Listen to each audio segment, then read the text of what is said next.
Welcome to Sapiens Untold Live. Settle in for a continuous journey through lost civilizations, ancient mysteries, forgotten peoples, and the deep story of humanity. From the first firelit camps to vanished cities beneath desert, jungle, ice and sea, the past is still speaking. You are watching Sapiens Untold, streaming ancient history and sleep stories, day and night. There is a story Egypt likes to tell about itself. It begins with a king named Narmer, around 3,100 years before the Common Era. He unified Upper and Lower Egypt. He wore the double crown, he carved his name into a slate palette, and from that moment the Egypt we know, the pyramids, the pharaohs, the hieroglyphs, the gods, began. But the Nile Valley had been inhabited by anatomically modern humans for at least 100,000 years before the day Narmer raised his crown. 100,000 years, almost 20 times the entire run of dynastic Egypt. So who walked the Nile before the pharaohs? What did they build? What did they bury? And how have we been so willing to forget them? Wherever you are listening from tonight, a flat in London, a porch in Lagos, a small bedroom on the other side of the world where the lights are already low, welcome. We explore the corners of our human story, where the evidence asks questions we have not yet answered. Settle in. Where in the world are you, and what time is it where you are? Drop a comment if you feel like it. If mysteries like this pull at you the way they pull at me, hit like and subscribe. It helps the story travel a little further into the night. Stand on the bank of the Nile in Aswan, where the river is still narrow and the Sahara begins on the western horizon. Crocodiles drift in the shallows. Egrets stand in the reeds. Above you, on the eastern cliffs, the granite is the colour of dried blood. The same banks, the same long green ribbon cutting through what is now the largest desert on earth. Picture, then, the entire span of the Nile Valley as a long corridor in time. At the other end, deep in the dark of the late Middle Pleistocene, is a small group of human beings camping by this same river. They are not Egyptian. They are not Sumerian. They are anatomically modern Homo sapiens, fully ourselves, with our hands and our brains and our capacity for grief and song. Between them and the moment Narmer crowned himself, each generation living, loving, burying its dead, making fires, knapping flint, raising children, telling stories around the embers about the grandparents nobody had met, 8,000 generations. And almost all of them are silent to us now. We have a few of their tools, and from that thin material, archaeologists have begun, very slowly, to recover something of who they were and what they did. Tonight we are going to walk that corridor. Site by site, from the deepest occupation in the western desert at 175,000 years ago, through the great Atlantic coast toolmakers known as the Assyrians, through the oldest deliberate burial in all of African history, through the Green Sahara, when the desert was forest, through a stone circle older than Stonehenge, through what may have been the earliest organized battle in the human past, all the way up to the small pre-dynastic villages of the Nakada culture, and a man we now call Ginger. By the time we arrive at Narmer's slate palette, the Nile Valley will look very different from the textbook story. Not as the beginning of Egyptian civilization, as the moment Egyptian civilization finally became the visible chapter of a much longer book. Let the room around you settle into stillness. Walk with me in your imagination into the Egyptian galleries of the British Museum, past the colossal head of Ramses, past the rows of wooden coffins with their painted faces, past the cases of canopic jars, until you reach a small flat object behind glass. It is a slate palette, about 64 centimeters tall, the colour of dark slate-grey schist. The hieroglyph for the king's name appears at the top of the palette in a small rectangular frame. The figure of the king wearing the white crown of Upper Egypt on one side and the red crown of Lower Egypt on the other is read by Egyptologists as the moment the two halves of the country were joined. From here, every list of dynasties begins. From here, or rather, this is the half-truth. The process he ended had been running for at least 100,000 years before he was born. Stand back from the palette and let the long view take shape. The first humans, we are confident, were anatomically modern in the Nile Valley, left their tools and their hearths at a site called Bir Tarfawi in what is now the western desert of Egypt. The most accepted date for those tools is somewhere between 175,000 and 100,000 years before the present. It was wetter, greener, dotted with lakes. From those tools to the Narmer palette is roughly 170,000 years. To put that into a frame you can feel in your body the entire history of dynastic Egypt, every pharaoh, every pyramid, every sphinx, every plague, every Nile flood, every embalming ritual, every hieroglyphic inscription, all the way up to the moment Cleopatra dies, and Egypt becomes a Roman province, fits inside about 3,000 years. Multiply that span by 50, and you arrive at the date of the earliest tools beneath the desert sand of Bir Tarfawi. The reason this story is not the one in the textbook is partly historical accident and partly something more subtle. When Egyptologists first began excavating in the 19th century, the only chronology they had was the king lists carved by the Egyptians themselves. Those lists begin with Narmer, or sometimes with a slightly earlier figure called Menes, and walk forward in dynasties. They do not look back. The Egyptians, like most agricultural societies, did not preserve the deep memory of their pre-agricultural ancestors. The hunter-gatherers who had walked these same banks for 90,000 years before the first farmer pushed a seed into the mud were, to the scribes of the Old Kingdom, nothing. Wild men. People without temples. People without writing. People not worth remembering. That blindness was inherited by the people who studied them. For more than 100 years the field of Egyptian history began at Narmer, because the field of Egyptian history was downstream of Egyptian self-narration.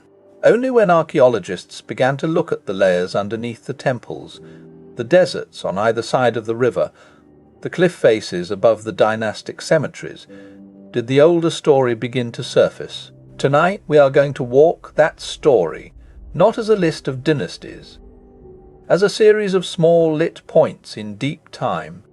The buried boy at Nazlet Keita, his small skeleton folded carefully on his side beneath a layer of red ochre. The cave paintings of swimmers in what is now the Sahara. The stone circle at Nabta Playa, aligned to the rising sun on the longest day of the year, 2,000 years before anybody dragged the first sarsen stone toward the place we now call Stonehenge. The mass burial at Sahaba, with arrowheads embedded in the bones, the oldest evidence of organized violence anywhere on earth, and the small, dried body of a man we now call Ginger, curled in the sand of an Upper Egyptian grave, his hair still red on his skull, 1,500 years before any pharaoh had been born. By the time we arrive back at the Narmer palette, the slate will look different, not as the start of a story, as the moment a much older story finally agreed to call itself by a name.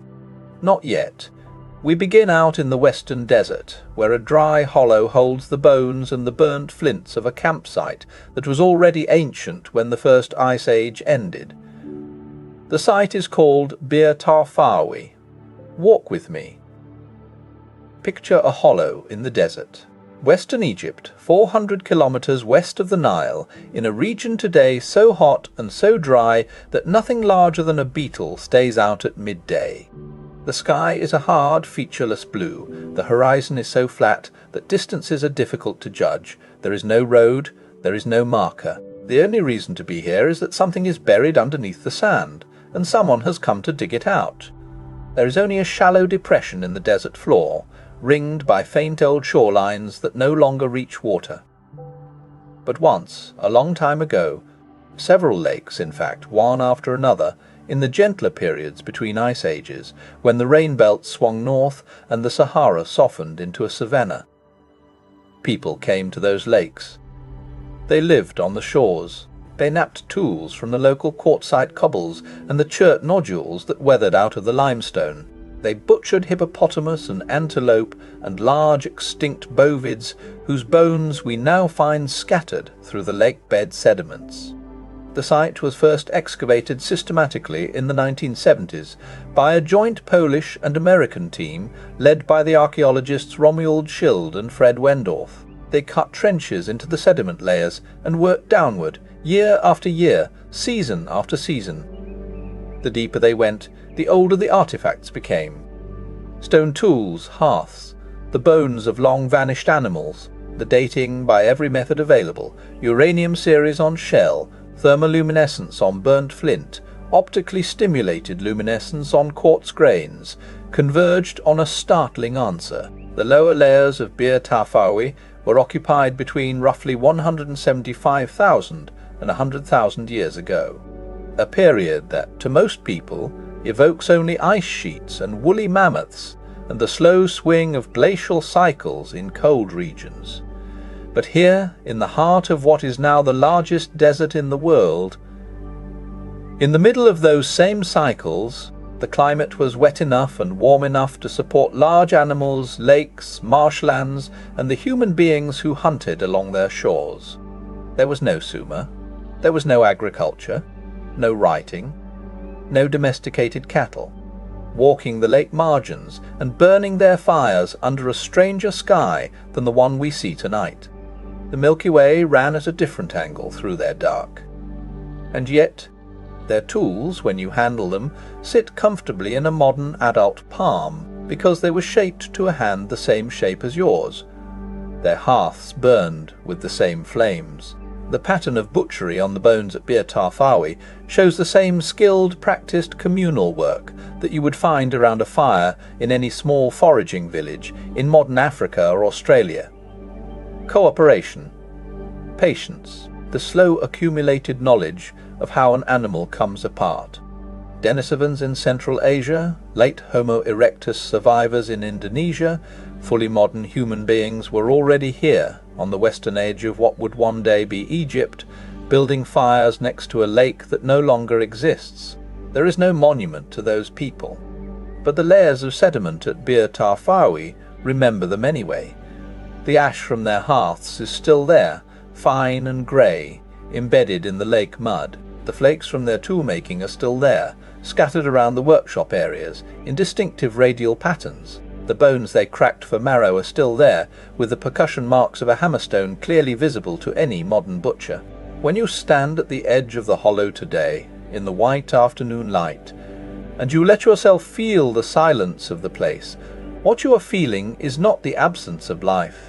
You are feeling the presence of a very long, very quiet, very patient occupation that the deep desert has chosen to remember on our behalf. 175,000 years before the first pharaoh, somebody slept here under the stars, next to a fire, and a small child, and a low, quiet sound of water. They are part of the long story of the Nile. They are part of the long story of you. They lived along the Atlantic coast and the inland oases of North Africa, and they made some of the most distinctive stone tools anybody has ever made. They are called the Atarians. We are going to them next. Walk west, in your imagination, from Bir Tafawi. Across the high plateau of the western desert, past the dunes of the Great Sand Sea, into what is now Libya, then Tunisia, then Algeria, then Morocco.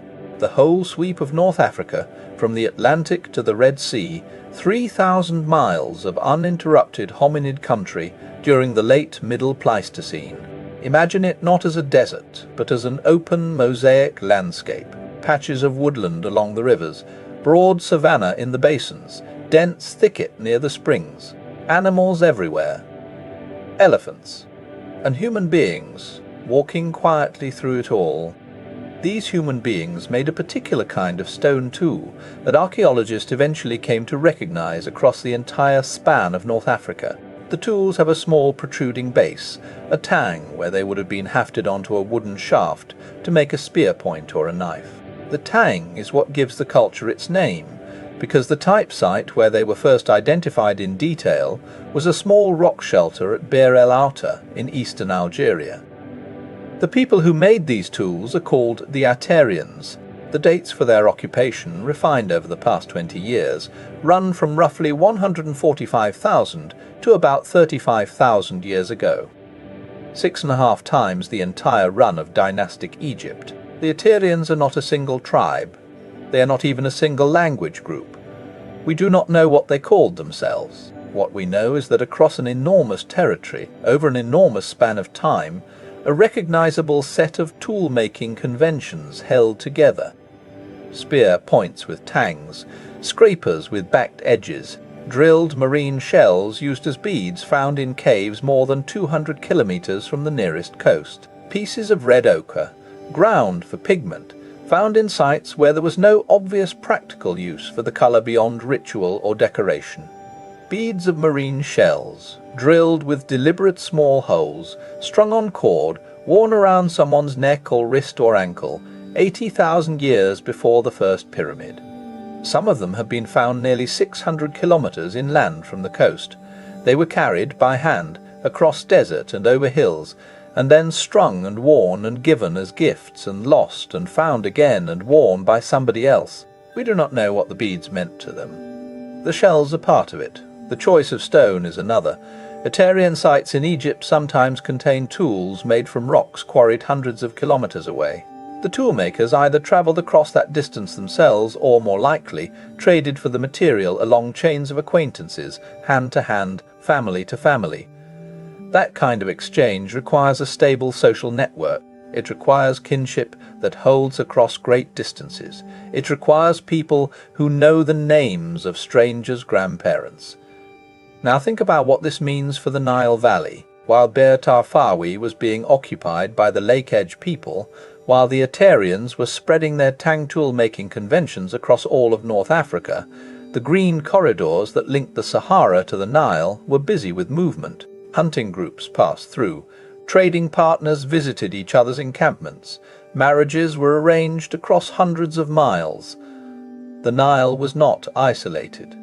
A long green road running north and south through what was then a much wetter and much more populated landscape than we usually imagine. The Aterians persisted in Egypt and Sudan until about 35,000 years ago. Around that time the climate was beginning to shift again.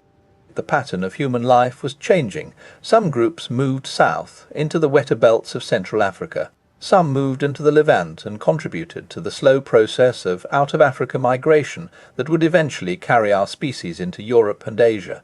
Some stayed. The ones who stayed are part of our story tonight. They watched their world dry. They watched the lakes evaporate. They retreated to the rivers, and the rivers became more important to them as everything else became less reliable.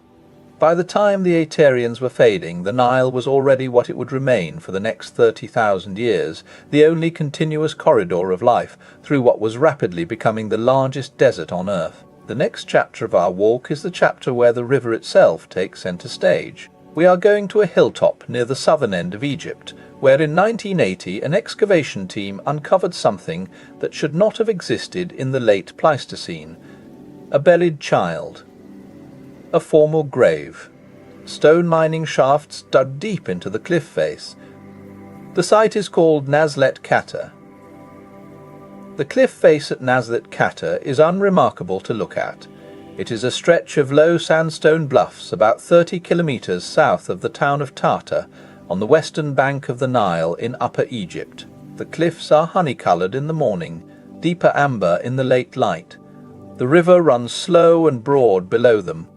Date palms cluster at the base of the bluffs where the irrigation channels reach. Nothing about the place announces itself. The Belgian archaeologist Pierre Vermeersch began excavating along these cliffs in the late 1970s, working with a team from the University of Leuven. He was looking, originally, for something quite specific: Pleistocene-era stone tools had been turning up at the surface in small quantities, picked up by farmers, donated to local museums, occasionally examined by visiting researchers. The question was, where were they coming from? Deliberate, organised, deeply dug stone mining shafts cut into the sandstone cliff face. Some of them ran 4 meters into the rock. Some ran further. The shafts had been dug to follow specific seams of high-quality chert that ran horizontally through the sandstone matrix. The chert was used to make tools. The tools were then carried away, traded, used elsewhere along the Nile and out into the desert. The dating by radiocarbon and by luminescence places the most active phase of the quarrying somewhere between 33,000 and 40,000 years ago, long before anybody anywhere is supposed to have been organising labour for systematic resource extraction. Pillars of unmined rock were left at intervals to hold up the roof.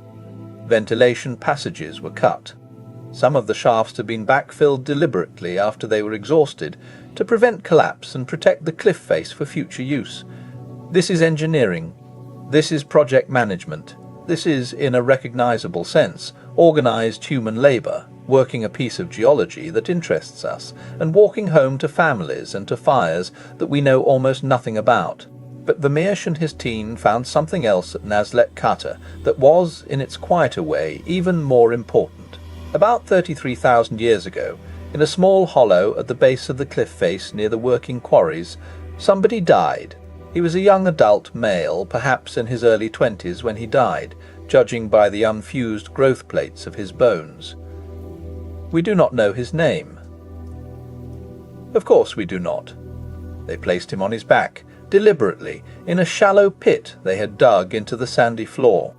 They placed a stone hand-axe near his head. They covered him with the soil of his grave. He is the oldest known deliberate burial in the entire continent of Africa, older than the burials we visited in the previous video, on the Levantine coast, older than every formal grave at every other site in Egypt by tens of thousands of years. He lay there undisturbed, beneath the loose sandy fill of his grave, for more than 30,000 years, until Vermeersch's team uncovered him in 1980. His skeleton is now in the museum at Cairo. His skull is robust, with strong brow ridges, but it is unambiguously anatomically modern. His teeth show the wear pattern of someone who chewed tough plant material, perhaps hard roots, perhaps dried meat. His arm bones show the muscle attachments of someone who used his arms for hard, repeated work. He had probably been one of the miners himself. Sit with the implications of this for a moment. In the part of Egypt where temples would one day stand, a young man worked at a chert mine, helped his community extract the stone that they used and traded, and when he died, perhaps in a roof collapse, perhaps from a wound, perhaps from a fever, we will never know, the people who loved him took the time to dig a grave, to position his body with care, to place a tool near his head, to bury him properly, to remember him in the way that human beings have remembered their dead in some form for as long as there have been human beings. His existence until 1980 was not recorded in any human document, and yet he lived, and he was loved, and when he stopped breathing, the people around him performed the deepest gesture our species ever performs. They said with their hands, "This man matters." He still mattered when Vermeersch found him. He still matters tonight. They are some of the oldest evidence we have of organised, settled, communal work in the river valley. After them, in the dark heart of the late Pleistocene, came another group whose tools we still find scattered along the Nile banks. The Cormusans. We are going to them next. South of Nazlet Kata, the Nile cuts through what is now Sudan, in the great bend of the river above Khartoum. The second cataract at Wadi Halfa. People had been living along this stretch of the river for tens of thousands of years before the burial at Nazlet Kata, and they would continue to live along it for tens of thousands of years after. A particular industry of stone tools, made from a particular kind of chur and following a particular set of conventions, has been recovered along the river between roughly 30,000 and 20,000 years ago. Archaeologists call it the Kormusan industry, after a small site near the town of Kormusa, just south of the Egyptian border in modern Sudan. The Kormusan toolmakers were the late Pleistocene successors of the Aterians. They had inherited the long tradition of careful flake knapping, the long memory of how to read the stone. It is winter, sometime around 25,000 years ago. The river is high, the fish are running, the light is the watery silver of early morning in the Sahara, before the sun has cleared the eastern cliffs. 3 men are crouched at the edge of the water, holding bone-tipped harpoons, watching the shadows in the shallows. 2 women are tending a fire under a low rock overhang. An older man is sitting with his back against the cliff, napping a small core of dark grey chert into long, thin blades. Those blades are the signature of the Kormusans. Small parallel-sided slivers of stone, sometimes only 2 or 3 centimetres long, struck off a prepared core with extraordinary precision. The microblades were then mounted in rows along the shafts of wooden or bone spears, glued in place with bitumen or natural resin, to make composite cutting edges that were sharper than anything a single piece of stone could provide. The technology is the late Pleistocene equivalent of a high-precision machine shop. Every microblade is to within a millimetre of every other microblade. The hand that produces them has been napping for 30 years, and was taught by a hand that had been napping for 30 years before that. The Kormusans hunted big game when they could find it, the wild cattle, antelope and gazelle that grazed the floodplain. But the Nile itself was their reliable larder. They speared catfish and Nile perch in the channels. They collected freshwater mussels from the shallows. They trapped waterfowl in nets woven from plant fibre. The bones of all these creatures pile up in the midden layers of Kormusan sites, mixed in with the broken stone, the charred plant remains, the occasional ostrich shell bead. They were, in the language of modern archaeology, broad-spectrum foragers. People who had figured out, generation by generation, how to read the river and read the season and pull what they needed from a complicated landscape. Living along the Nile during the late Pleistocene was not easy. The climate was colder and drier than today.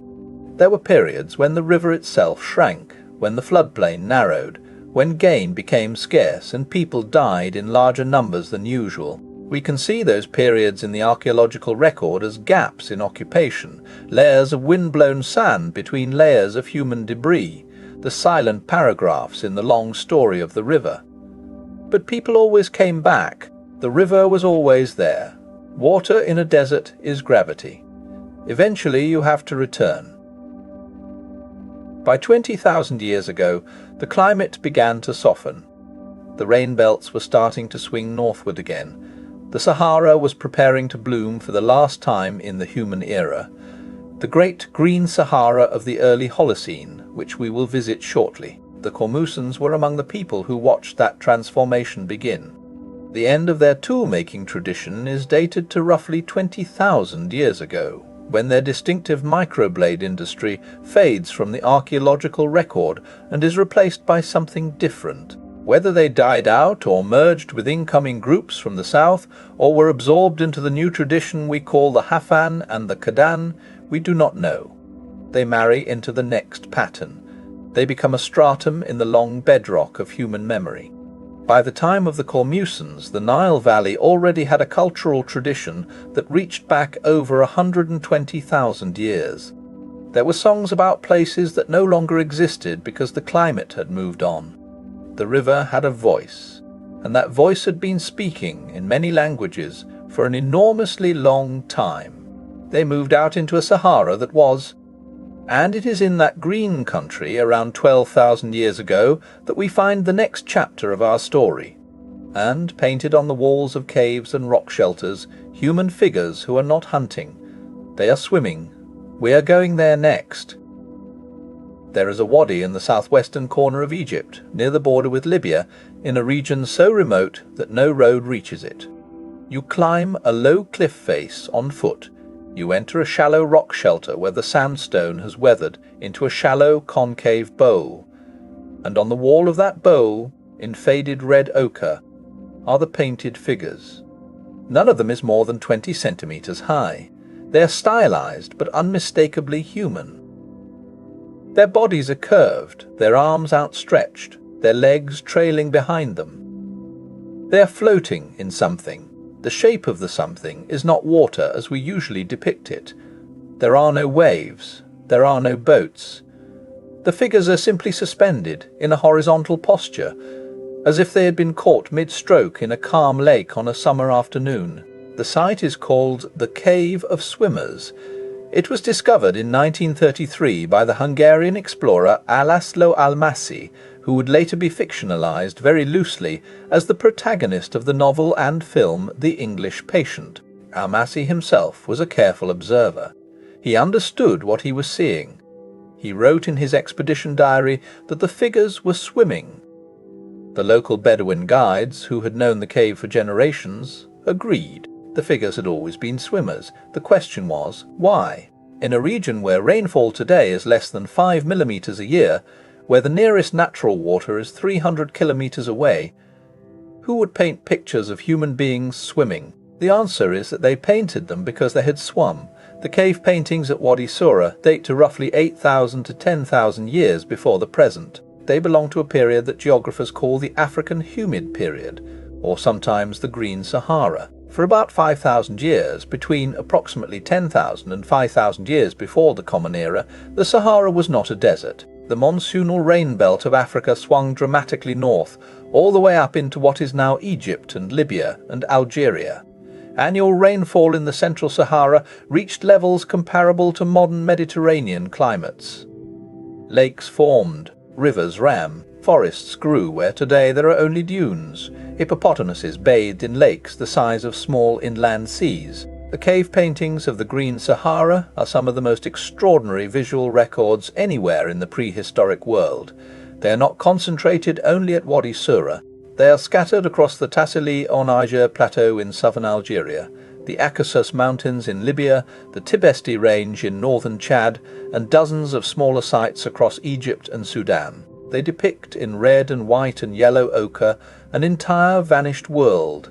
Herds of cattle being driven across savannah, hunters with bows, women grinding grain, animals that no longer exist in this part of the world, giraffes, elephants, antelope, ostrich, lion, and, most movingly, scenes of daily life.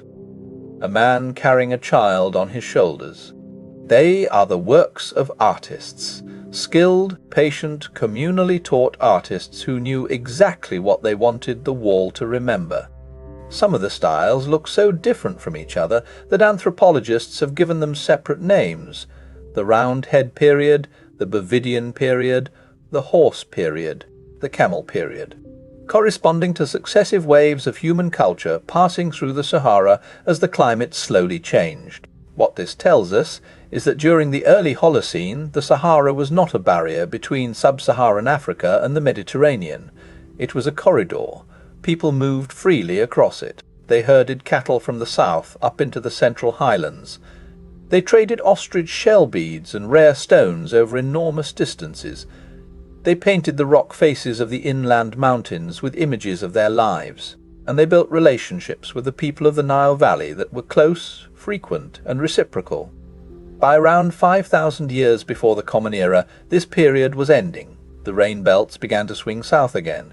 Lakes began to dry. Rivers began to fail. And the people who had lived in the Central Sahara, who had painted the swimmers and the dancers and the herding scenes, began to migrate. Some moved south, into the wetter belts of the Sahel. Some moved north, toward the Mediterranean coast, but many of them moved east. They walked toward the only reliable water that remained anywhere in the eastern half of the Sahara. This is the great convergence that produced everything we now call Egypt. The descendants of the Assyrians, the descendants of the Cormusans, the descendants of the Saharan herders and the cave painters and the swimmers in the disappearing lakes.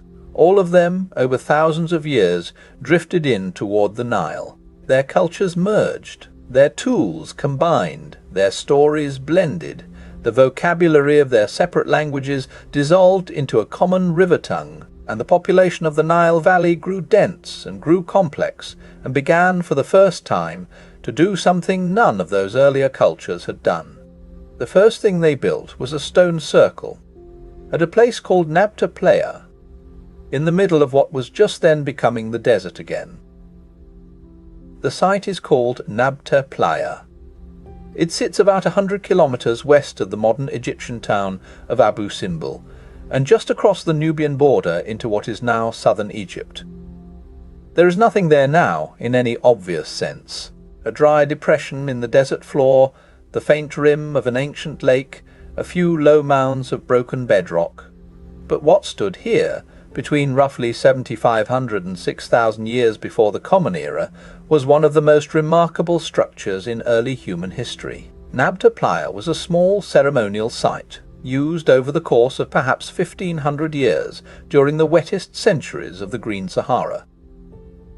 The local people who built it were cattle herders. They moved seasonally between this hollow and the surrounding grasslands. They returned, year after year, to a particular gathering place where, at some point during the late 7th millennium before the Common Era, they began to dig pits and erect stones. The site was first investigated in the 1970s and 80s by the same American-Polish team, Schild and Wendorf, who had earlier excavated Bir Tarfawi. As they cleared away the wind-blown sediment, they uncovered something that nobody had quite expected. A small circle of standing stones, only about 4 meters across, with a careful internal arrangement of paired stones marking the cardinal directions. Within the circle, 2 pairs of stones formed a sight line oriented to the position of the rising sun on the summer solstice.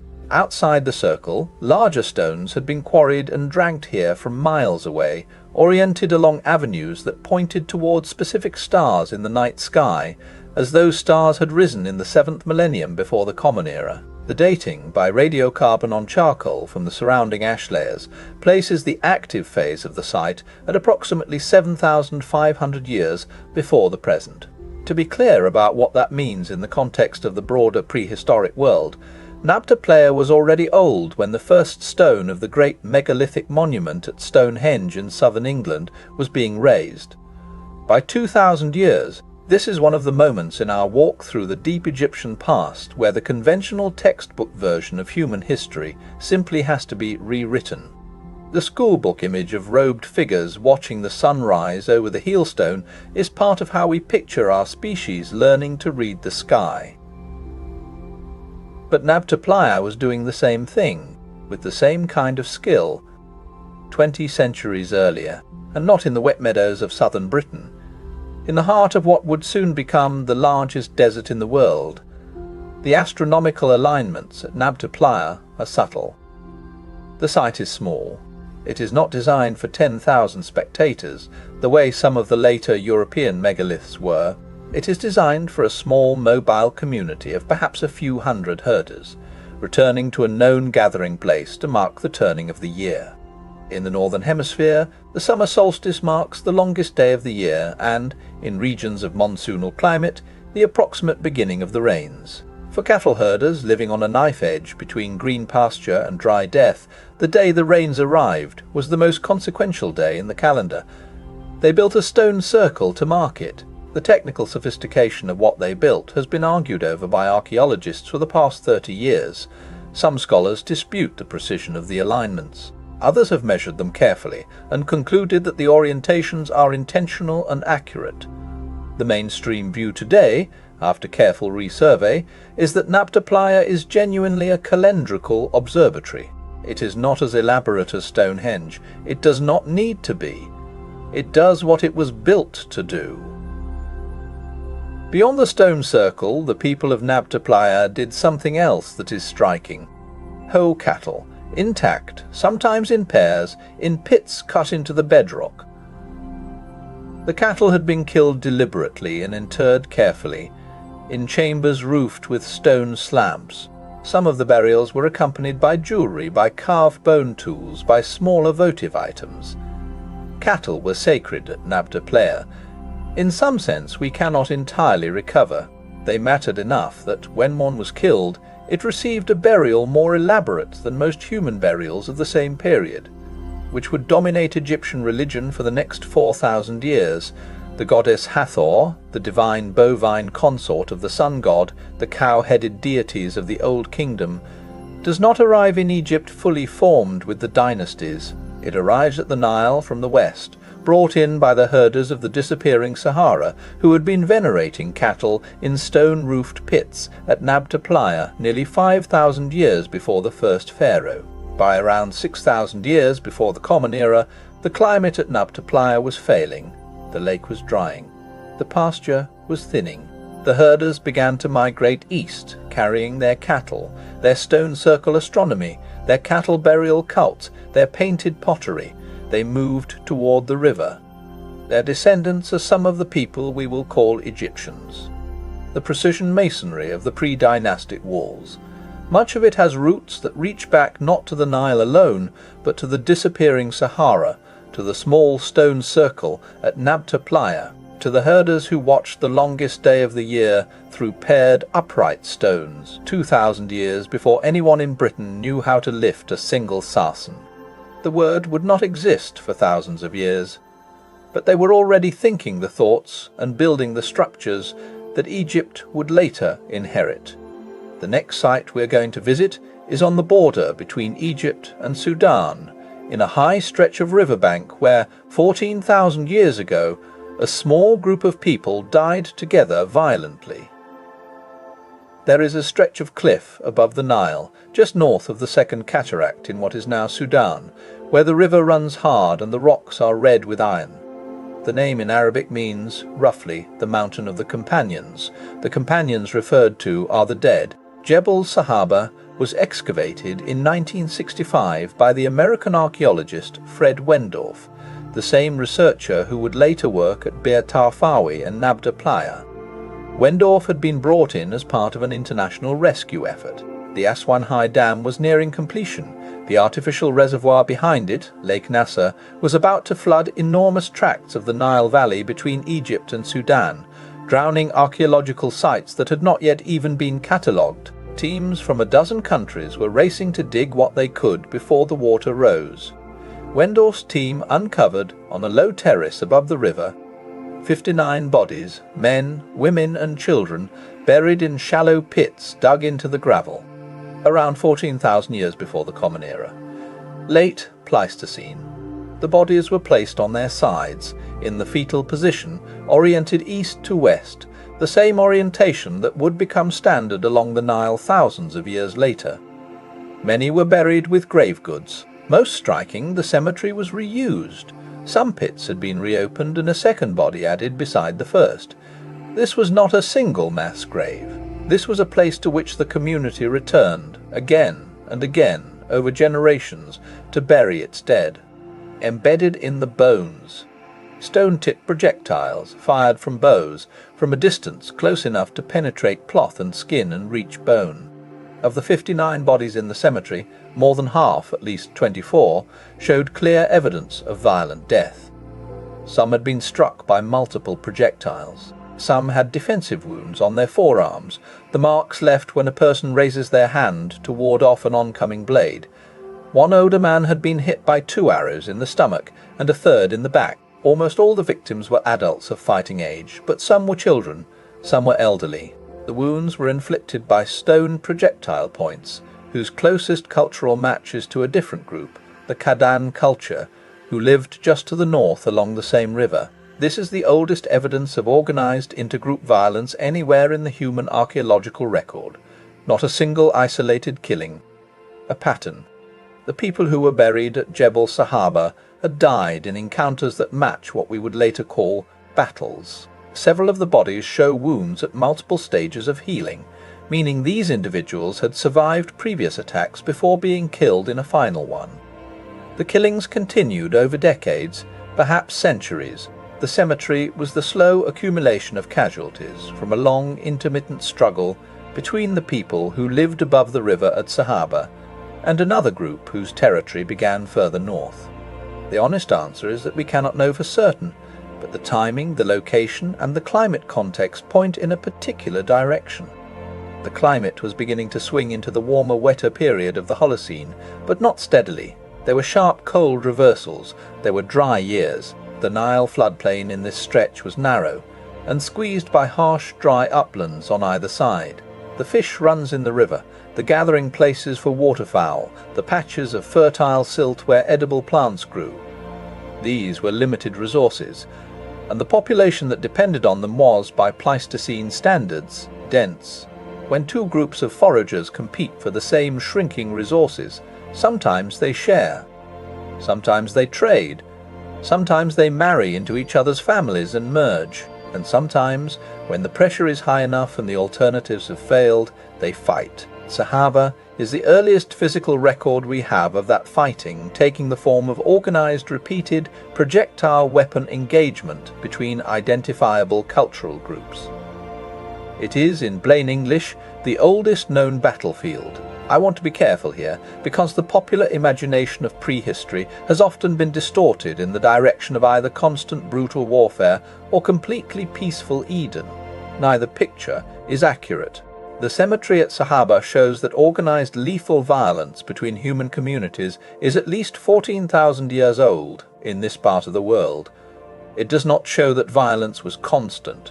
The vast majority of skeletons from the same period in the same region show no sign of violent death. Most people, most of the time, did not die fighting.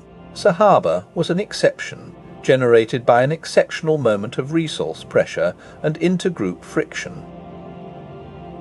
But Sahaba also shows something else, something that matters for our story tonight. Even in the worst of those encounters, the survivors went back after the killing was over, and they buried their dead. They placed them with care. They oriented them properly. The same gesture our species had been making for 100,000 years in caves at Kafse and at Nazlet Kata was being made here too. 6,000 years after Sahaba, the Nile would see its first farmers. 5,000 years after that, the pre-dynastic cultures would develop their first villages, and 4,000 years after that, a king named Nama would carve his name into a slate palette and call himself the first of all kings. By that time, Sahaba had been quiet for 9,000 years. The cemetery had been forgotten.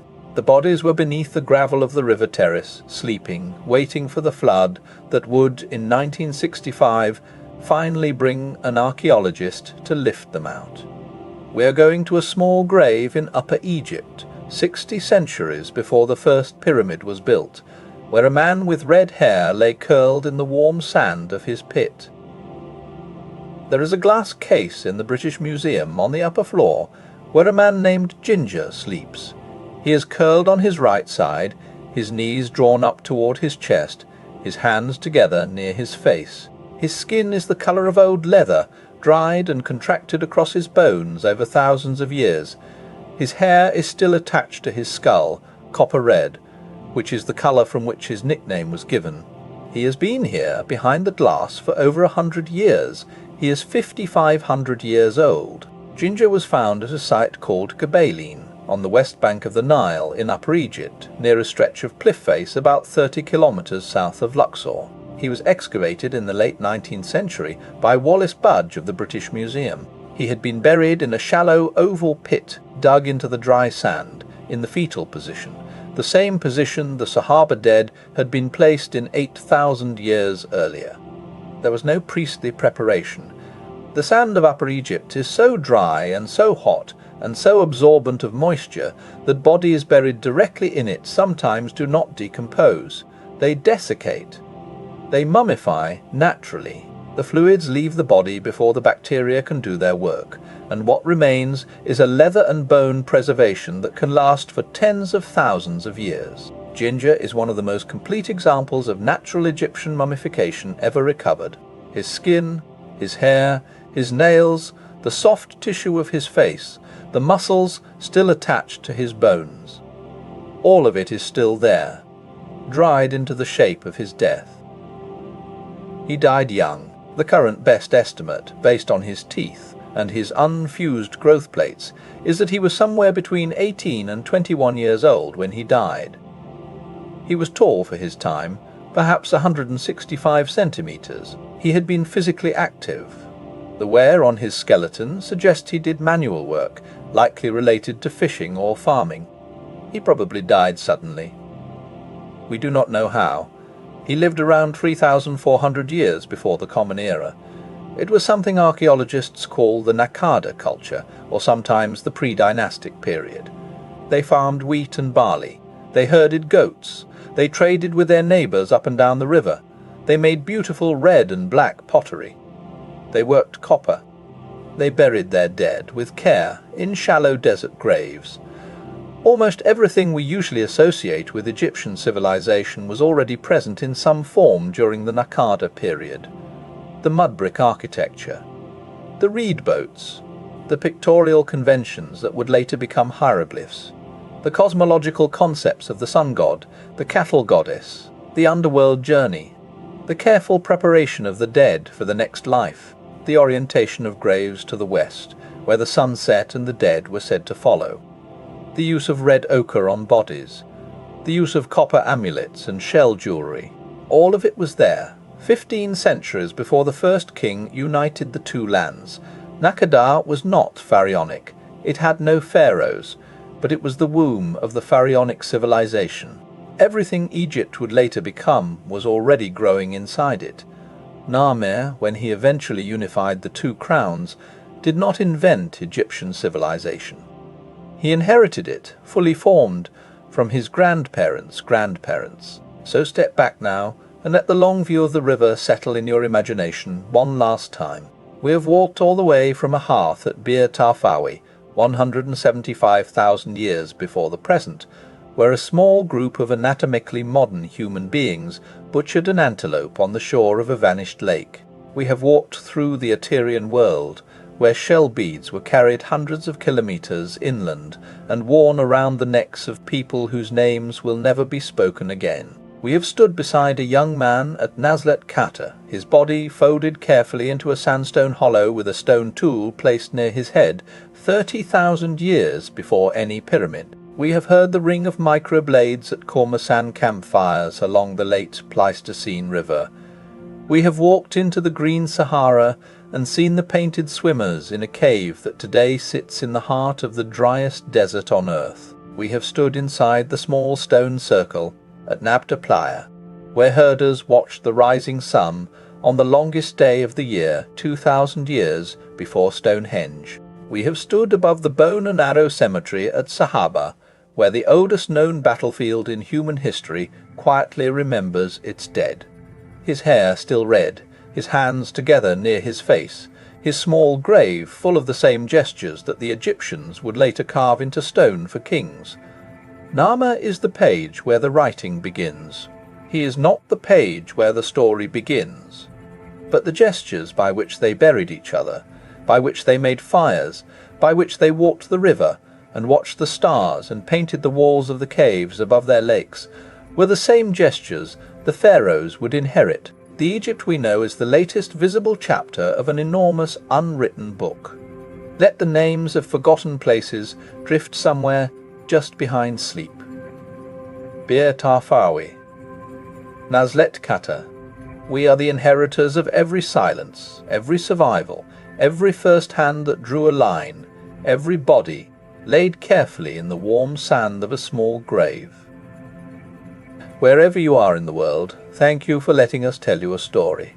Comment your country and your time below. Welcome to Sapiens Untold Live.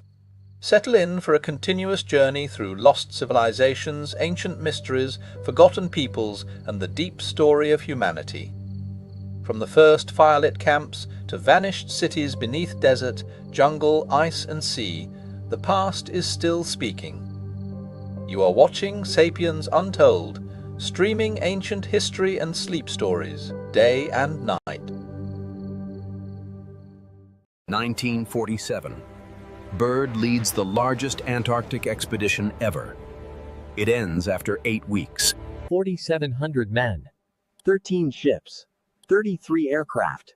The mission suddenly terminates with no explanation. Byrd describes flying over ice-free lands with vegetation and encounters requiring immediate classification. 75 years later, regions remain restricted. What did he find that demanded such secrecy? Welcome to Sapiens Untold. If you enjoy these explorations of humanity's mysteries, please like and subscribe. Where are you listening from tonight? It's the bitter Antarctic summer of 1947, and you're standing on the ice-choked deck of a massive naval icebreaker, the wind whipping at your face, the vast, white expanse stretching infinitely around you. The ship is part of Operation High Jump, led by Admiral Richard E. Byrd, a celebrated polar explorer and Medal of Honor recipient. This expedition, launched just after World War II, was officially a mapping and scientific endeavor. But as you look around at the unprecedented fleet, 13 ships, 33 aircraft and nearly 700 personnel, you can't shake the feeling that this is far more than cartography.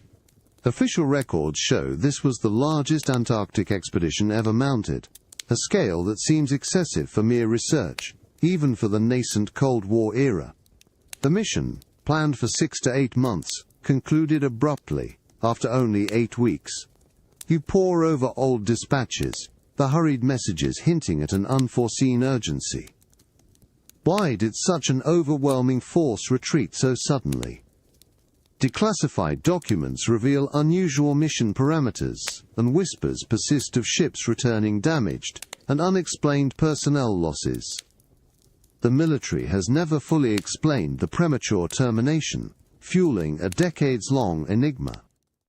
Byrd's own words describe something extraordinary. In an alleged 1947 diary entry, you read of flying over ice-free areas, witnessing green vegetation and lakes where only frozen desolation should be.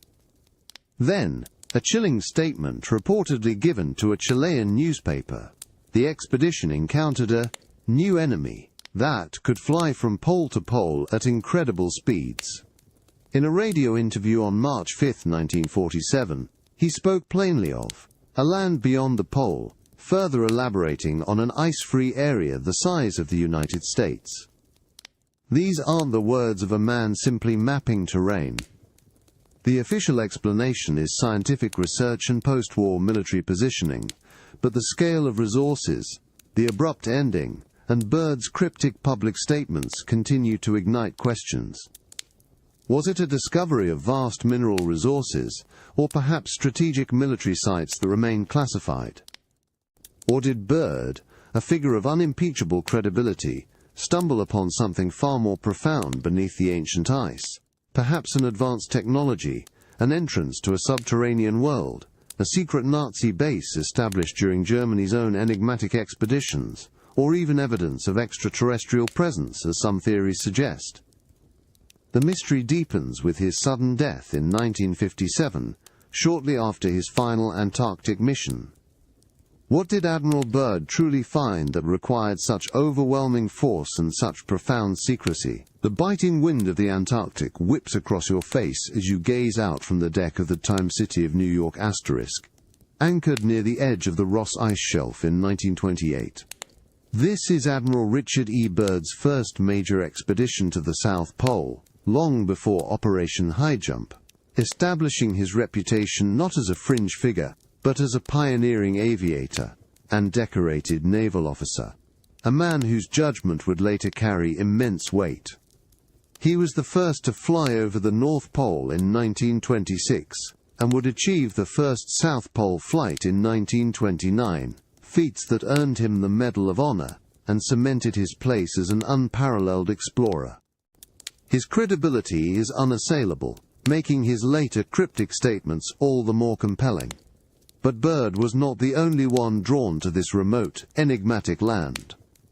You uncover intelligence reports detailing Nazi Germany's own expedition to Antarctica in 1938-39, establishing a claim to a region they named Neuschwabenland. This pre-war interest, largely unknown to the public, sets a chilling geopolitical stage for Byrd's post-war ventures, hinting at a hidden race for the continent's secrets long before the Cold War officially began. After the enigmatic termination of High Jump, Byrd returned to Antarctica for Operation Deep Freeze in 1955-56, another colossal undertaking designed to establish permanent research bases.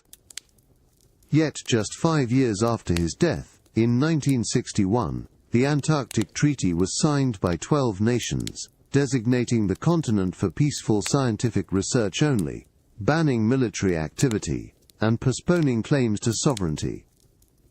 The timing of this international agreement, enacted suspiciously soon after decades of military-backed expeditions, raises profound questions about what was truly at stake.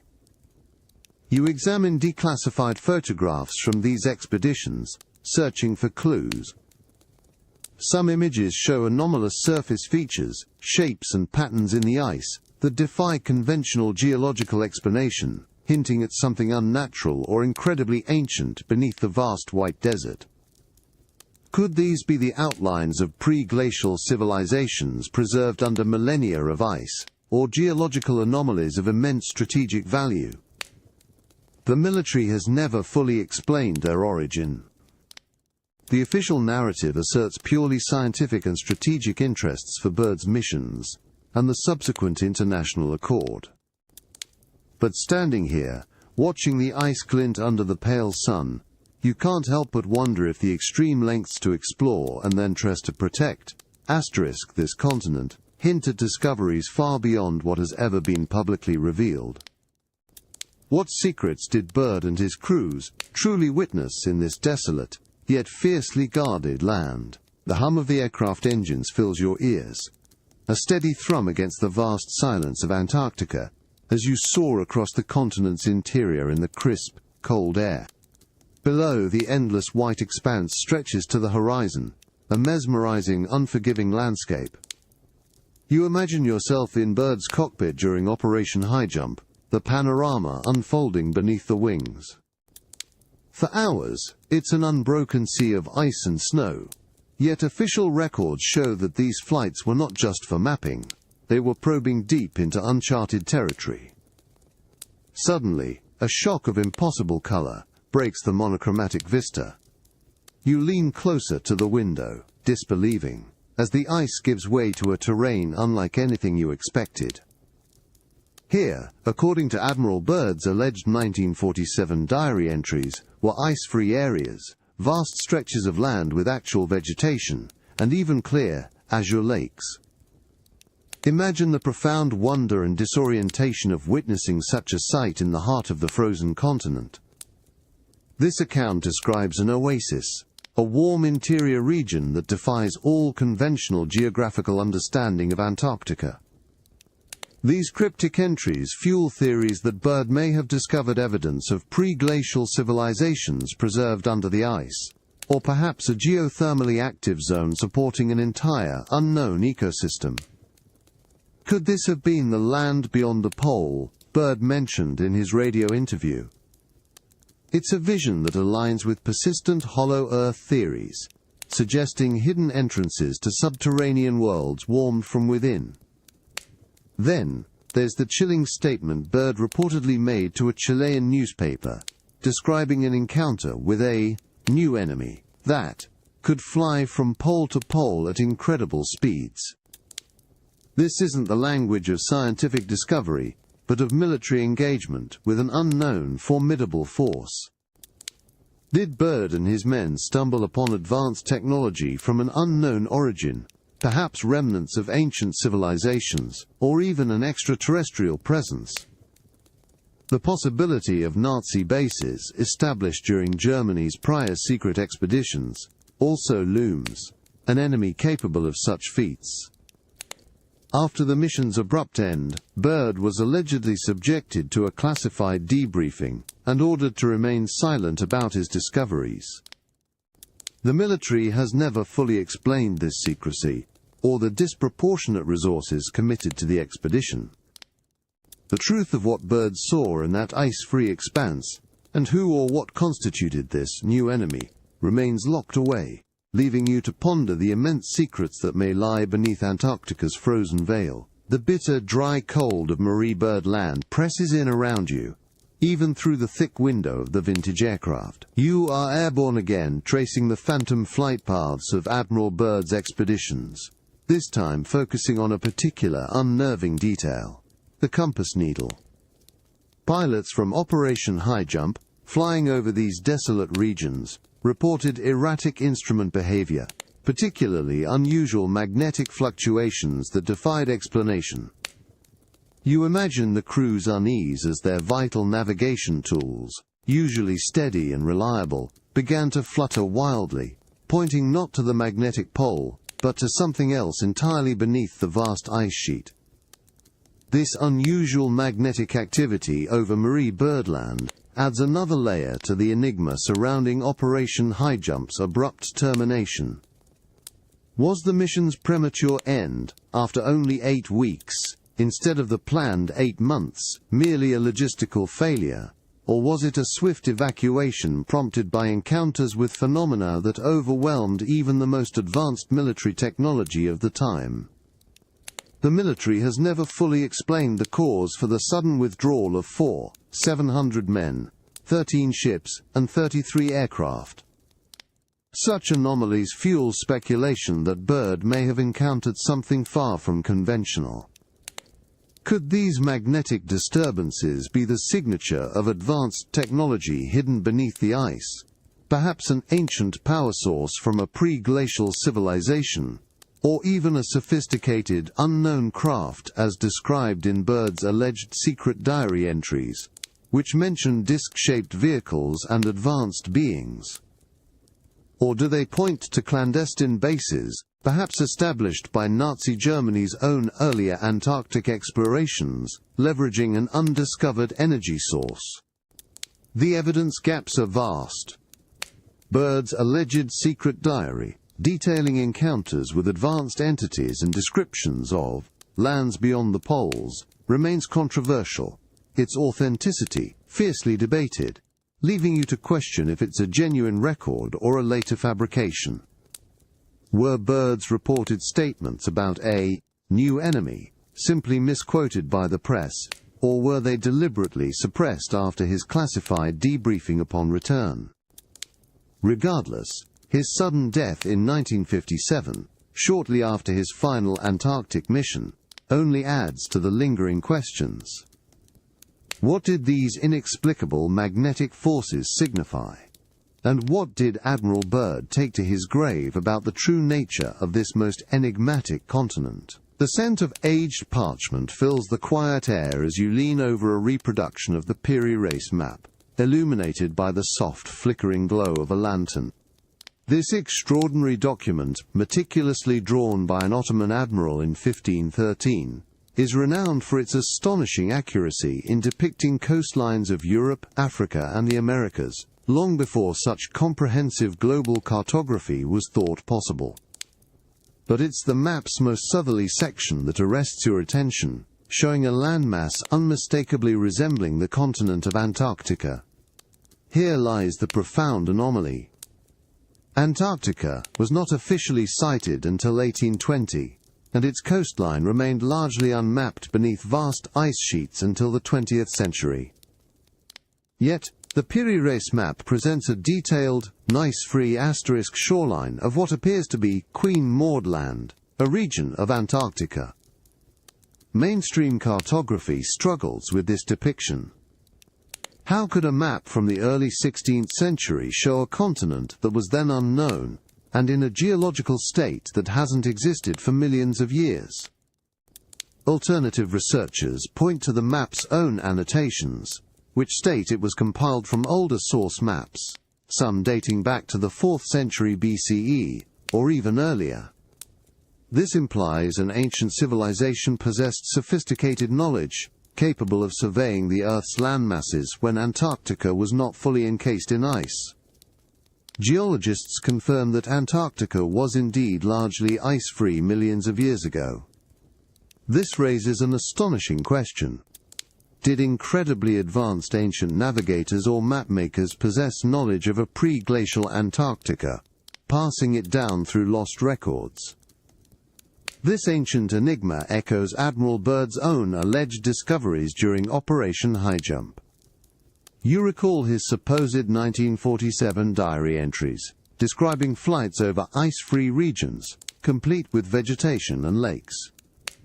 Could the Piri Reis map, a relic from an unknown past, be a cartographic blueprint for the land beyond the pole that Byrd claimed to have found? Was he perhaps guided by whispers of ancient knowledge, or did he independently rediscover what once lay exposed and was meticulously documented millennia ago? The military has never fully explained the precise objectives or the abrupt termination of Highjump, and Byrd was allegedly ordered to remain silent about his findings.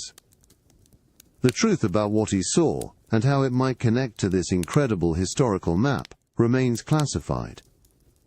What kind of civilization possessed the technology and knowledge to chart a continent before it froze solid?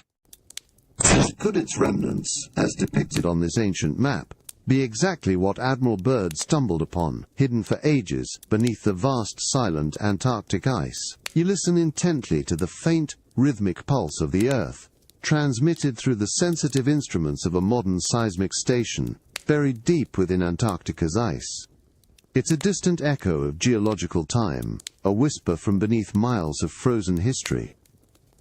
Today, advanced technologies allow us to peer beneath the ice sheet, revealing vast subglacial lakes, towering mountain ranges, and deep canyons that have been hidden for millions of years.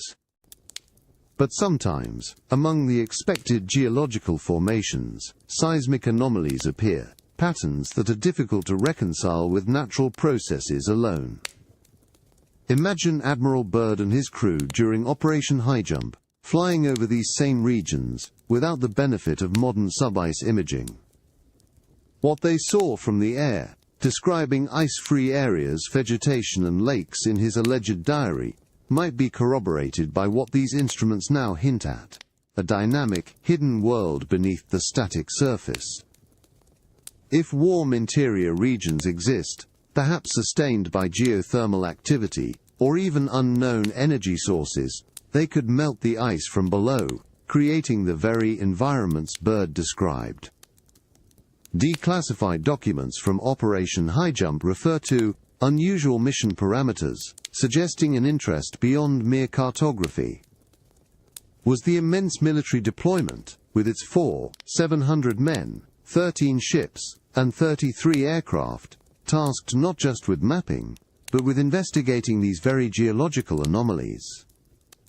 The abrupt termination of the mission, after only 8 weeks, instead of 8 months, takes on new significance if they encountered something unexpected, something that registered not just visually, but perhaps also seismically, disrupting their operations. Consider the possibility that the new enemy Byrd reportedly mentioned to a Chilean newspaper, capable of flying from pole to pole at incredible speeds, wasn't necessarily an external force, but perhaps something indigenous to these deep, hidden geological structures. Could it have been advanced technology, or even unknown life forms adapted to a warm subterranean environment, disturbed by the expedition's presence? Byrd, a respected naval officer and pioneering explorer, was not prone to exaggeration, giving weight to his cryptic claims. The military has never fully explained the losses sustained, or the true reasons for Highjump's premature end. What exactly did the seismic echoes reveal to early geophysicists, and how might that data remain classified even today? The questions linger. What lies beneath those miles of ice that necessitated such overwhelming force, and why, 75 years later, are so many details still shrouded in profound secrecy? A subtle, almost imperceptible warmth brushes against your gloved hand as you lean cautiously over a deep fissure in the Antarctic ice. It's a chilling contrast to the sub-zero air, a pocket of anomalous heat rising from the depths. Beneath the faint thermal current, you detect a low rhythmic hum, a vibration that seems to emanate from the very bedrock below. This isn't the familiar groan of shifting glaciers, but something more deliberate, more profound. Imagine Admiral Byrd and his crew during Operation Highjump, encountering such a phenomenon. His alleged 1947 diary entries described flights over ice-free areas with vegetation and lakes, environments that would require a substantial and constant heat source in the world's coldest continent. Could this unexplained warmth, this faint hum, be a localized manifestation of the greater heat that sustained those incredible oases he claimed to have found? Mainstream explanations suggest geothermal activity, volcanic warmth deep beneath the ice. Yet the persistent hum hints at something more engineered, something beyond natural geological processes. This leads to a fascinating array of alternative interpretations. Did Byrd discover entrances to subterranean worlds, warm interior regions where unknown life forms thrive, as posited by hollow Earth theories? Or did he stumble upon advanced technology, perhaps the remnants of pre-glacial civilizations harnessing an arcane energy source, their legacy still emitting this faint, powerful hum? The scale of Operation Highjump, with its 700 men, 13 ships and 33 aircraft, seems excessive for a mapping mission. If, however, the mission was secretly investigating such sources of immense, unexplained energy, its true parameters would suddenly make sense. The abrupt termination of the expedition after only 8 weeks, far short of its planned duration, becomes less about logistical failures and more about an encounter with a powerful concealed presence. Byrd's reported statement to a Chilean newspaper about encountering a Gurja, new enemy, that could fly from pole to pole at incredible speeds, could refer to entities protecting this energy source, or even the technology itself. The military has never fully explained the precise findings or the abrupt end of the mission, and Byrd was allegedly ordered to remain silent.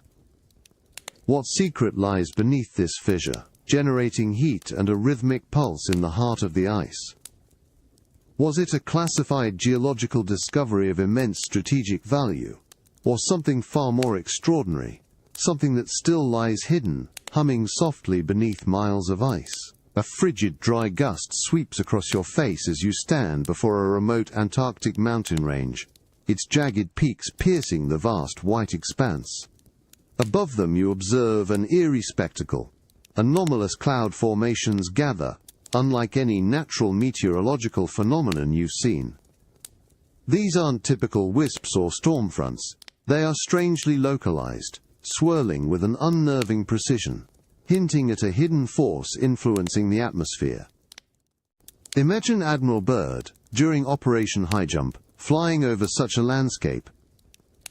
His pilots and crew, veterans of polar exploration, would have immediately recognized the strangeness of these atmospheric distortions.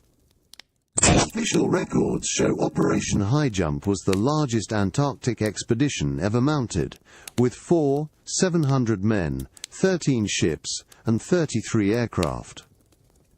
For a mere mapping mission, such overwhelming force seemed excessive. If, however, they were investigating phenomena like these unusual cloud formations, perhaps indicating a hidden presence or technological activity beneath the ice, the scale of resources begins to suggest a deeper purpose. These cloud anomalies could be a signature of warm interior regions, perhaps superheated geothermal vents creating localized microclimates that manifest in the sky. Or, as some theories suggest, they could be a form of atmospheric concealment, a cloaking mechanism for a secret base. Could it be a hidden Nazi stronghold, established during Germany's own clandestine pre-war expeditions to Neuschwabenland, equipped with advanced, experimental technology? Or perhaps, something far beyond human construction, an advanced technology from an unknown origin, or even an extraterrestrial presence creating these atmospheric shields? Byrd's alleged 1947 diary entries describe flying over ice-free areas with vegetation and lakes, which would necessitate warm localized microclimates.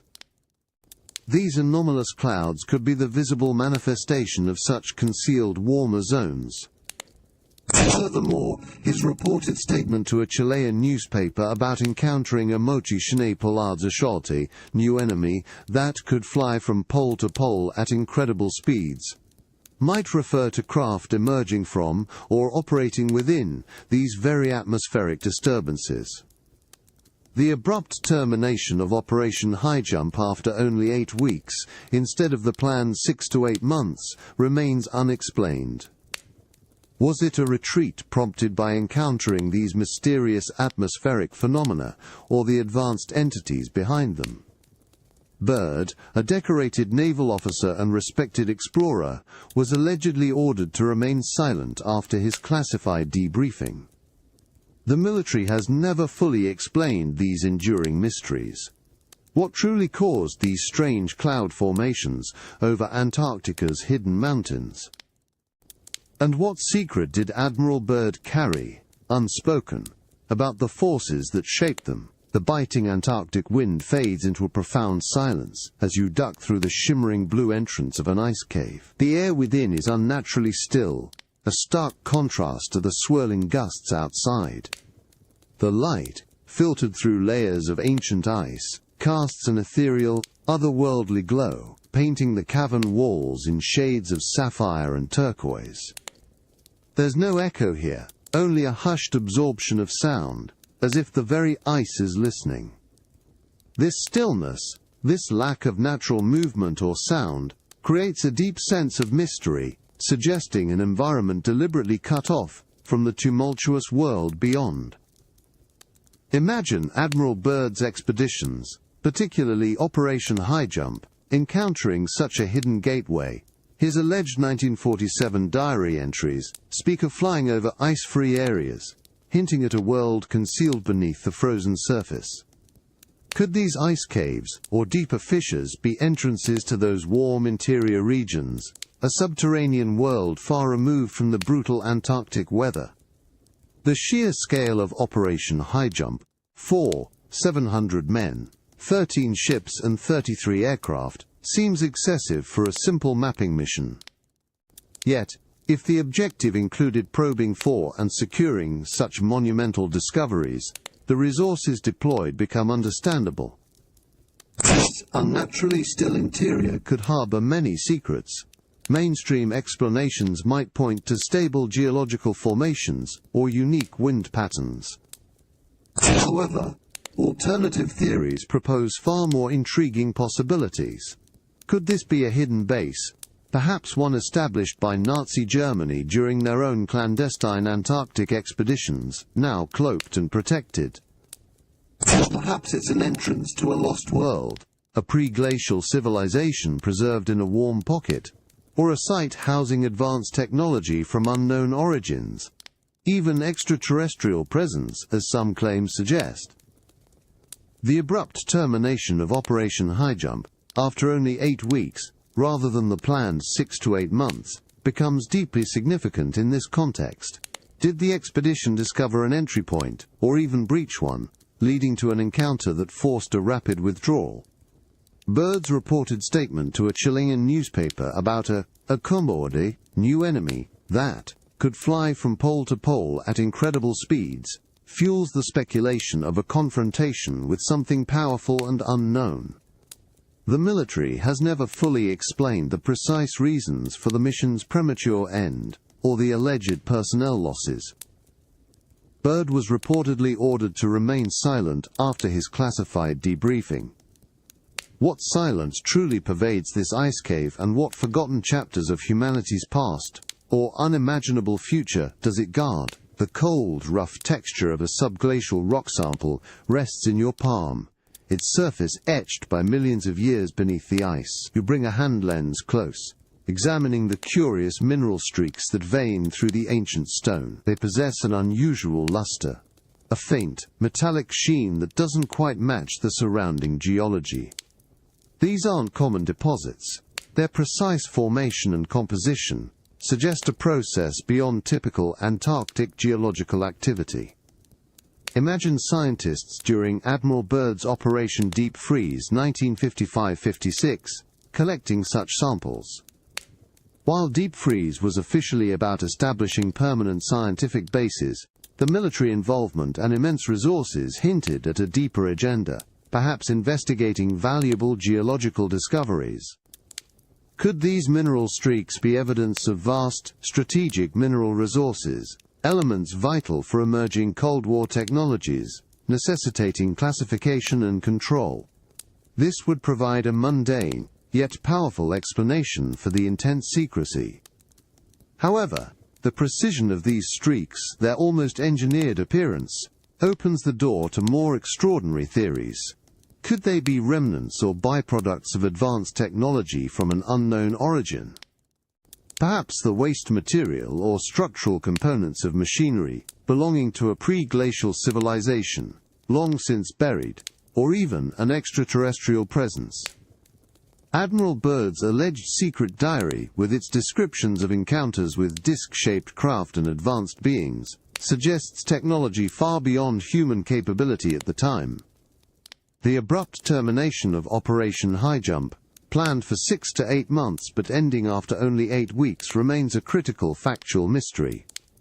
Was the mission cut short due to the discovery of such valuable or anomalous mineral deposits that required immediate military control and secrecy? Byrd's reported statements about a new enemy that could fly from pole to pole at incredible speeds might, in this context, refer to rival powers or clandestine groups vying for control over these very resources.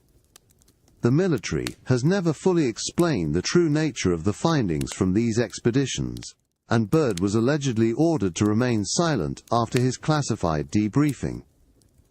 What do these strange mineral streaks truly represent?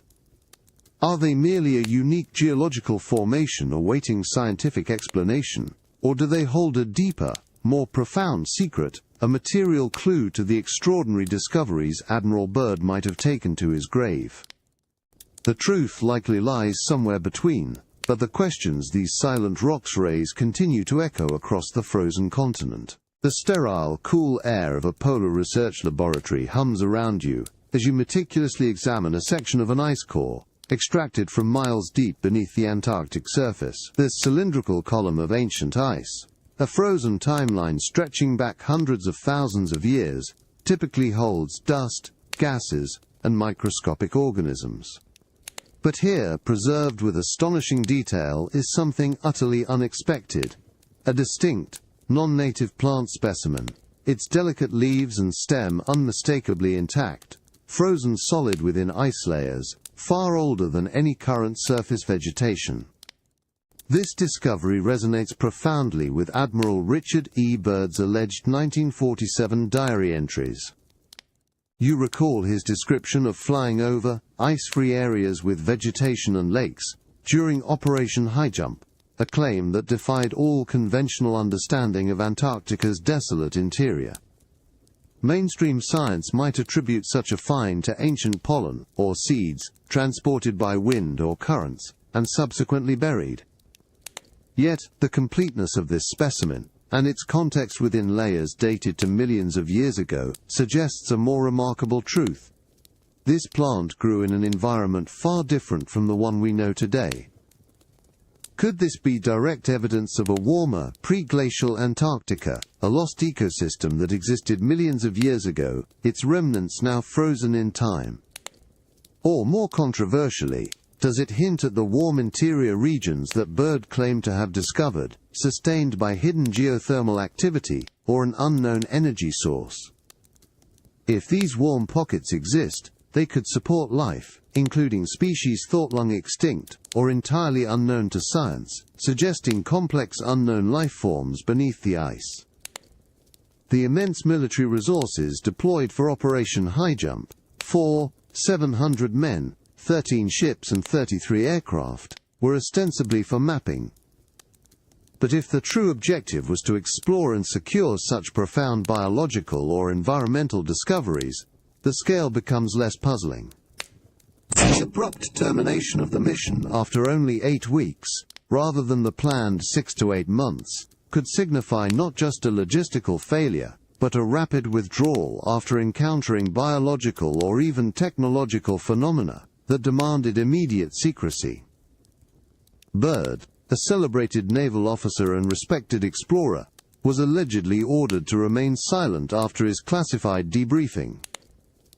The military has never fully explained the presence of such non-native biological material, or the true findings of these expeditions.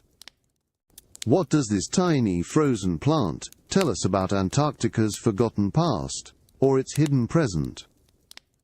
And what did Admiral Byrd truly witness in those verdant, ice-free lands that necessitated such profound and lasting secrecy? The faint hum of the radar equipment fills the quiet room as you gaze intently at the shimmering green lines on the display. These aren't surface images but radar penetration scans, painstakingly compiled from modern polar research.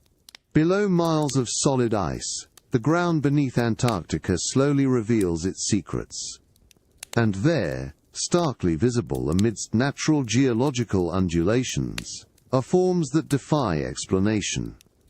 Perfectly geometric subsurface structures, sharp angles, and impossibly straight lines that stretch for miles, far too precise to be formed by ice or natural rock erosion. Imagine if Admiral Byrd's expeditions, particularly Operation High Jump, had access to such technology. What would they have seen beneath the ice, beyond the ice-free areas with vegetation and lakes, described in his alleged 1947 diary? These radar images present compelling physical evidence, raising profound questions about the true nature of Antarctica's hidden interior. Mainstream geology struggles to explain such geometric forms under miles of ice, suggesting perhaps unique rock formations or ancient volcanic structures. However, alternative researchers point to these precise shapes as clear indicators of intelligent design. Could these be the ruins of pre-glacial civilizations, megalithic structures buried and preserved beneath millennia of ice, as suggested by ancient maps like Piri Reis? Or do they represent something more current? Secret Nazi bases, established during their own clandestine Antarctic expeditions, now hidden beneath the surface. The sheer scale of Operation High Jump, involving 700 men, 13 ships and 33 aircraft, seems disproportionate for a simple mapping mission. Yet if the objective was to investigate and potentially secure sites revealed by such subsurface anomalies, the military resources become understandable. The abrupt termination of the mission after only 8 weeks, instead of the planned 6 to 8 months, takes on new significance. Was it a retreat, an encounter-driven evacuation prompted by the discovery of these very structures, or those who inhabit them? Byrd's reported statement to a Chilean newspaper about a new enemy that could fly from pole to pole at incredible speeds could be a direct reference to craft or beings associated with these hidden installations. After his alleged classified debriefing, Byrd was reportedly ordered to remain silent, and his sudden death in 1957, shortly after his final Antarctic mission, only adds to the layers of secrecy. The military has never fully explained these geometric subsurface forms. What colossal secrets do these silent, precise shapes hold beneath Antarctica's frozen shield? The immense pressure of miles of ice overhead is almost palpable as you descend into the abyssal depths of an uncharted subglacial freshwater lake. The frigid water gives way to an unnerving warmth as you plunge deeper, an unexpected thermal gradient defying the extreme cold of the continent above. Here, in this world of absolute darkness, the beam of your submersible's light cuts through the inky blackness, revealing a vast, silent expanse of water, stretching far beyond the reach of your instruments. The sheer scale, the profound stillness of this hidden ocean, evokes a sense of both wonder and profound isolation.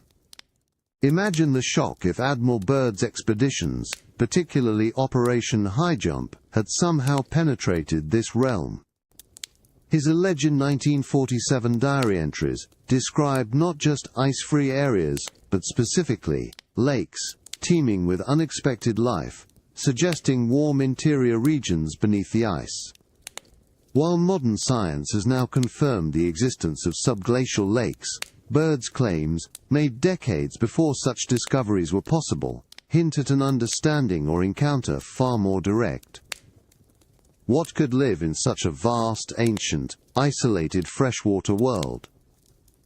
Could it harbor unknown life forms, ecosystems that have evolved independently for millions of years, or perhaps even pre-glacial civilizations adapted to subterranean existence, as suggested by hollow Earth theories? The factual mysteries surrounding Operation Highjump are compelling.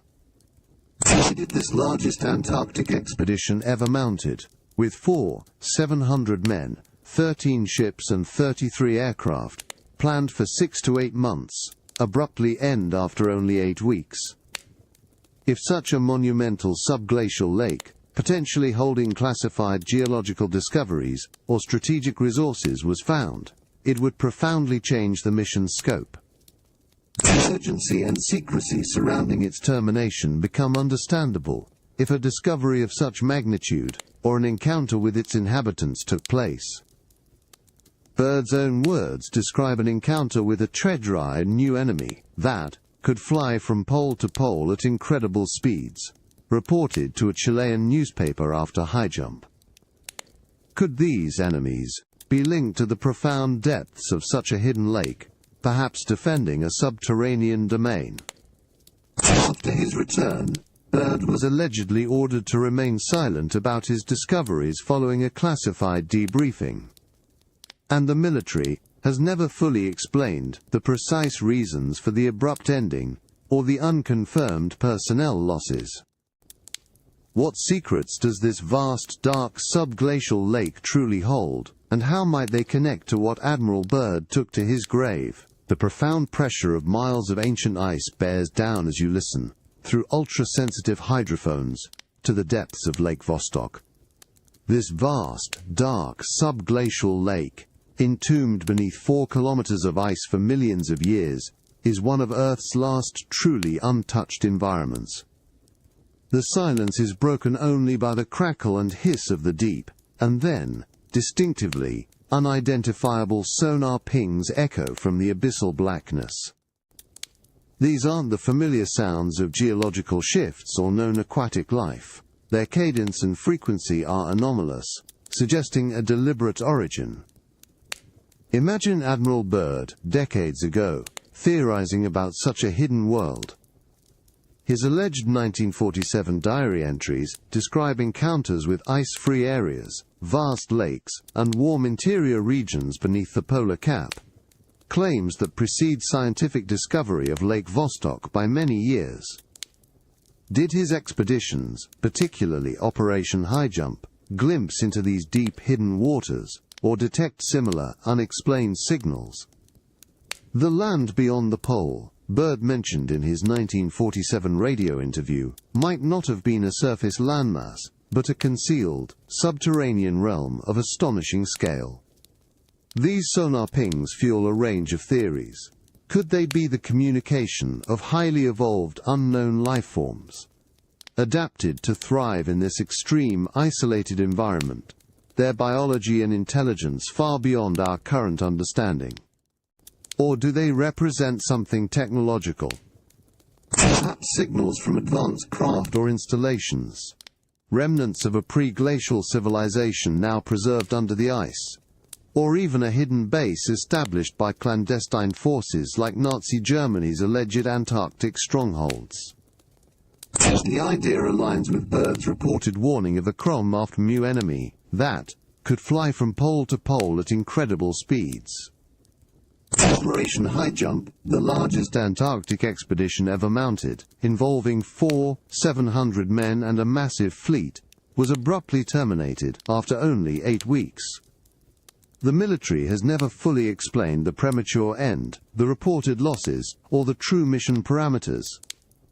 Was this unprecedented military presence an attempt to investigate, or even engage with, the source of such inexplicable pings, revealing classified geological discoveries, or advanced technology?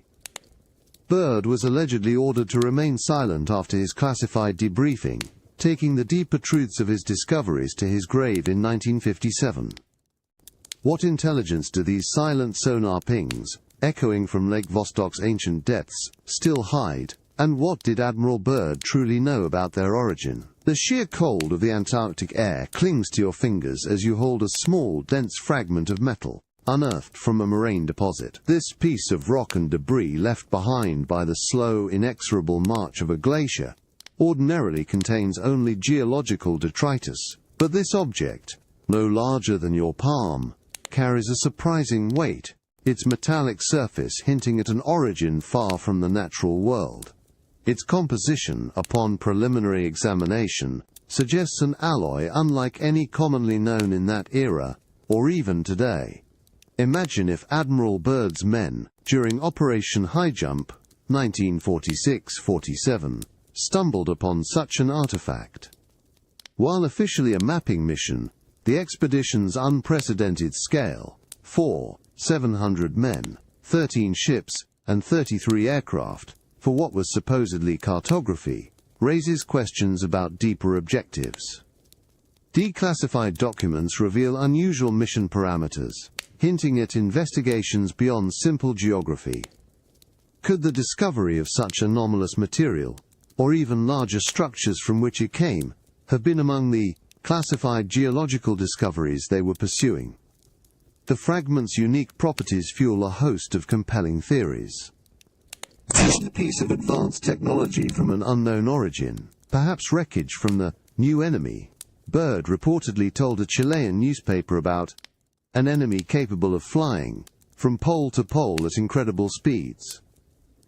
Could it be a component from a hidden base, possibly established by Nazi Germany during its own secret Antarctic expeditions, hinting at technological feats far beyond what was publicly known at the end of World War II? Or does it belong to a pre-glacial civilization, a relic from a time when Antarctica was ice-free, as suggested by the Piri Reis map and Byrd's alleged diary entries describing vegetation and lakes? The factual mystery of Operation High Jump's abrupt termination after only 8 weeks, rather than the planned 6 to 8 months, becomes less perplexing if such physical evidence forced a rapid withdrawal. Ships returned damaged, and personnel losses occurred that remain unexplained. Byrd, a decorated naval officer and respected explorer, was allegedly ordered to remain silent about his discoveries following a classified debriefing. The military has never fully explained the true nature of the mission's findings or its premature end. What profound secret does this heavy, anomalous fragment hold? And what did its discovery signify for Admiral Byrd in the frozen, silent expanse of Antarctica? The sterile glow of a computer screen illuminates your face as you zoom in on a high-resolution satellite image of Antarctica. Below the vast expanse of ice, revealed by sophisticated ice-penetrating radar and elevation mapping, you discern something truly astonishing. Perfectly symmetrical ridges, stretching in precise, geometric patterns that span many miles. These aren't the chaotic, organic lines of natural rock formations or glacial movements. Their regularity and alignment suggest an unmistakable order, an intelligent design far removed from nature's usual handiwork. Imagine Admiral Byrd and his reconnaissance flights during Operation High Jump. While not equipped with modern sub-ice radar, his aircraft meticulously photographed large areas. Could some of the anomalous surface features, documented in declassified Operation High Jump records, have been subtle hints of these underlying structures, perhaps visible through thinner ice or during periods of melt? The military resources deployed 700 men, 13 ships and 33 aircraft for what was supposedly a mapping mission seemed excessive. But if these expeditions were also tasked with identifying and investigating such profound subsurface anomalies, the scale becomes compellingly justified. These symmetrical ridges prompt a flurry of questions and theories. Mainstream geology struggles to explain such precision. often attributing similar findings to tectonic forces or unusual erosion patterns. However, alternative researchers propose that these could be the remnants of an immense, pre-glacial civilization, their colossal structures now entombed beneath millions of years of ice. The very scale and precision would align with the idea of advanced technology, far beyond what ancient societies are conventionally thought to possess. Or could these be part of a highly concealed vast military installation, perhaps a hidden base established by Nazi Germany during their secret Antarctic expeditions, or even a strategic military site of the Cold War era that remains classified? Byrd's alleged 1947 diary entries describe encounters with ice-free areas, vegetation, and lakes, hinting at a hidden world. His reported statement to a Chilean newspaper about a new enemy that could fly from pole to pole at incredible speeds might be linked to the advanced capabilities associated with such immense, hidden infrastructure. The abrupt end of Operation Highjump after only 8 weeks, rather than its planned 8 months, adds to the factual mystery. Was the mission terminated due to the discovery of these very structures, and the implications they held? Byrd was allegedly ordered to remain silent after his classified debriefing, and the military has never fully explained the true nature of his discoveries. What profound purpose did these perfectly symmetrical ridges once serve, and what secrets do they continue to guard beneath Antarctica's frozen, silent heart? The scent of aged parchment and distant hearth smoke fills the air as you delve into ancient northern European lore, tracing the mythic echoes of Hyperborea. This legendary land, often described as a verdant, temperate paradise existing beyond the North Wind, was said to be home to a wise and long-lived people. For centuries, this idea of a habitable, even idyllic region at an otherwise frozen pole has captivated explorers and mystics alike, a tantalizing whisper of a world hidden from conventional sight. You recall Admiral Richard E. Byrd's own startling accounts, particularly his alleged 1947 diary entries describing flights during Operation Highjump over ice-free areas with vegetation and lakes in Antarctica. His radio interview on March 5, 1947, further spoke of a land beyond the pole, echoing the very core of the Hyperborean myth, albeit transposed to the opposite end of the Earth. These are not just scientific observations, they are claims that resonate with ancient, improbable legends. Such ancient myths held a particular fascination for pre-World War II Germany. Groups within the Nazi regime, driven by esoteric beliefs and a quest for ancient knowledge, launched their own secret Antarctic expeditions to Neuschwabenland in 1938-39. Were they, perhaps, seeking to uncover the very secrets of such a hidden polar paradise, believing it could hold keys to advanced technology or forgotten civilizations? This geopolitical context adds a chilling layer to Byrd's later missions. The colossal scale of Operation Highjump, 700 men, 13 ships and 33 aircraft, for what was officially a mapping mission, seems disproportionate. Yet, if it was a covert continuation of a geopolitical quest for an extraordinary discovery, perhaps even a new enemy, within such a hidden land, the magnitude of force begins to make unsettling sense. Byrd's reported statement to a Chilean newspaper about encountering an adversary that could fly from pole to pole at incredible speeds could suggest a confrontation with something truly beyond human understanding, perhaps guarding a hidden Hyperborea. The abrupt termination of the mission after only 8 weeks, instead of the planned 6 to 8 months, and Byrd's alleged order to remain silent after his classified debriefing, only deepens the connection between ancient lore and modern classified expeditions. Did Byrd stumble upon a reality that mirrored the oldest legends, a hidden civilization, or a warm ice-free interior, an Antarctic Hyperborea that required absolute secrecy? The military has never fully explained the true purpose of these missions, or their sudden end.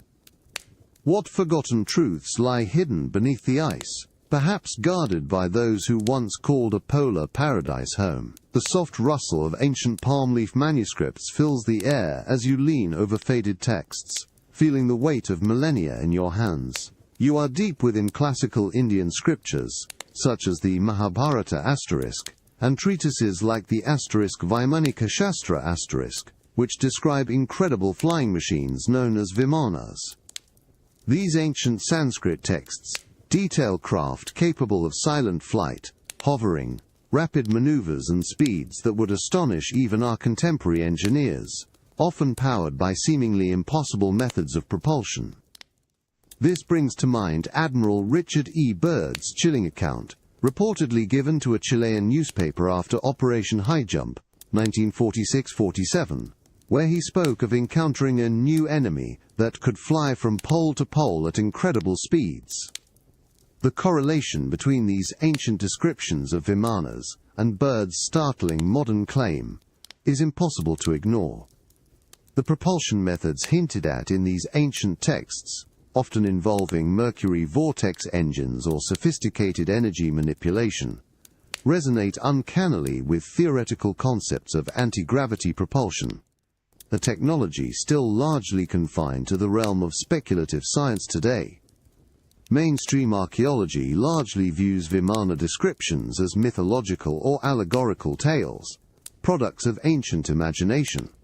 However, alternative researchers propose they are accounts of actual advanced technology, lost to history, or even evidence of extraterrestrial presence in antiquity.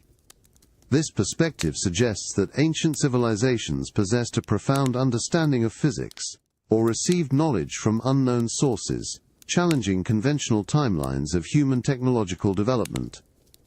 The geopolitical context of Byrd's expeditions is crucial.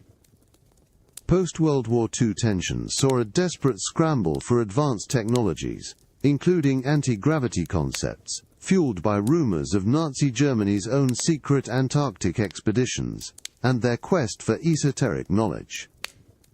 Was Operation High Jump, with its unprecedented scale of 700 men, 13 ships and 33 aircraft, a mapping mission, or was it a covert search for, or confrontation with, such advanced technologies or the entities operating them?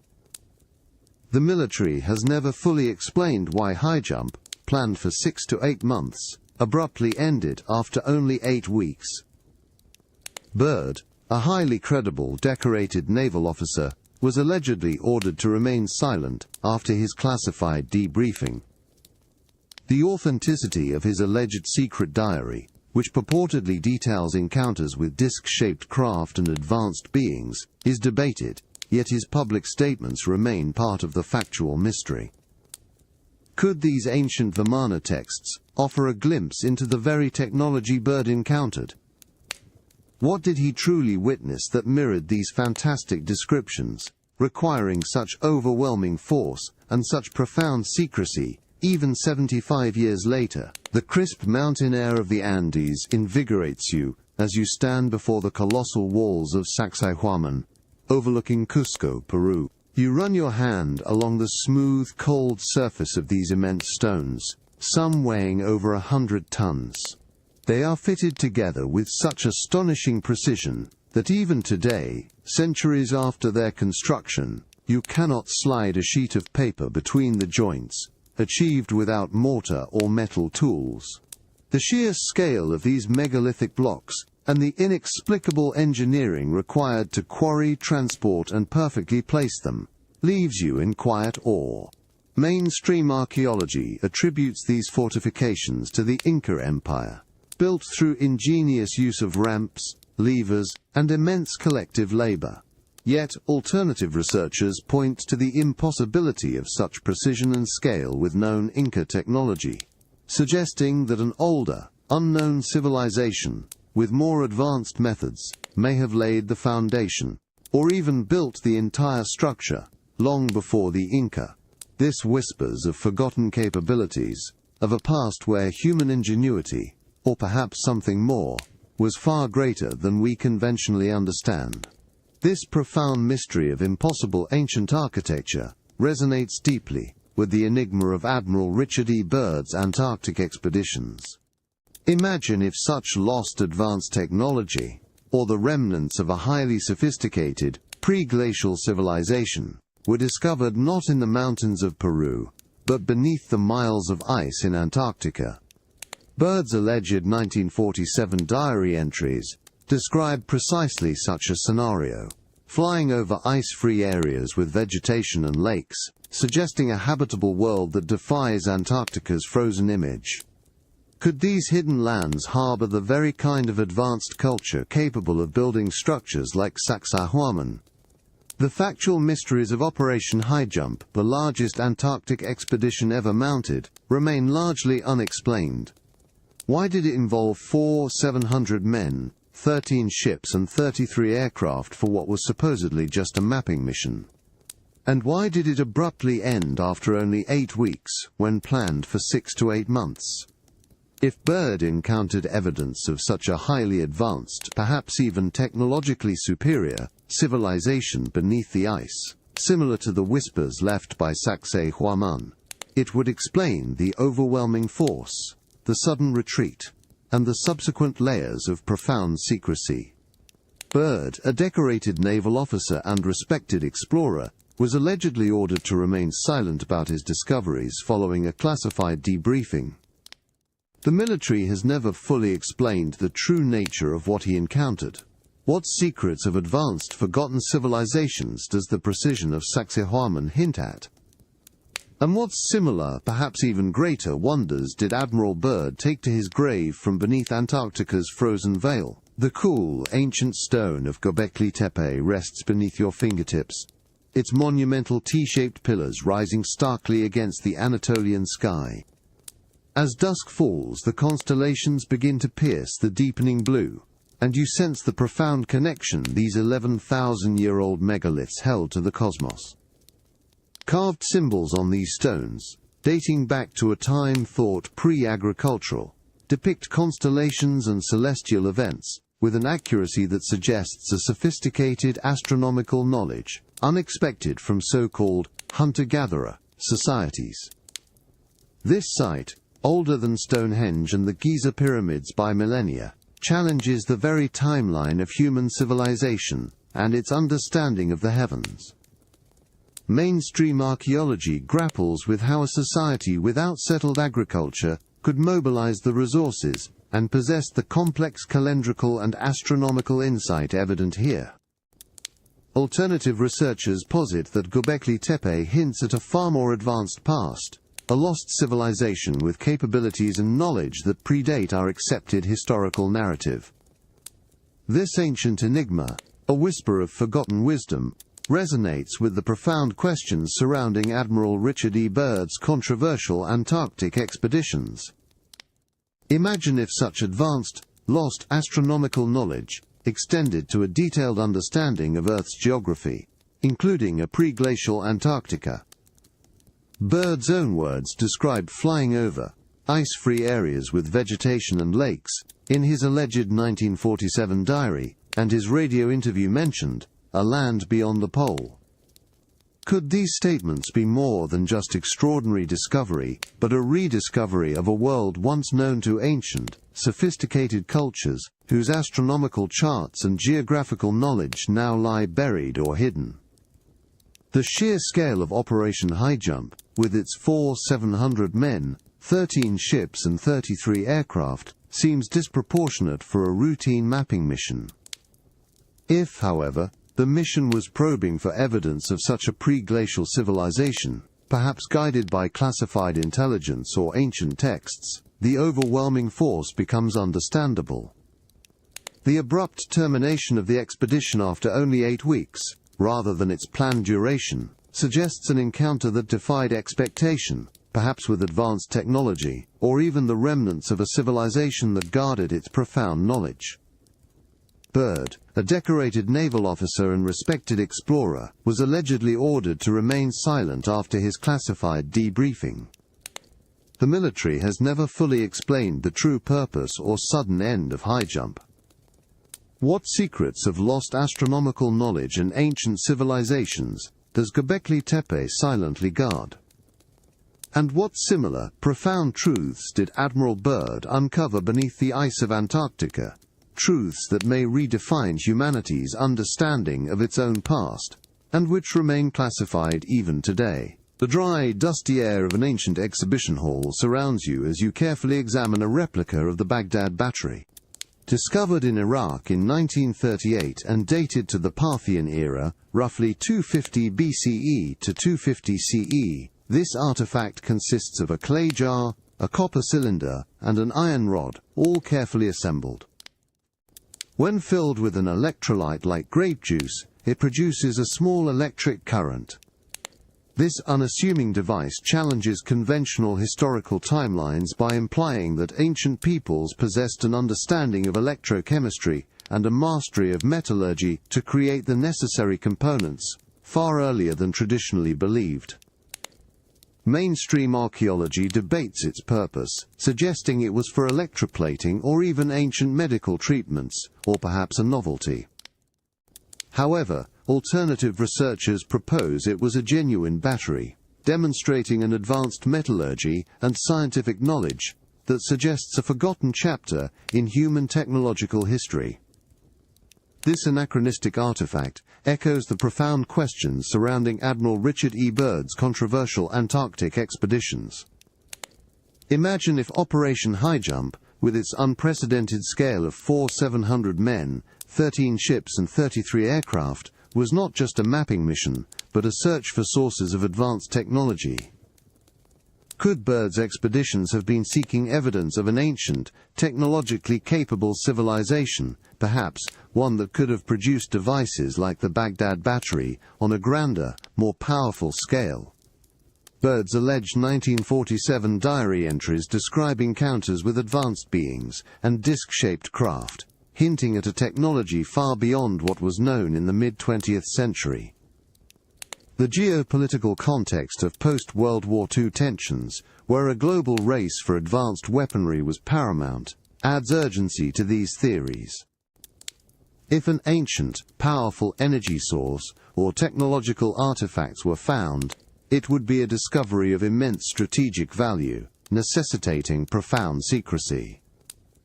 This aligns with Byrd's reported statement to a Chilean newspaper about a new enemy that could fly from pole to pole at incredible speeds, an enemy potentially possessing such advanced, perhaps rediscovered, technologies. The factual mystery of Operation High Jump's abrupt end after only 8 weeks, instead of its planned 6 to 8 months, becomes less perplexing if an encounter with such advanced technology, or its guardians, forced a rapid withdrawal. Byrd, a decorated naval officer, was allegedly ordered to remain silent after his classified debriefing. The military has never fully explained the true nature of the mission's findings. What forgotten knowledge of metallurgy and advanced technology does the Baghdad Battery hint at?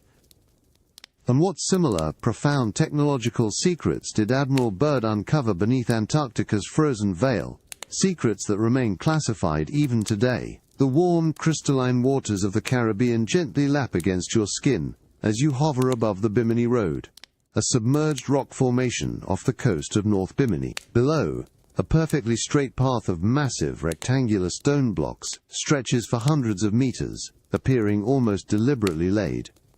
You can feel the currents moving around these enormous stones, some weighing many tons, their edges remarkably regular, challenging the notion of natural formation. Mainstream geology generally attributes the Bimini Road to natural erosion of beach rock, arguing that the precise shapes are coincidental. However, alternative researchers highlight the remarkable linearity, the apparent stratification of different rock types within the blocks, and their striking resemblance to ancient road constructions in other parts of the world. They suggest this is compelling evidence of a submerged artificial structure, a monumental achievement that would require advanced engineering, built by an unknown civilization when sea levels were significantly lower, thousands of years ago. This profound mystery of a submerged ancient structure resonates with the persistent claims surrounding Admiral Richard E. Byrd's controversial Antarctic expeditions. Imagine if similar, massive artificial structures, or even entire cities, were found beneath the Antarctic ice. Byrd's alleged 1947 diary entries described flying over ice-free areas with vegetation and lakes, hinting at a lost, habitable continent. Could these ice-free regions, or the depths below the ice, conceal the remnants of a civilization capable of building structures as impressive as, or even more advanced than, the Bimini Road? The factual mysteries of Operation Highjump remain intriguing. Why was this colossal expedition, with 700 men, 13 ships and 33 aircraft, planned for 6 to 8 months, abruptly terminated after only 8 weeks? And why, for what was supposedly a mapping mission, did it involve such overwhelming military force? If Byrd discovered ancient pre-glacial civilizations preserved under the ice, or advanced technology from an unknown origin, perhaps even a hidden city, it would provide a powerful reason for the hurried withdrawal and subsequent secrecy. His reported statements about a new enemy that could fly from pole to pole at incredible speeds could be a veiled reference to the formidable capabilities of such a concealed civilization. Byrd, a decorated naval officer, was allegedly ordered to remain silent after his classified debriefing. The military has never fully explained the true nature of his discoveries. What lost civilizations does the Bimini Road hint at, lying submerged and silent? And what comparable or even greater secrets did Admiral Byrd uncover beneath the ice of Antarctica, secrets that remain classified, perhaps linked to the very builders of such impossible structures? The raw, biting wind whips past your ears as you trek across a desolate, rock-strewn outcrop in the Ellsworth Mountains, their jagged peaks rising like ancient teeth from the Antarctic ice. The air is thin, the silence profound, yet an unsettling sensation prickles at the back of your neck. You feel a distinct sense of being watched, an invisible gaze emanating from the vast, empty expanse, or perhaps from the very shadows of the formidable mountains around you. There's no visible sign of life, no creature to justify this primal instinct, yet the feeling is undeniable. Imagine Admiral Richard E. Byrd and his men, during Operation Highjump, encountering such a disquieting presence. His alleged 1947 diary entries describe not just geographical anomalies like ice-free areas with vegetation and lakes, but also encounters with disc-shaped craft and advanced beings. These accounts, if authentic, would certainly explain a profound sense of being observed or even monitored by a non-human intelligence. Byrd's credibility as a decorated naval officer and pioneering explorer gives weight to these otherwise extraordinary claims. The colossal scale of Operation Highjump, with 700 men, 13 ships and 33 aircraft, was supposedly for mapping. Yet, if the mission's true purpose was to investigate a known or suspected intelligent presence on the continent, the overwhelming force makes strategic sense. The abrupt termination of the mission after only 8 weeks, instead of the planned 6 to 8 months, becomes less a logistical failure and more an encounter-driven evacuation. Ships returned damaged, and unexplained personnel losses occurred, facts that the military has never fully explained. This feeling of being watched also resonates with Byrd's reported statement to a Chilean newspaper about a comet-ray, new enemy, that could fly from pole to pole at incredible speeds. Such an enemy would undoubtedly possess surveillance capabilities, monitoring any intrusion into their domain. Could this presence be that of an extraterrestrial entity, or perhaps a technologically advanced hidden civilization, perhaps even a secret Nazi base established during Germany's own Antarctic expeditions, now cloaked and guarding its secrets? Byrd was allegedly ordered to remain silent after his classified debriefing, a directive that extended until his sudden death in 1957. The military has never fully explained the true nature of his discoveries. Why does Antarctica continue to evoke this unsettling sense of presence? What profound, watchful intelligence did Admiral Byrd encounter in its desolate mountains? An intelligence that still monitors those who venture too close to its classified secrets. The air in the small, dimly lit room is heavy, carrying the scent of old paper and unspoken truths. You sit across from a man whose eyes, though clouded by age, still hold the distant gleam of Antarctic ice. He is a former crewman of Operation High Jump, one of the few remaining witnesses to Admiral Richard E. Byrd's controversial 1946-47 expedition. His voice is a quiet rasp, carefully chosen words echoing with a lifetime of guarded memories, hinting at far more than he explicitly states. He speaks of the initial awe, the sheer scale of the mission. 700 men, 13 ships, 33 aircraft, resources that, for a supposed mapping expedition, seemed almost ludicrous even then. Official records show this was the largest Antarctic deployment ever. But then, a shadow crosses his face as he alludes to the abrupt shift, the growing unease as the mission, planned for 6 to 8 months, inexplicably concluded after only 8 weeks. He mentions ships returning damaged, and whispers of unexplained personnel losses, details the military has never fully explained. You listen for direct answers but receive only fragments, veiled references. He nods slowly when you mention Byrd's alleged 1947 diary entries, those startling descriptions of flying over ice-free areas with vegetation and lakes. The crewman's quiet affirmation, unspoken but powerfully felt, suggests such impossible landscapes were indeed witnessed. He doesn't confirm an our nation enemy, but his grim expression when you recall Byrd's reported statement to a Chilean newspaper about encountering a force that they could fly from pole to pole at incredible speeds, speaks volumes, implying a confrontation far beyond the scope of a mere mapping expedition. Was it advanced technology from an unknown origin, perhaps a hidden Nazi base established during Germany's secret Antarctic expeditions, as some theories suggest? Or did they encounter an extraterrestrial presence, or even a pre-glacial civilization, guarding its subterranean world?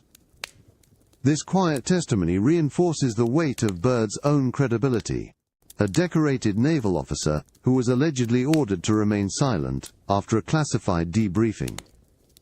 What profound secret did this crewman carry for decades? A secret that aligns so chillingly with Byrd's cryptic words and the enduring mysteries of Antarctica. The sudden drop in air pressure catches you off guard as you venture deeper into a newly discovered ice corridor, far beneath the Antarctic surface. Your ears pop, and the air grows surprisingly warm, displacing the expected frigid chill. This isn't the slow, natural ventilation of a common ice cave. It feels like breaching a sealed environment, a vast internal space with its own distinct atmospheric conditions. The feeling is unsettling, hinting at something immense and hidden beyond the glittering walls of blue ice. Imagine Admiral Richard E. Byrd and his expedition during Operation High Jump, 1946-47, encountering such a phenomenon. His alleged 1947 diary entries speak not just of flying over ice-free areas with vegetation and lakes, but of entering a different realm altogether, a land beyond the pole, with its own light and temperature. A sudden pressure shift like this suggests a transition into precisely such an encapsulated world, a vast subterranean network capable of sustaining an independent atmosphere. The factual mysteries surrounding Operation High Jump are compelling. Why did this largest Antarctic expedition ever mounted, involving 700 men, 13 ships and 33 aircraft, planned for 6 to 8 months, abruptly end after only 8 weeks? If the objective was merely cartography, such an overwhelming force and a premature withdrawal are perplexing. However, if the mission involved exploring deep ice corridors and encountering such dramatic environmental shifts, perhaps indications of entrances to subterranean worlds or even hidden bases, the scale and the hasty retreat become far more logical. This pressure change could signal the presence of advanced technology, regulating an internal climate, or even a hidden civilization existing in warm interior regions, as suggested by hollow Earth theories. Could this be a concealed Nazi base, established during Germany's own pre-war Antarctic expeditions, where they sought to create a refuge or develop advanced weaponry? Or does it hint at an extraterrestrial presence, guarding their domain with atmospheric controls? Byrd's reported statement to a Chilean newspaper about encountering a new enemy that could fly from pole to pole at incredible speeds could directly relate to beings or craft operating within such a hidden, pressure-controlled environment. Byrd, a decorated naval officer, was allegedly ordered to remain silent after his classified debriefing, and the military has never fully explained the true nature of the mission's findings or its abrupt end. What kind of world lies beyond this shift in pressure? And what profound atmospheric secret did Admiral Byrd stumble upon? A secret that remains classified even today, locked deep beneath the Antarctic ice. The silence beneath the Antarctic ice is profound, broken only by the drip of melting water as you navigate a narrow, subglacial cavern. Ahead, a strange, pulsating luminescence reflects on the underside of a massive ice sheet, casting the frozen ceiling in an ethereal, shifting glow of greens and blues. This isn't bioluminescence from unseen organisms. The light source is too consistent, too controlled, hinting at something artificial, something operating in the absolute darkness. Imagine Admiral Richard E. Byrd and his crew, during Operation High Jump, encountering such an inexplicable light source. His alleged 1947 diary entries describe not just ice-free areas and vegetation, but also a journey into an inner world, illuminated by an unknown light. Such a luminescence would be a clear sign of intelligence or advanced technology, far beyond what any human expedition of the era would expect to find in the Antarctic interior. The sheer scale of Operation High Jump, 700 men, 13 ships and 33 aircraft, for what was ostensibly a mapping mission, becomes profoundly significant in this context. If the true objective was to investigate such sources of powerful, unknown light or energy, which could indicate advanced technology, hidden civilizations, or even entrances to subterranean worlds, the overwhelming force appears entirely justified. The abrupt termination of the mission after only 8 weeks, rather than its planned duration, could signify a rapid withdrawal following a direct encounter with the source of this luminescence. This strange light could emanate from a hidden Nazi base, established during Germany's own secret Antarctic expeditions, experimenting with advanced energy sources. Or, more controversially, it could be the light from an extraterrestrial presence, or a pre-glacial civilization whose technology continues to operate in the deep ice. Byrd's reported statement to a Chilean newspaper about encountering a new enemy that could fly from pole to pole at incredible speeds might be a direct reference to the inhabitants or technology associated with this very light source. Byrd, a decorated naval officer and respected explorer, was allegedly ordered to remain silent after his classified debriefing. The military has never fully explained the true purpose of the mission, the reported damages to ships, or the personnel losses. What profound energy or intelligence radiates this strange luminescence from the depths of Antarctica?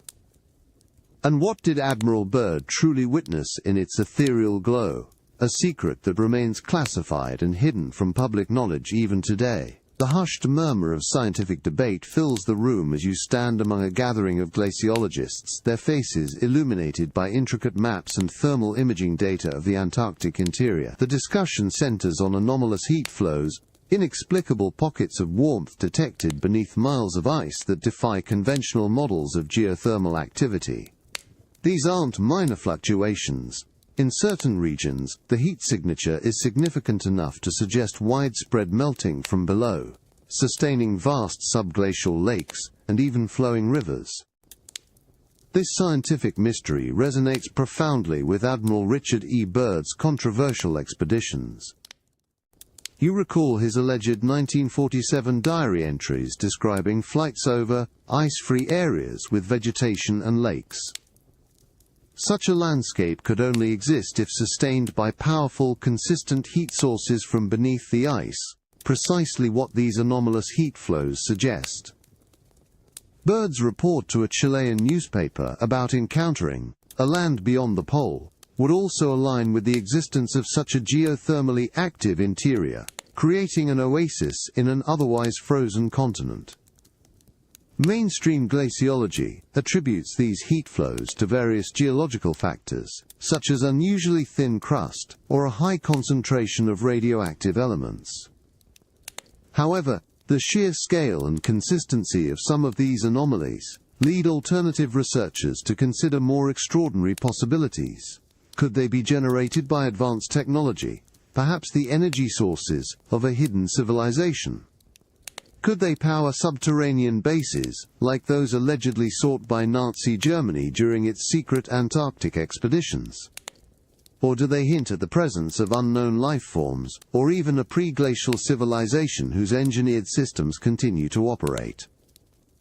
The factual mysteries of Operation Highjump, the largest Antarctic expedition ever mounted, involving 700 men and a massive fleet, remain. Why did it abruptly end after only 8 weeks, instead of its planned duration?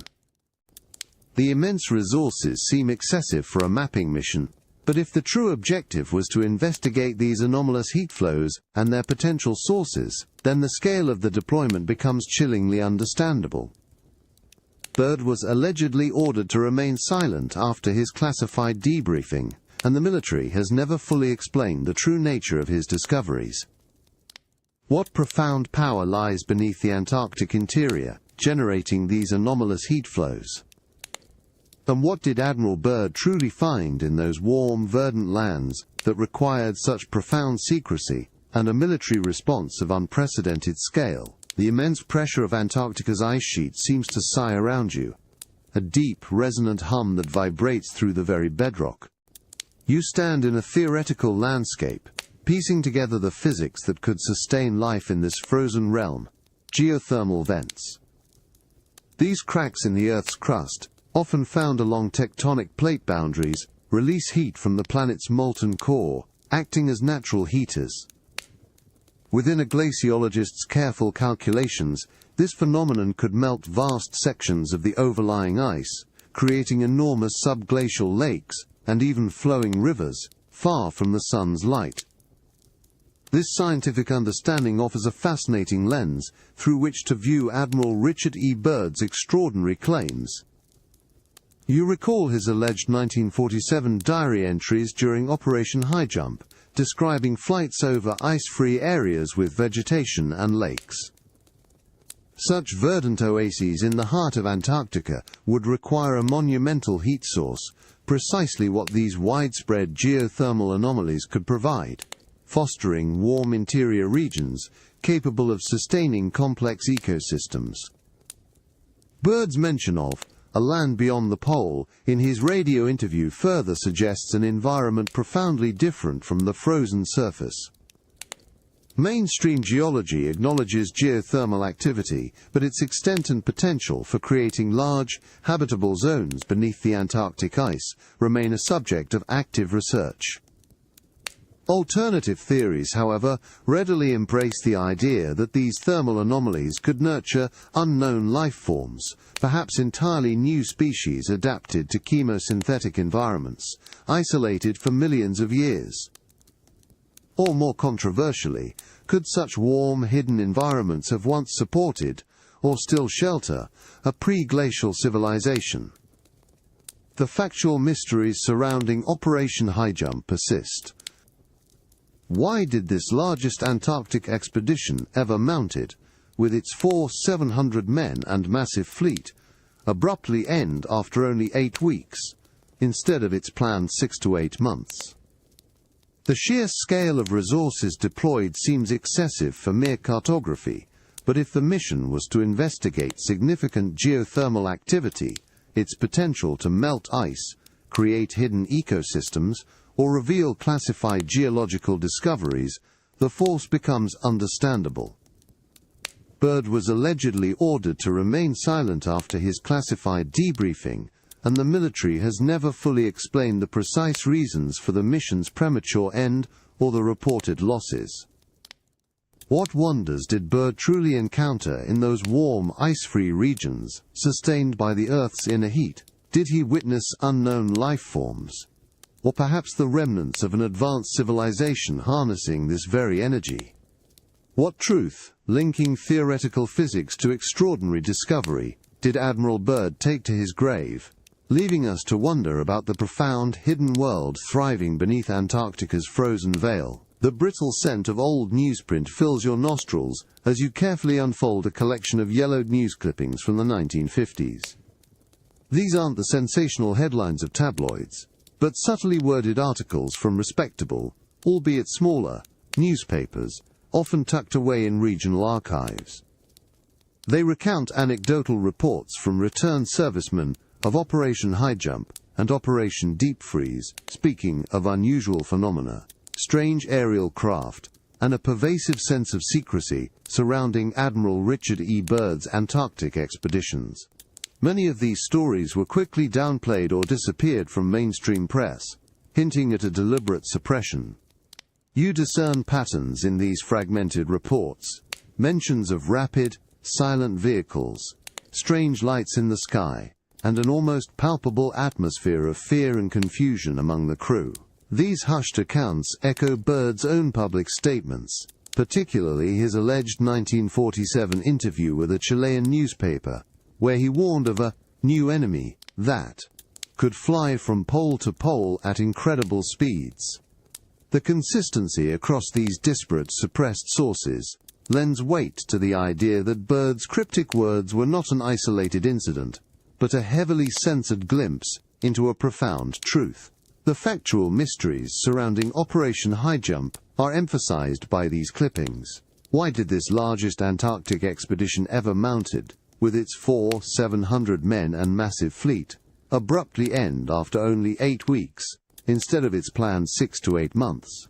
The resources seemed excessive for cartography, but if they were indeed confronting an advanced, unidentified adversary, the deployment of such a force becomes explicable. The clippings also hint at damaged ships and unexplained personnel losses, lending credence to the theory of an encounter-driven evacuation rather than a logistical failure. Mainstream historians often dismiss these snippets as sensationalism or misinterpretations, given the lack of official corroboration. However, alternative researchers suggest they are crumbs of truth deliberately left behind, or simply too numerous and consistent to be mere coincidence. Were these early reports hinting at advanced technology, perhaps a hidden Nazi base established during Germany's own secret Antarctic expeditions, or even an extraterrestrial presence? Byrd, a decorated naval officer, was allegedly ordered to remain silent after his classified debriefing. His sudden death in 1957, shortly after his final Antarctic mission, only adds to the intrigue surrounding these suppressed accounts. The military has never fully explained the true nature of his discoveries. What profound, classified secrets did these fleeting news clippings hint at, and what did Admiral Byrd truly know about a hidden enemy beneath Antarctica's frozen veil, knowledge that remains hidden from the public even today? The quiet hum of old teletype machines and the hushed urgency of strategic meetings fill the air as you trace the invisible lines of the geopolitical chess game played out in the unforgiving Antarctic. The ink on the surrender documents of World War II was barely dry, yet the world was already plunging into the icy depths of the Cold War.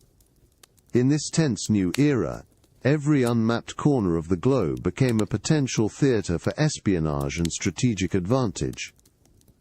You consider Nazi Germany's own clandestine expedition to Antarctica, Neuschwabenland, in 1938-39. This pre-war interest, often overshadowed by the horrors of the war, suggests a hidden agenda, a search for something beyond territorial claims. Then came Admiral Richard E. Byrd's colossal Operation High Jump in 1946-47, followed by Operation Deep Freeze in 1955-56, massive military-backed endeavors by the United States. Why such overwhelming force for what was officially presented as scientific and mapping missions? The involvement of 4 700 men, 13 ships and 33 aircraft for high jump, planned for 6 to 8 months but abruptly ending after only 8 weeks, speaks volumes of an urgency far beyond cartography. The factual mysteries deepen as you consider Byrd's own cryptic statements. His reported warning to a Chilean newspaper about a Koya, new enemy, that Poisal could fly from pole to pole at incredible speeds, and his radio interview mentioning a land beyond the pole, suggest an encounter with a formidable, non-conventional adversary. Was this adversary a hidden Nazi base, leveraging advanced technology developed in the war, or perhaps an entirely unknown intelligence, guarding classified geological discoveries, or strategic sites of immense value? A pivotal piece of the puzzle is the Antarctic Treaty of 1961. Signed suspiciously soon after Byrd's expeditions, it bans all military activity on the continent, dedicating it to peaceful scientific research. This international accord, brokered during the height of the Cold War, effectively sealed off Antarctica from military contention. Was this treaty a preventative measure against a nascent arms race for the continent's secrets, or a collective agreement to contain a discovery too profound, too dangerous for any single nation to control? Byrd, a highly decorated naval officer and revered explorer, was allegedly ordered to remain silent after his classified debriefing. His sudden death in 1957, following his last Antarctic mission, further shrouds the events in secrecy. The military has never fully explained the true nature of what he found. What geopolitical tremors did Byrd's expeditions cause? And what profound, classified secret about Antarctica's interior forced the world's powers to unite in an unprecedented act of global control? A secret, still guarded by silence, and a treaty. The air is thick with the scent of aged leather and dust as you sort through obscure texts and private correspondence, revealing persistent whispers of an underground city. These accounts, often found in esoteric circles and the fringes of historical research, describe not just hidden bases, but vast, subterranean metropolises beneath the Earth's surface, thriving in warmth and light. This idea of a hollow Earth, or at least immense internal caverns, has captivated theorists for centuries, often connected to tales of advanced beings and forgotten civilizations. These whispers resonate with startling clarity with Admiral Richard E. Byrd's controversial expeditions. You recall his alleged 1947 diary entries, which vividly describe flying over ice-free areas with vegetation and lakes, and an astonishing journey into an inner world, a land beyond the pole, that was warm and inhabited. Could these accounts be more than fantastical claims, instead hinting at the discovery of such an underground city beneath Antarctica's formidable ice sheet? Byrd's credibility as a decorated naval officer lends an unsettling weight to these extraordinary claims. The factual mysteries of Operation High Jump, the largest Antarctic expedition ever mounted, are significant. Why did this mission, involving 4 700 men, 13 ships and 33 aircraft, and planned for 6 to 8 months, abruptly end after only 8 weeks? If the objective was merely mapping, such a deployment and premature withdrawal are perplexing. However, if the goal was to locate or confront a hidden underground city, or a new enemy within it, as Byrd reportedly told a Chilean newspaper, an enemy capable of flying from pole to pole at incredible speeds, then the overwhelming force and hasty retreat make chilling sense. The geopolitical context, with Nazi Germany's own pre-war Antarctic expeditions, adds another layer of intrigue. Were they too seeking such an underground refuge, or a source of advanced technology within a subterranean city? Post-World War II, the scramble for intelligence and advanced weaponry was intense, making any discovery of a hidden civilization or advanced technology a matter of supreme national security. Byrd was allegedly ordered to remain silent after his classified debriefing, a directive that extended until his death in 1957. The military has never fully explained the losses or the true reasons for Highjump's premature end. What profound secret, what vast underground city do these esoteric whispers and Byrd's cryptic accounts truly point to? And why, 75 years later, does the truth about Antarctica's hidden depths and what Admiral Byrd took to his grave remain so fiercely classified? The soft hum of a magnetometer fills your ears as you scrutinize intricate magnetic anomaly maps of Antarctica. These scientific charts, compiled from decades of aerial and satellite surveys, reveal the subtle distortions in Earth's magnetic field.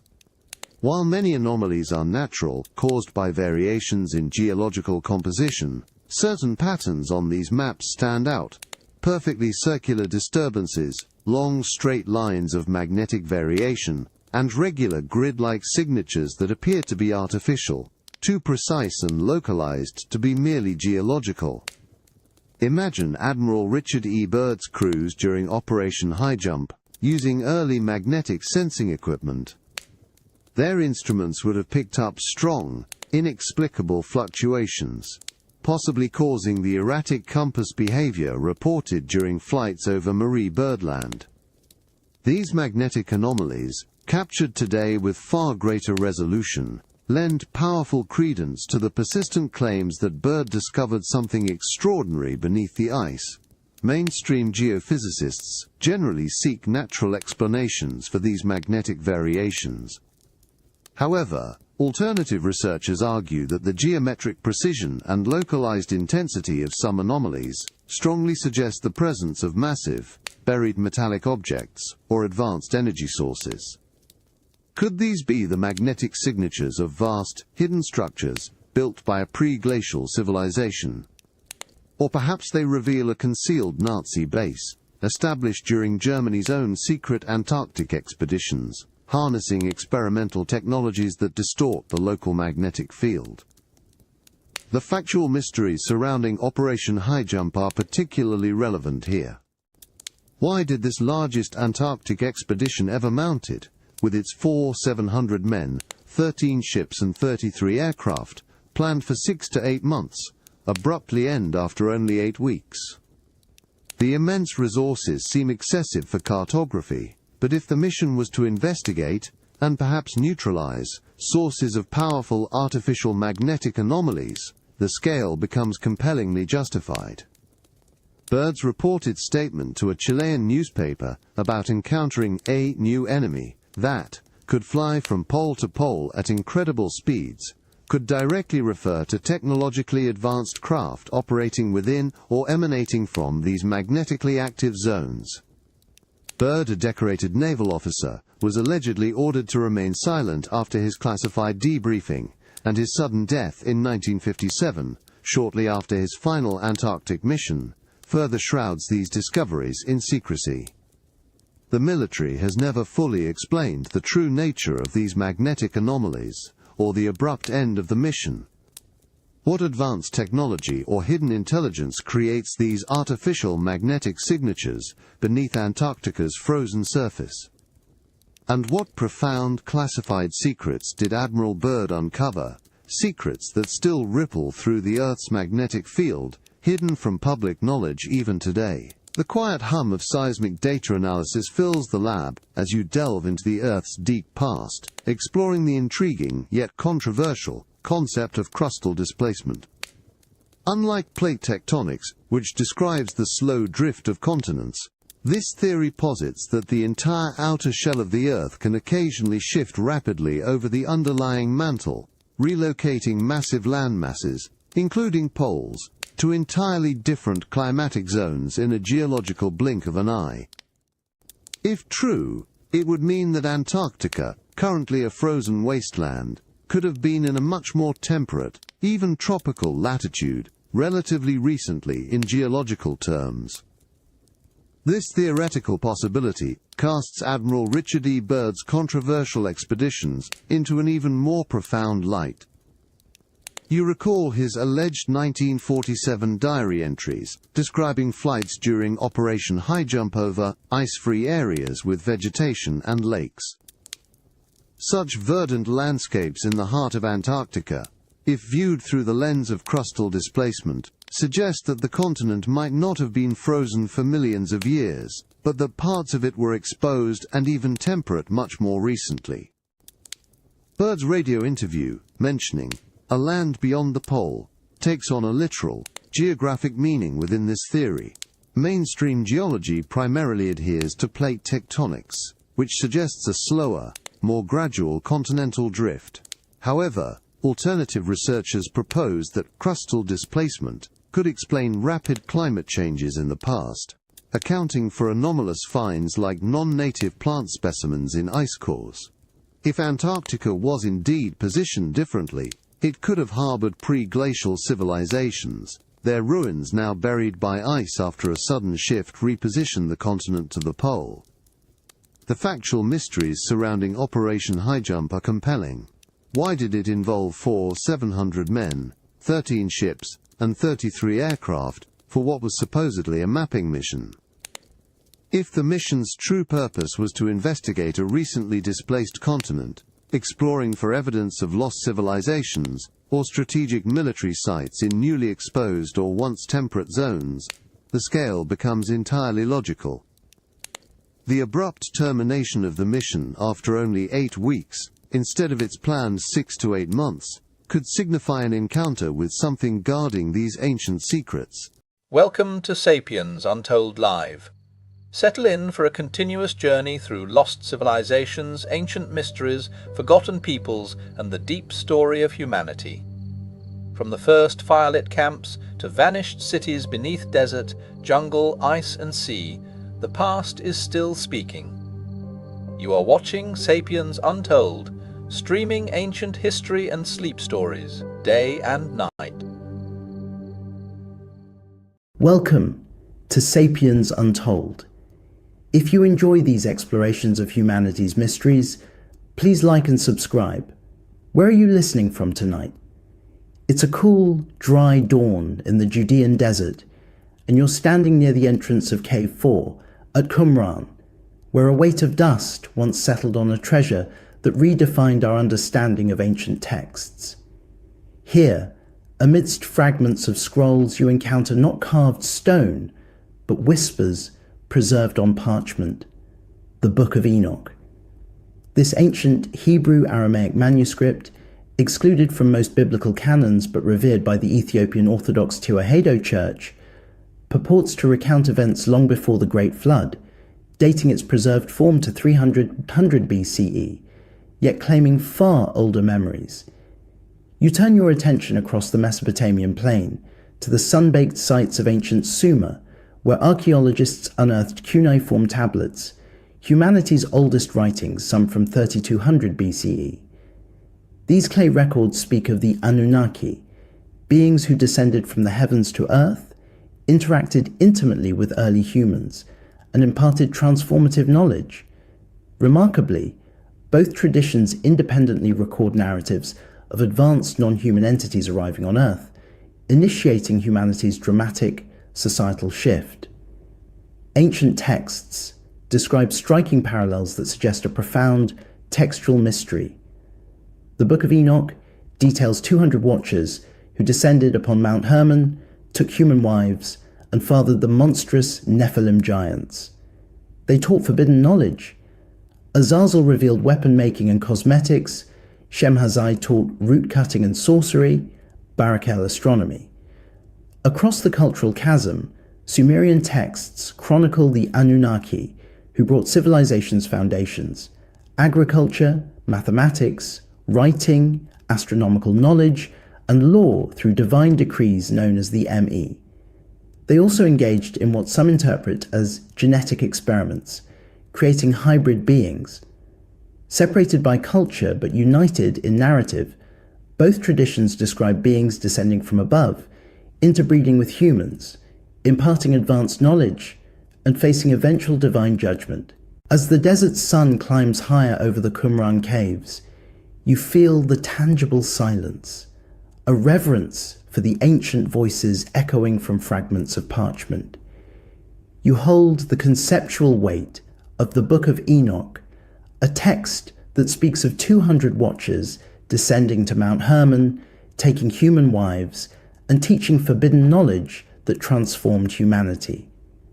Simultaneously, your mind bridges the centuries to the ancient clay tablets of Sumer, where the Anunnaki are credited with bestowing civilization upon nascent human societies.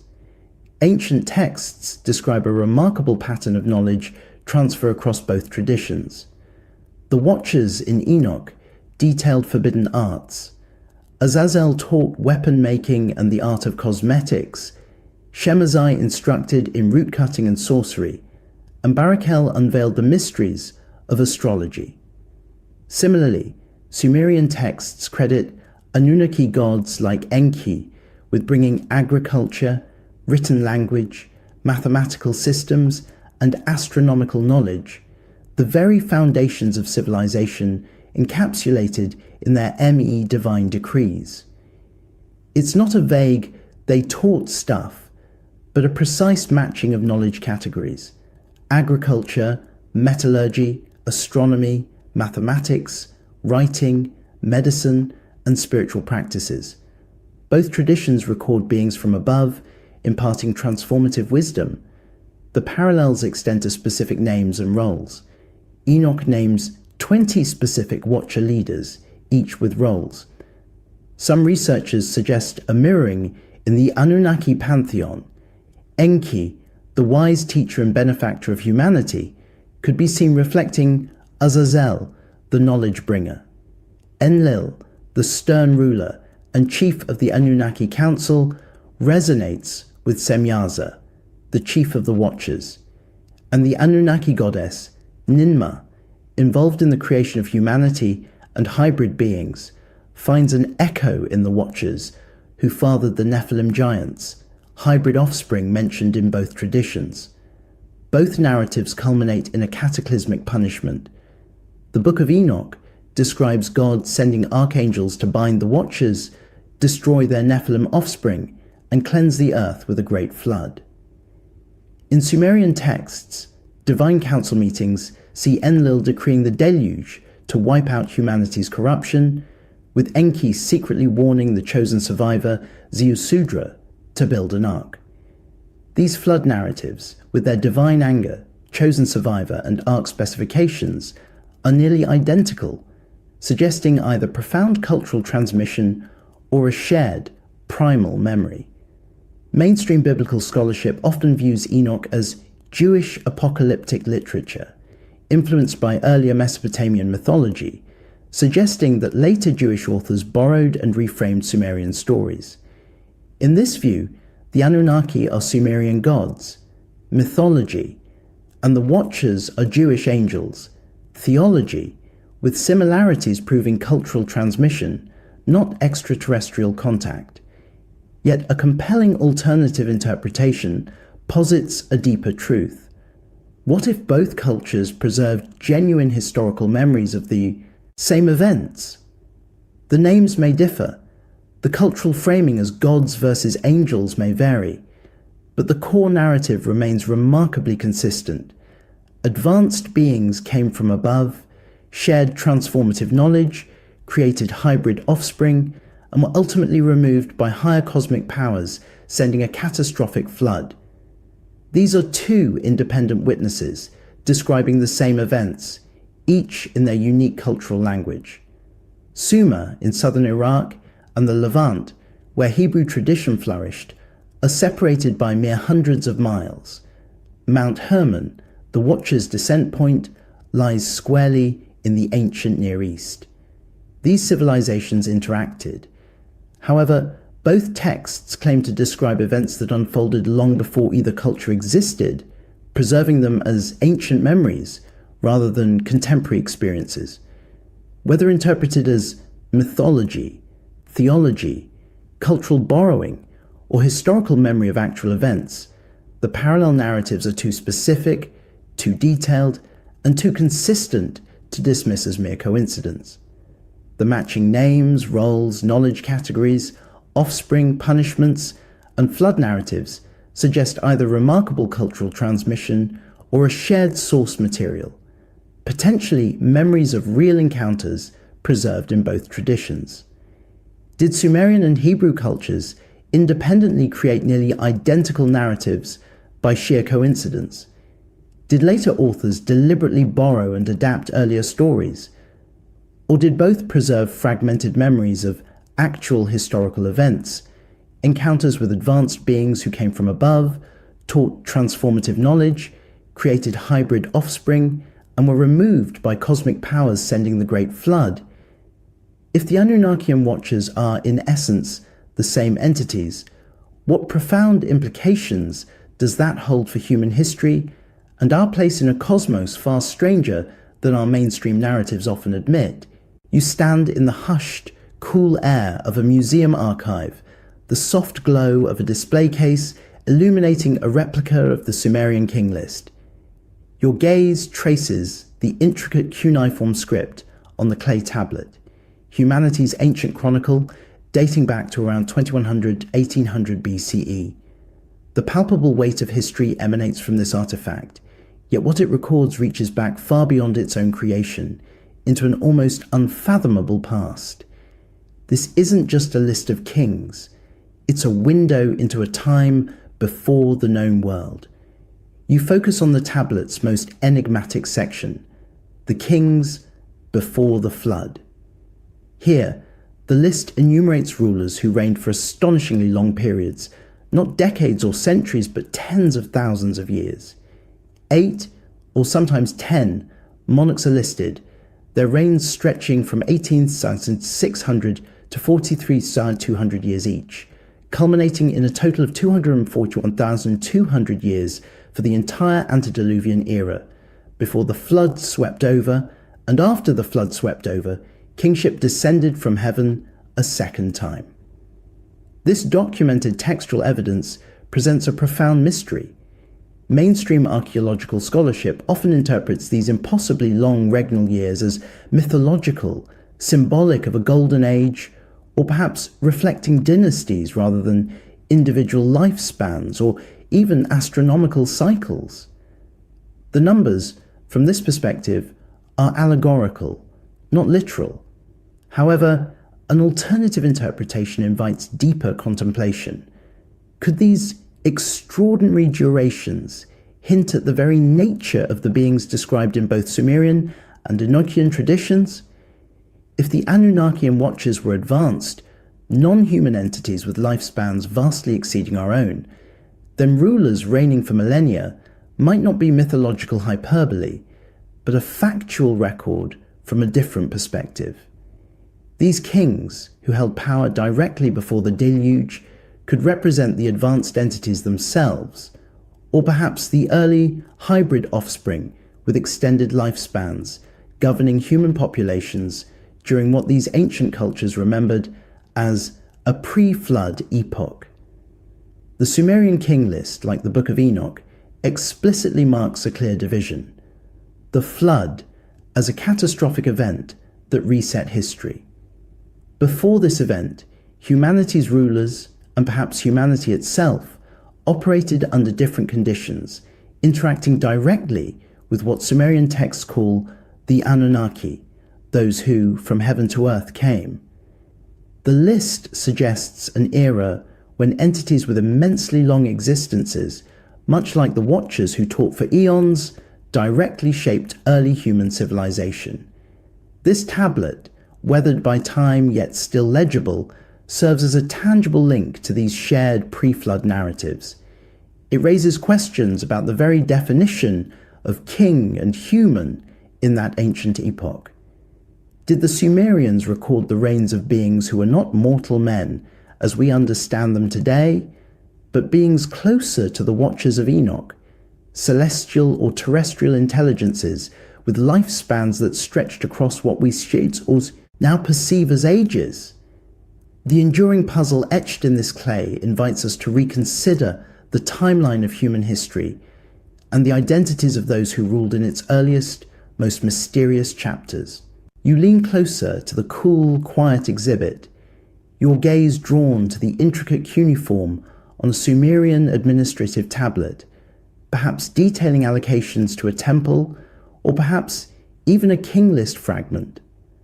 The precise marks tell not just of daily life, but of the very names that shaped their cosmos. The resonance of these ancient names, whispered across millennia, finds an echo in texts far removed culturally, yet strikingly similar in narrative. Ancient texts describe a remarkable specificity in the roles and names attributed to these descending beings. The Book of Enoch names 20 specific Watcher leaders, each assigned particular functions or territories. For instance, Azazel is identified as the one who taught humans to make weapons and adorn themselves with cosmetics, leading to corruption. Shemazai taught root cutting and sorcery, while Barakel imparted astrology. Crossing the cultural divide, Sumerian texts name specific Anunnaki deities credited with bringing civilization's foundations. Enki, often depicted as the wise god of water, crafts, and knowledge, a benefactor to humanity, finds a compelling parallel in Azazel as a primary knowledge bringer. Enlil, the stern chief of the Sumerian pantheon and holder of the Tablets of Destinies, resonates with Semyaza, the chief of the Watchers who led the descent. Animma, the mother goddess and divine geneticist in Sumerian myths, who shaped humanity and hybrid beings, evokes the Watchers who fathered the Nephilim giants. These are not merely general similarities, but specific roles, seemingly matched across distinct traditions. This precision extends to the knowledge transferred. Both Watchers and Anunnaki taught 7 specific categories: agriculture, metallurgy, weapon making, astronomy, mathematics, writing, medicine, root cutting, herbalism, and spiritual or magical practices. This striking consistency, down to the very categories of knowledge, suggests a pattern far more intricate than vague cultural exchange. Mainstream biblical scholarship views these textual parallels as evidence of cultural transmission. It suggests that later Jewish apocalyptic authors, when composing works like the Book of Enoch, drew upon and reinterpreted existing Mesopotamian myths, adapting figures like the Anunnaki into their own theological framework of fallen angels or watchers.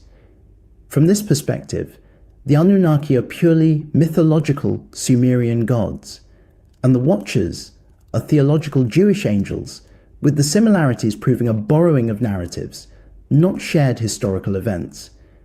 However, an alternative interpretation invites contemplation.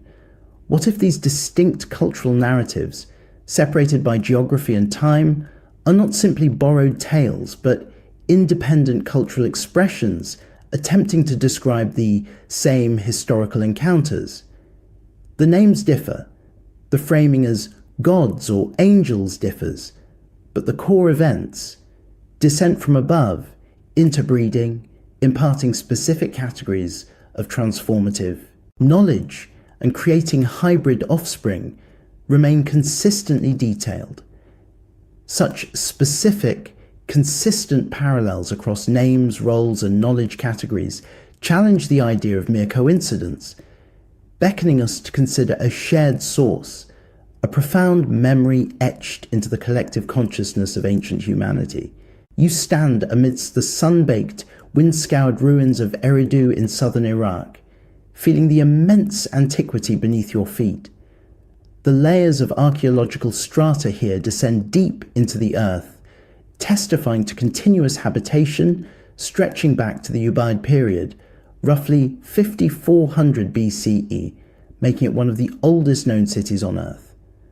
A vast, eroded ziggurat mound dedicated to the god Enki dominates the landscape, hinting at the primordial significance of this site in Sumerian consciousness. Sumerian texts describe Eridu as the first city, the place where kingship descended from heaven after creation, long before the Great Flood. This resonates with the narratives of beings from above initiating civilization. It was here, at Eridu, that Enki, the Sumerian god of wisdom, water, and creation, established his domain. He is credited with bringing the Me, the divine decrees or foundational principles of civilized life, to humanity. These Me encompass everything from agriculture, mathematics, and writing to various crafts and social institutions.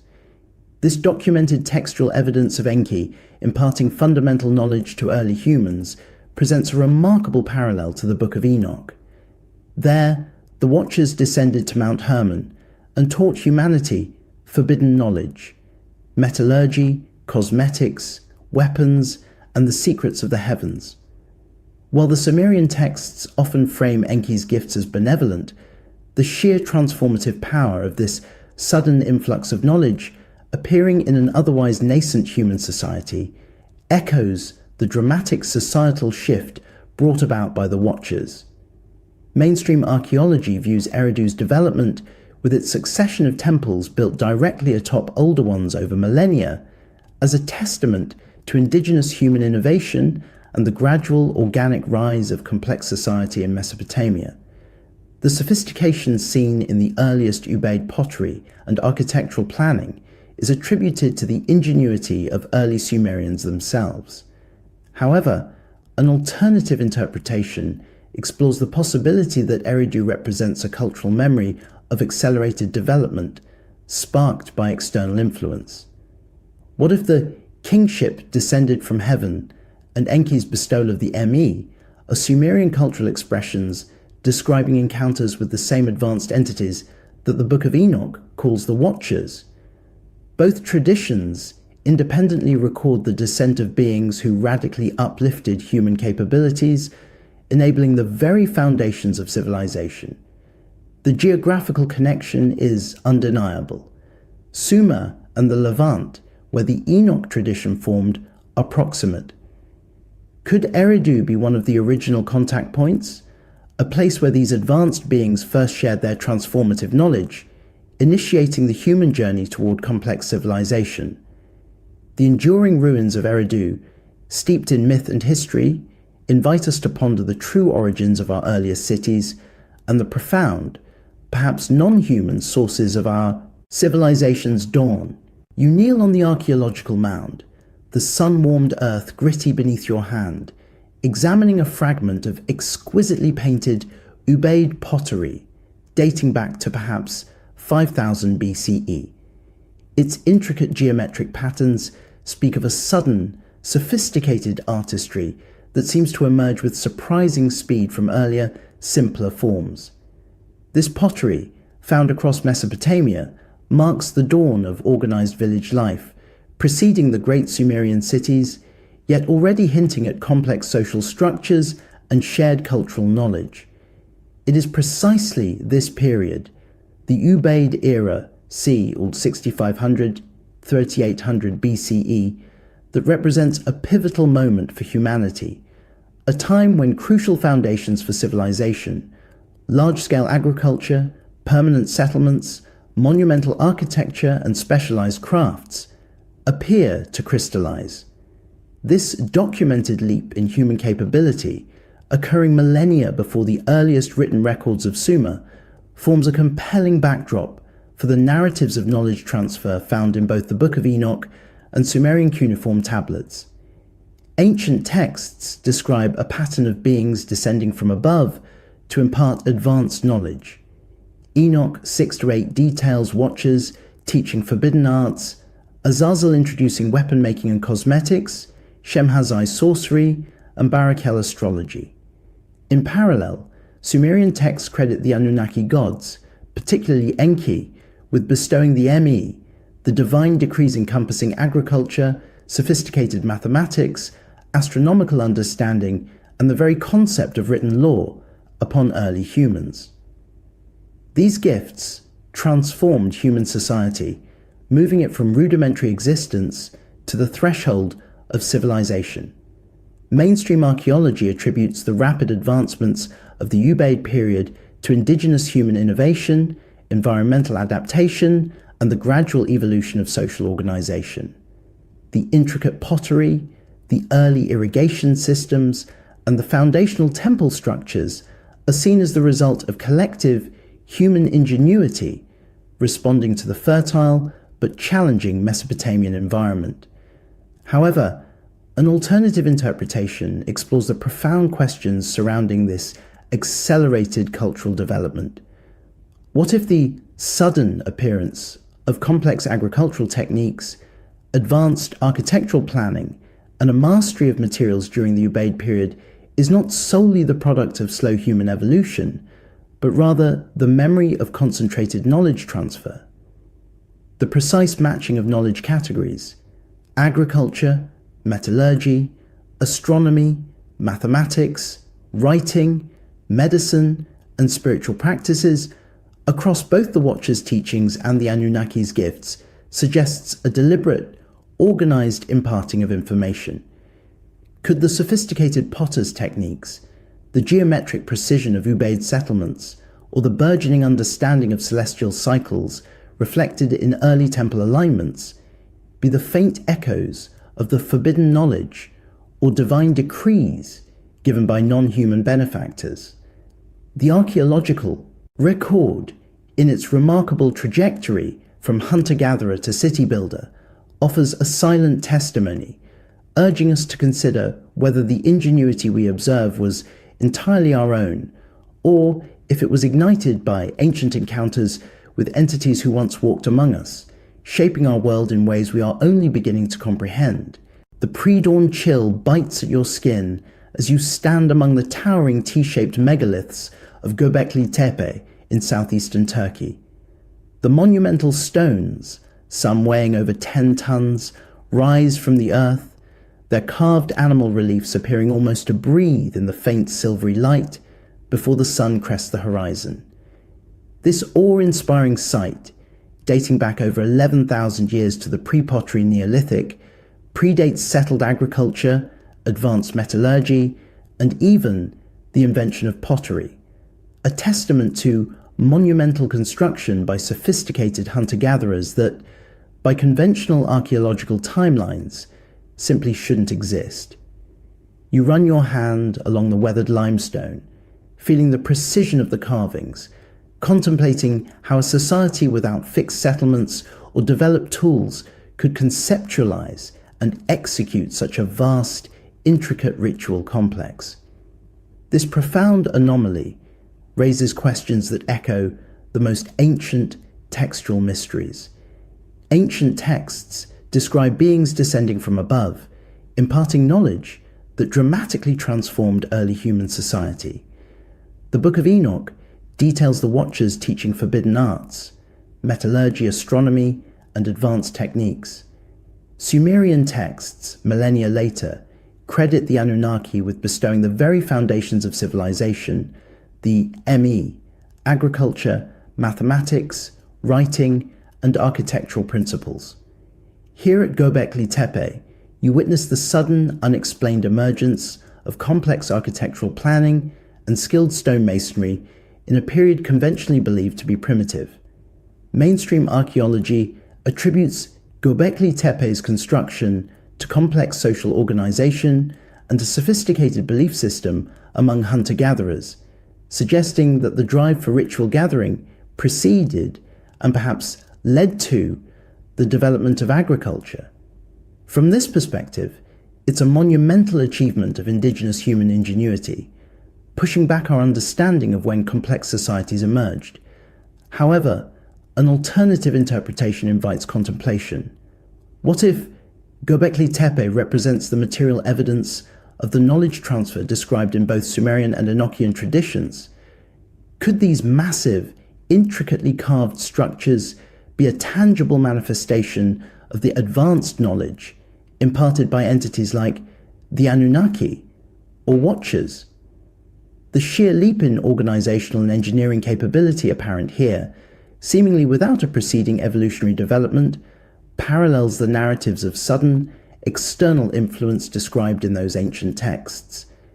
The site is not a settlement, but a sacred precinct, suggesting a powerful, guiding purpose. Could this be a place where the descent from above occurred, or where the first knowledge was disseminated, perhaps for ritual purposes directly connected to these advanced beings? Göbekli Tepe challenges our linear understanding of human development, just as the narratives of the Watchers and Anunnaki challenge our conventional historical framework. It stands as a silent stone question mark, its origins shrouded in prehistory, inviting us to consider whether the human spark of civilization was truly ignited from within, or if it was struck by a hand reaching from beyond. You trace the intricate carvings on Pillar 43 within Enclosure D at Göbekli Tepe, feeling the rough texture of the limestone.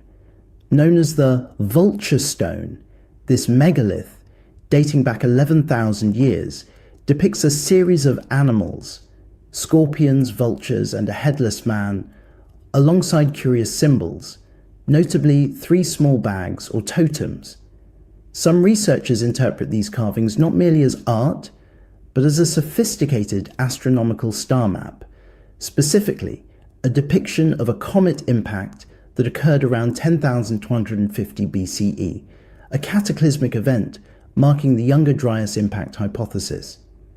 This documented evidence of advanced astronomical understanding at such an early period presents a profound challenge to conventional timelines. How could hunter-gatherers, supposedly without complex scientific instruments or writing, possess such precise celestial knowledge and the ability to record it with such sophistication? This anomaly resonates deeply with the textual mysteries of ancient traditions. Ancient texts describe advanced beings imparting astronomical knowledge to early humans. The Book of Enoch details Barakel teaching the signs of the stars and the signs of the sun, alongside other forbidden arts. Sumerian texts credit the Anunnaki with bestowing the knowledge of the heavens, mathematical systems to track celestial bodies, and the intricate calendrical understanding crucial for their sophisticated civilization. Both traditions independently record the transfer of complex astronomical wisdom from non-human entities. Mainstream archaeology often attributes early astronomical observations to direct, long-term observation by skilled ancient peoples, interpreting the vulture stone as symbolic or mythological rather than a precise astronomical record. From this perspective, while the hunter-gatherers were clearly intelligent and observant, attributing precise cometary impact knowledge might be overinterpreting the evidence. However, an alternative interpretation suggests that Göbekli Tepe's celestial alignments and the vulture stone's potential astronomical encoding are tangible remnants of the knowledge transfer described in ancient texts. What if this knowledge was not slowly accumulated by humans, but rather imparted by the very Watchers, or Anunnaki described as descending from above? The parallels are too striking to ignore. Beings from the heavens teaching the secrets of the heavens. The site's monumental scale and apparent purpose as a ceremonial or observatory complex further support the idea of a deliberate, perhaps tutored, focus on the cosmos. The precise carving, the deliberate arrangement of the enclosures, and the sophisticated astronomical interpretations proposed for various features at Göbekli Tepe compel us to reconsider the source of this ancient wisdom. Could Pillar 43 be a stone echo of the signs of the stars taught by a watcher like Barakel, or the astronomical insights given by the Anunnaki? This pre-pottery, pre-agricultural temple, with its profound celestial knowledge etched in stone, stands as a silent witness, urging us to question the linear progression of human understanding, and to contemplate the possibility of external assistance at the very dawn of our sophisticated thought. You stand before a display case in a quiet museum, the soft light glinting off a fragment of an ancient copper axe head, perhaps from Anatolia, dating back to the Chalcolithic period, roughly 4500 through at least 300 BCE. You imagine the sheer effort, the ingenuity required to extract raw ore from the earth, to smelt it at temperatures exceeding 1000 degrees Celsius, and then to cast and shape it into a tool or weapon. This mastery of metallurgy, the manipulation of Earth's very elements, represents a monumental leap in human technological capability, a transformative power that defines an age. Ancient texts describe the imparting of just such transformative, often considered forbidden, knowledge. The Book of Enoch, in chapters 6 to 8, explicitly details Azazel, one of the principal watchers, teaching humanity how to make swords and knives and shields and breastplates, and the working of metals and the art of making bracelets and ornaments and the use of antimony and the beautifying of the eyelids and all kinds of costly stones and all colouring tinctures and all changes. This direct instruction in weapon making and advanced metallurgy, presented as a deviation leading to corruption, represents a striking textual mystery. Sumerian texts, while not explicitly labelling metallurgy as forbidden, nonetheless credit the Anunnaki gods with bringing all foundational elements of civilization, including the ME that encompassed various crafts and technologies. Enki, the god of wisdom and craftsmanship, is often associated with such advancements. The sudden appearance of sophisticated metallurgical techniques in the archaeological record, seemingly without a long preceding period of experimentation, resonates with the idea of a rapid knowledge transfer. Mainstream archaeology traces the development of metallurgy through successive stages, from early copper working to the eventual discovery of alloying to create bronze, viewing it as a testament to human innovation and a gradual accumulation of practical knowledge. The techniques were hard-won, developed through experimentation and transmitted generationally, not instantaneously bestowed. However, an alternative interpretation invites contemplation. What if the relatively rapid acceleration of metallurgical capabilities in the ancient Near East, particularly the ability to extract, purify, and alloy metals, was indeed sparked by an external, advanced source? The textual evidence in Enoch, specifically naming Azazel as the teacher of such arts, provides a narrative framework for what might otherwise appear as a sudden, inexplicable leap in human technical prowess. The forbidden nature of this knowledge, leading to war and vanity in the Enochian account, hints at a profound ethical dimension to this technological transfer, a dimension often overlooked when only the material evidence is considered. This gleaming fragment of an ancient weapon, a testament to a revolutionary technology, thus embodies a profound question.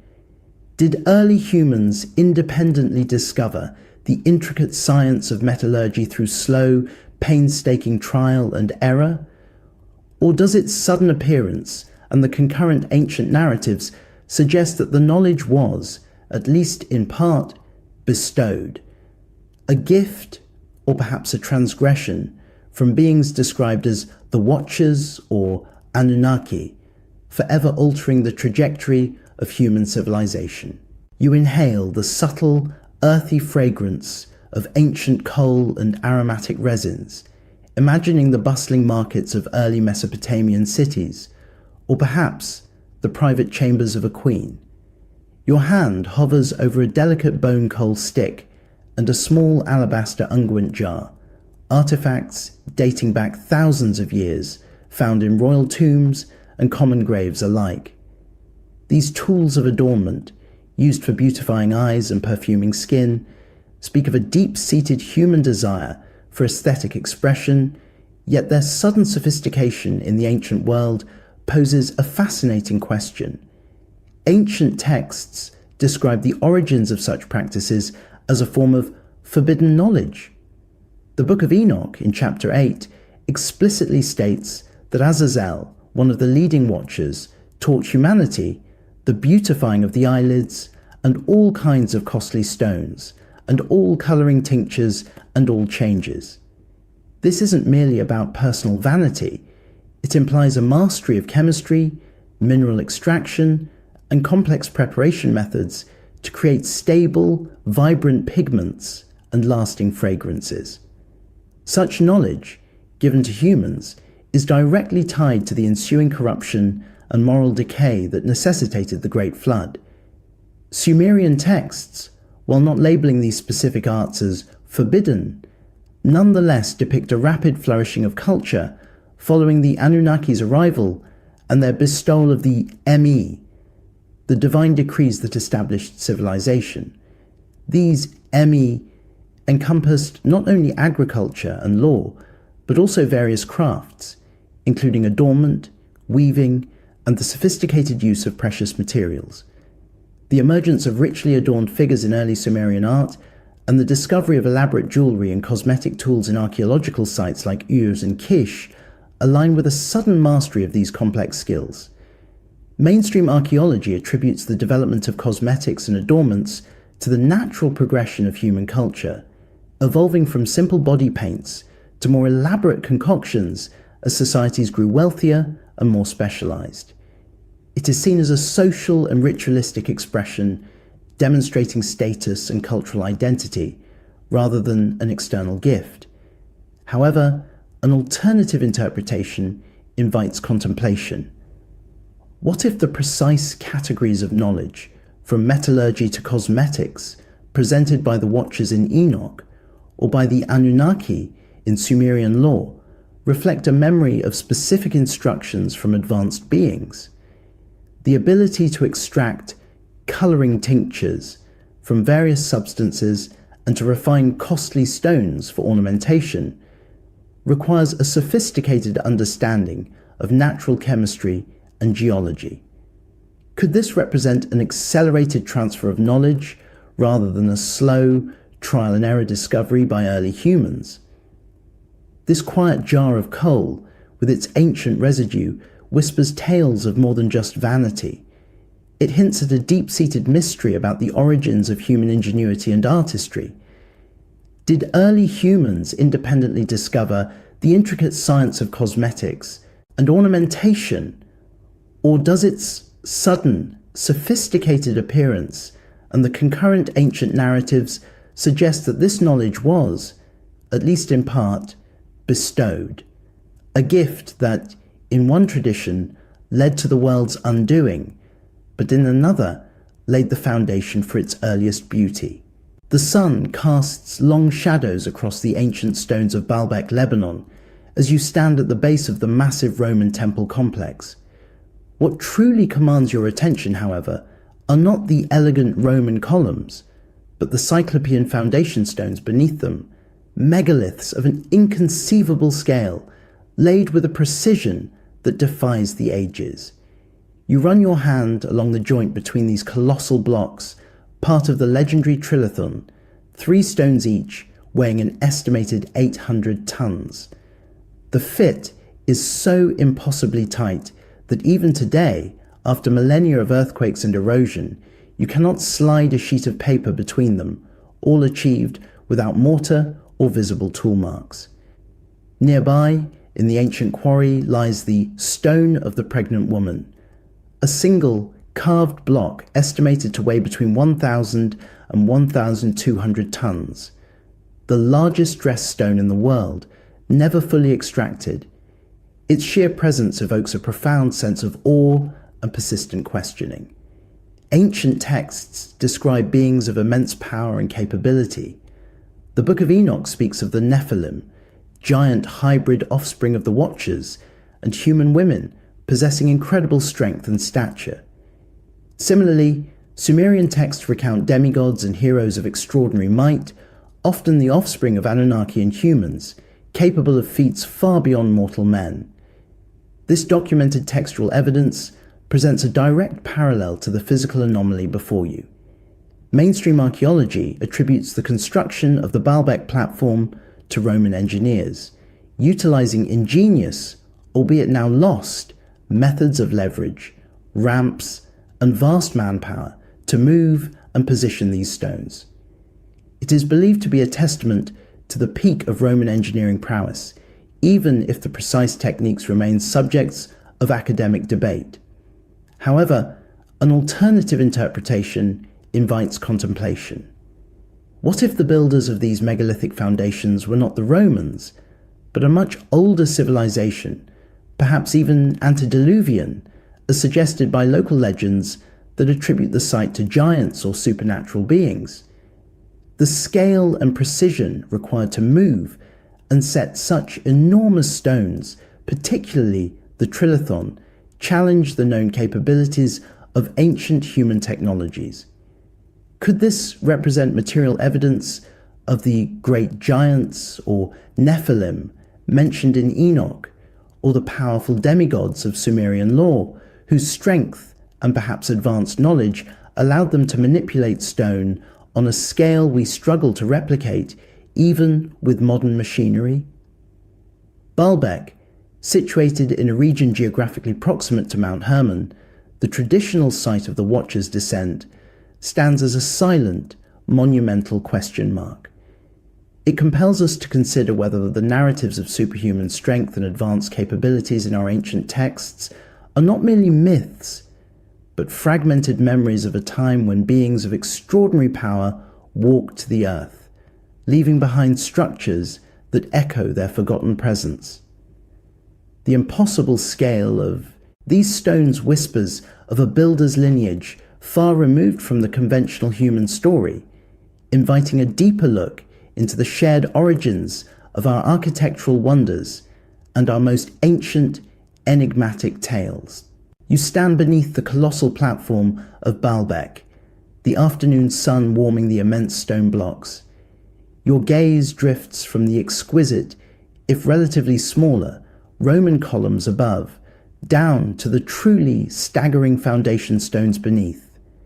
You consider a hypothetical Roman engineer, surveying this pre-existing megalithic base, perhaps wondering how it was constructed before his own empire's greatest achievements. Even with all the ingenuity of Rome, the movement of blocks like the 800-ton trilithon would have presented an almost insurmountable challenge. This archaeological enigma, these impossible stones, resonate with profound textual mysteries. Ancient texts describe a lineage of beings with superhuman capabilities. The Book of Enoch speaks of the Nephilim, the giant offspring born from the Watcher's union with human women, possessing immense strength. These giants devoured all the acquisitions of men and began to devour men themselves. Similarly, Sumerian texts and the king list speak of antediluvian rulers and heroes, demigods often born from the Anunnaki, who reigned for impossible durations and possessed extraordinary might, capable of feats far beyond normal human endeavor. Both traditions independently record the existence of hybrid offspring, beings of a different order whose presence profoundly impacted the early world. In Enoch, their birth is a direct consequence of the Watcher's descent and interaction. In Sumer, the Anunnaki engaged in genetic experiments, creating primitive workers and engaging with humanity to create powerful demigods. The sheer scale of Baalbek's megalithic foundation, predating Roman construction by an unknown antiquity, suggests builders whose capabilities align more closely with these ancient accounts of giants and demigods than with known human engineering of any period. Mainstream archaeology, while acknowledging the extraordinary nature of Baalbek's foundation, endeavors to fit its construction into a human timeline, attributing it to lost Roman techniques or an earlier, advanced but still human, civilization. The idea of literal giants or divine intervention, from this perspective, falls outside the realm of scientific inquiry. However, an alternative interpretation invites contemplation. What if the enduring local legends, preserved orally for millennia, which attribute Baalbek's base to giants, are not mere folklore, but fragmented memories of actual historical events. If the Nephilim of Enoch or the demigods of Sumer possessed the strength and knowledge to manipulate such colossal stones, then Baalbek could stand as a tangible testament to their forgotten presence. The geographical proximity of Baalbek to Mount Hermon, where the Watchers are said to have descended, further binds these physical and textual mysteries. The platform of Baalbek, with its impossible stones, becomes a silent witness, separated by culture, but united in narrative. It beckons us to consider whether the detailed accounts of powerful, non-human or hybrid entities in our most ancient texts are not just imaginative myths, but echoes of a time when beings of immense stature and strength walked among us, leaving behind structures that still challenge our understanding of what is humanly possible. You stand atop the immense brick terraces of the great ziggurat of Ur, the desert night sky, a vast velvet dome, alive with countless stars. A cool wind whispers past your ears, carrying the scent of ancient dust. From this elevated vantage point, built to touch the heavens, you feel the profound connection the Sumerians had to the cosmos. This monumental structure, dating from the Neo-Sumerian period, around 21st century BCE, was more than a temple. It was a mountain of the gods, a place where the earthly realm met the celestial, embodying the Sumerian belief that their deities, the Anunnaki, from heaven to earth came. Sumerian texts describe the Anunnaki as the source of humanity's most advanced knowledge. They imparted the foundational ME that included intricate mathematical systems, essential for managing complex societies and architectural feats like this ziggurat, and profound astronomical knowledge, crucial for their calendars and religious observations. Early Sumerian tablets contained sophisticated star charts and mathematical calculations that demonstrate an astonishing grasp of celestial mechanics, seemingly appearing without a long, preceding developmental phase. This documented advanced understanding of the cosmos presents a striking parallel to the Book of Enoch. There, the Watchers descended, and among the forbidden knowledge they shared was precisely the signs of the stars and the signs of the sun, astrology and astronomy, taught by entities like Barakel. Both traditions independently record the transfer of complex celestial wisdom from non-human entities to early humanity, dramatically shaping their understanding of the universe. Mainstream archaeology attributes the impressive astronomical and mathematical achievements of Sumerians to their prolonged, systematic observation of the night sky and the development of their unique sexagesimal, base 60, number system. Ziggurats, from this perspective, were monumental observatories and ritual centers built by an ingeniously organized human workforce. However, an alternative interpretation invites contemplation. What if the sudden flourishing of advanced astronomical and mathematical knowledge, evidenced in both the ziggurat's design and surviving tablets, represents not solely human innovation, but the material and textual residue of the knowledge transfer described in the ancient texts? The precision of early Sumerian celestial records and their deep cosmic awareness might be direct echoes of the signs of the stars, taught by the Watchers, or the astronomical ME bestowed by the Anunnaki. The sheer scale of the ziggurat, reaching towards the stars it was designed to observe, becomes a tangible testament to this profound connection. It whispers of a time when the heavens were not just observed, but intimately understood, perhaps through the tutelage of beings who navigated them. Did the architects of Ur simply gaze heavenward and painstakingly deduce these complex principles, or did they build upon knowledge directly imparted by those who truly came from heaven? The enduring structure stands under the same stars, a silent monument to a persistent textual mystery. You sit in the hushed, cool interior of a reconstructed library hall, the faint scent of ancient clay clinging to the air, your fingers hovering over the replica cuneiform tablets from the Library of Ashurbanipal, dating to the 7th century BCE. Among these tens of thousands of texts, a significant portion is dedicated to omen literature, particularly astronomical omens. You see tablets covered in meticulous records of celestial observations, planetary movements, lunar eclipses, and sophisticated mathematical calculations used to predict these phenomena. This vast archive represents the culmination of millennia of Mesopotamian sky gazing, yet the precision of its earliest records, tracing back to the Sumerians, demands a deeper look at the origins of such profound knowledge. Sumerian texts describe the Anunnaki as the source of humanity's deepest understanding of the cosmos, imparting the ME, divine decrees that included advanced mathematical systems and astronomical knowledge. This allowed them to chart the heavens with an accuracy that still impresses modern scholars. This documented textual evidence of an ancient, sophisticated astronomical tradition presents a remarkable parallel to the Book of Enoch.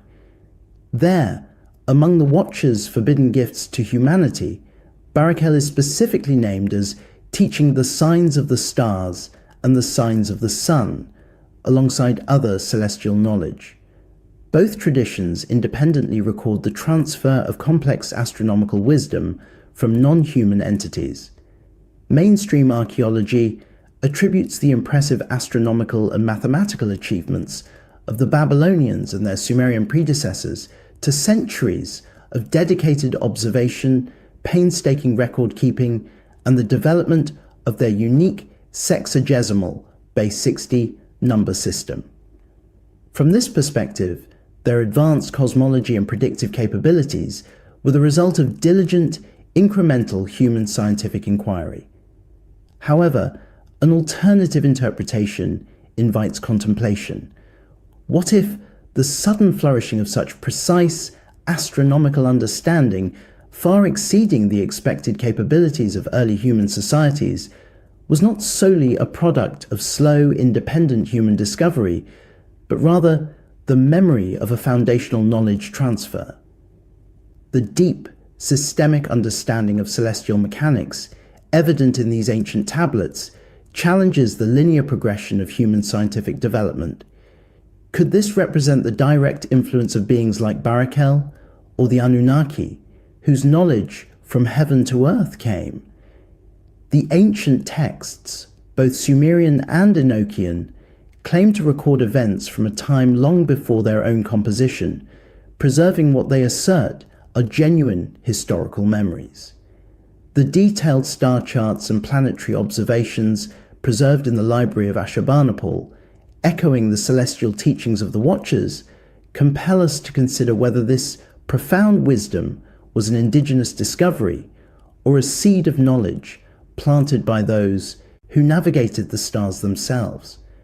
The weight of these clay tablets, inscribed with the movements of distant worlds, remains a profound testament to a textual mystery reaching back to the very dawn of human intellect.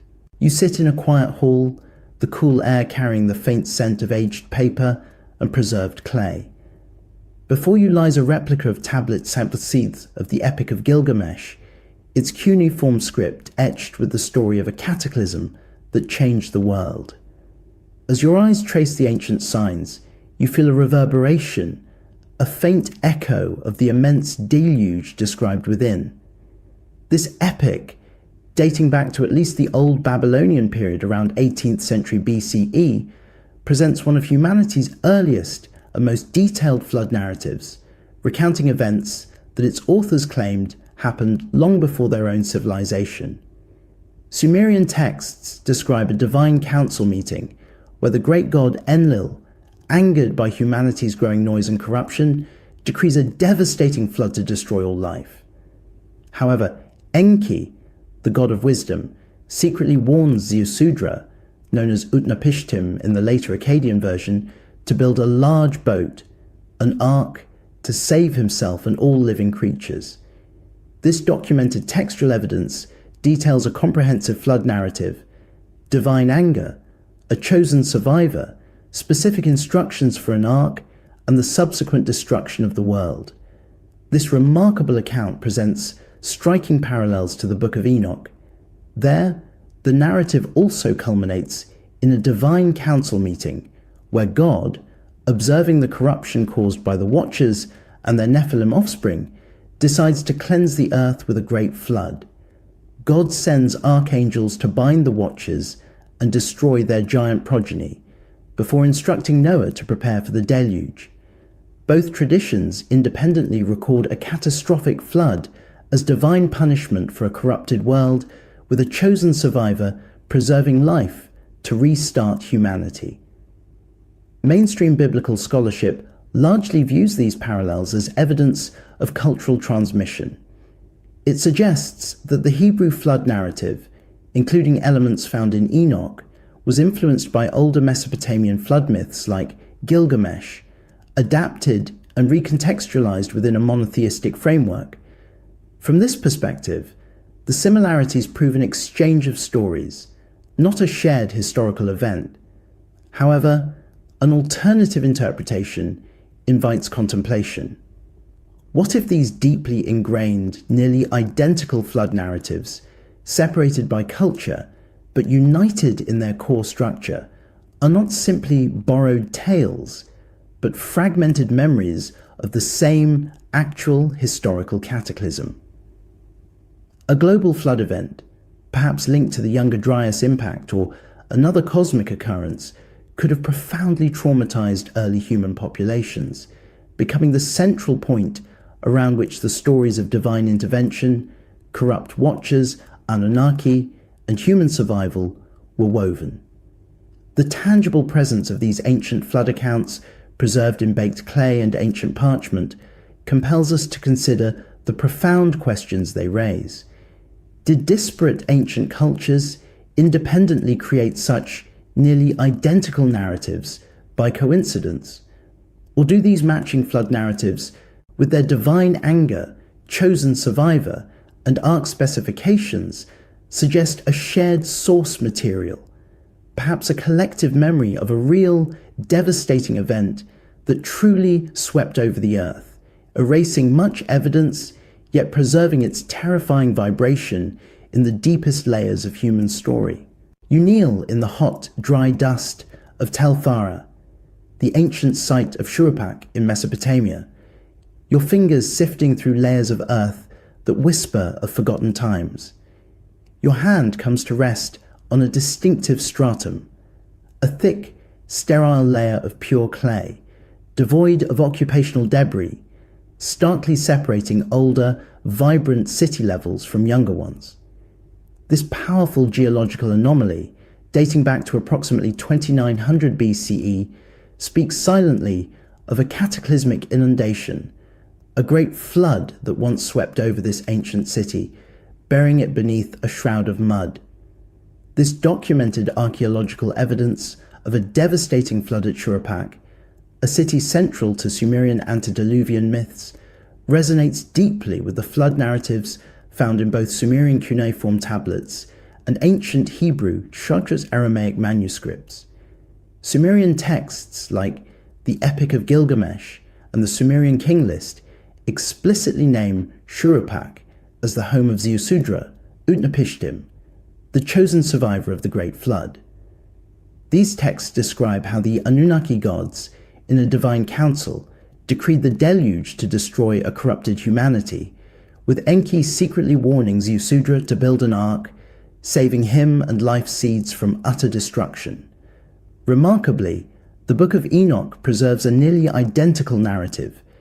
It describes God, angered by the corruption unleashed by the Watchers and their Nephilim offspring, sending archangels to bind the Watchers, destroy their giant progeny, and cleanse the earth with a universal flood.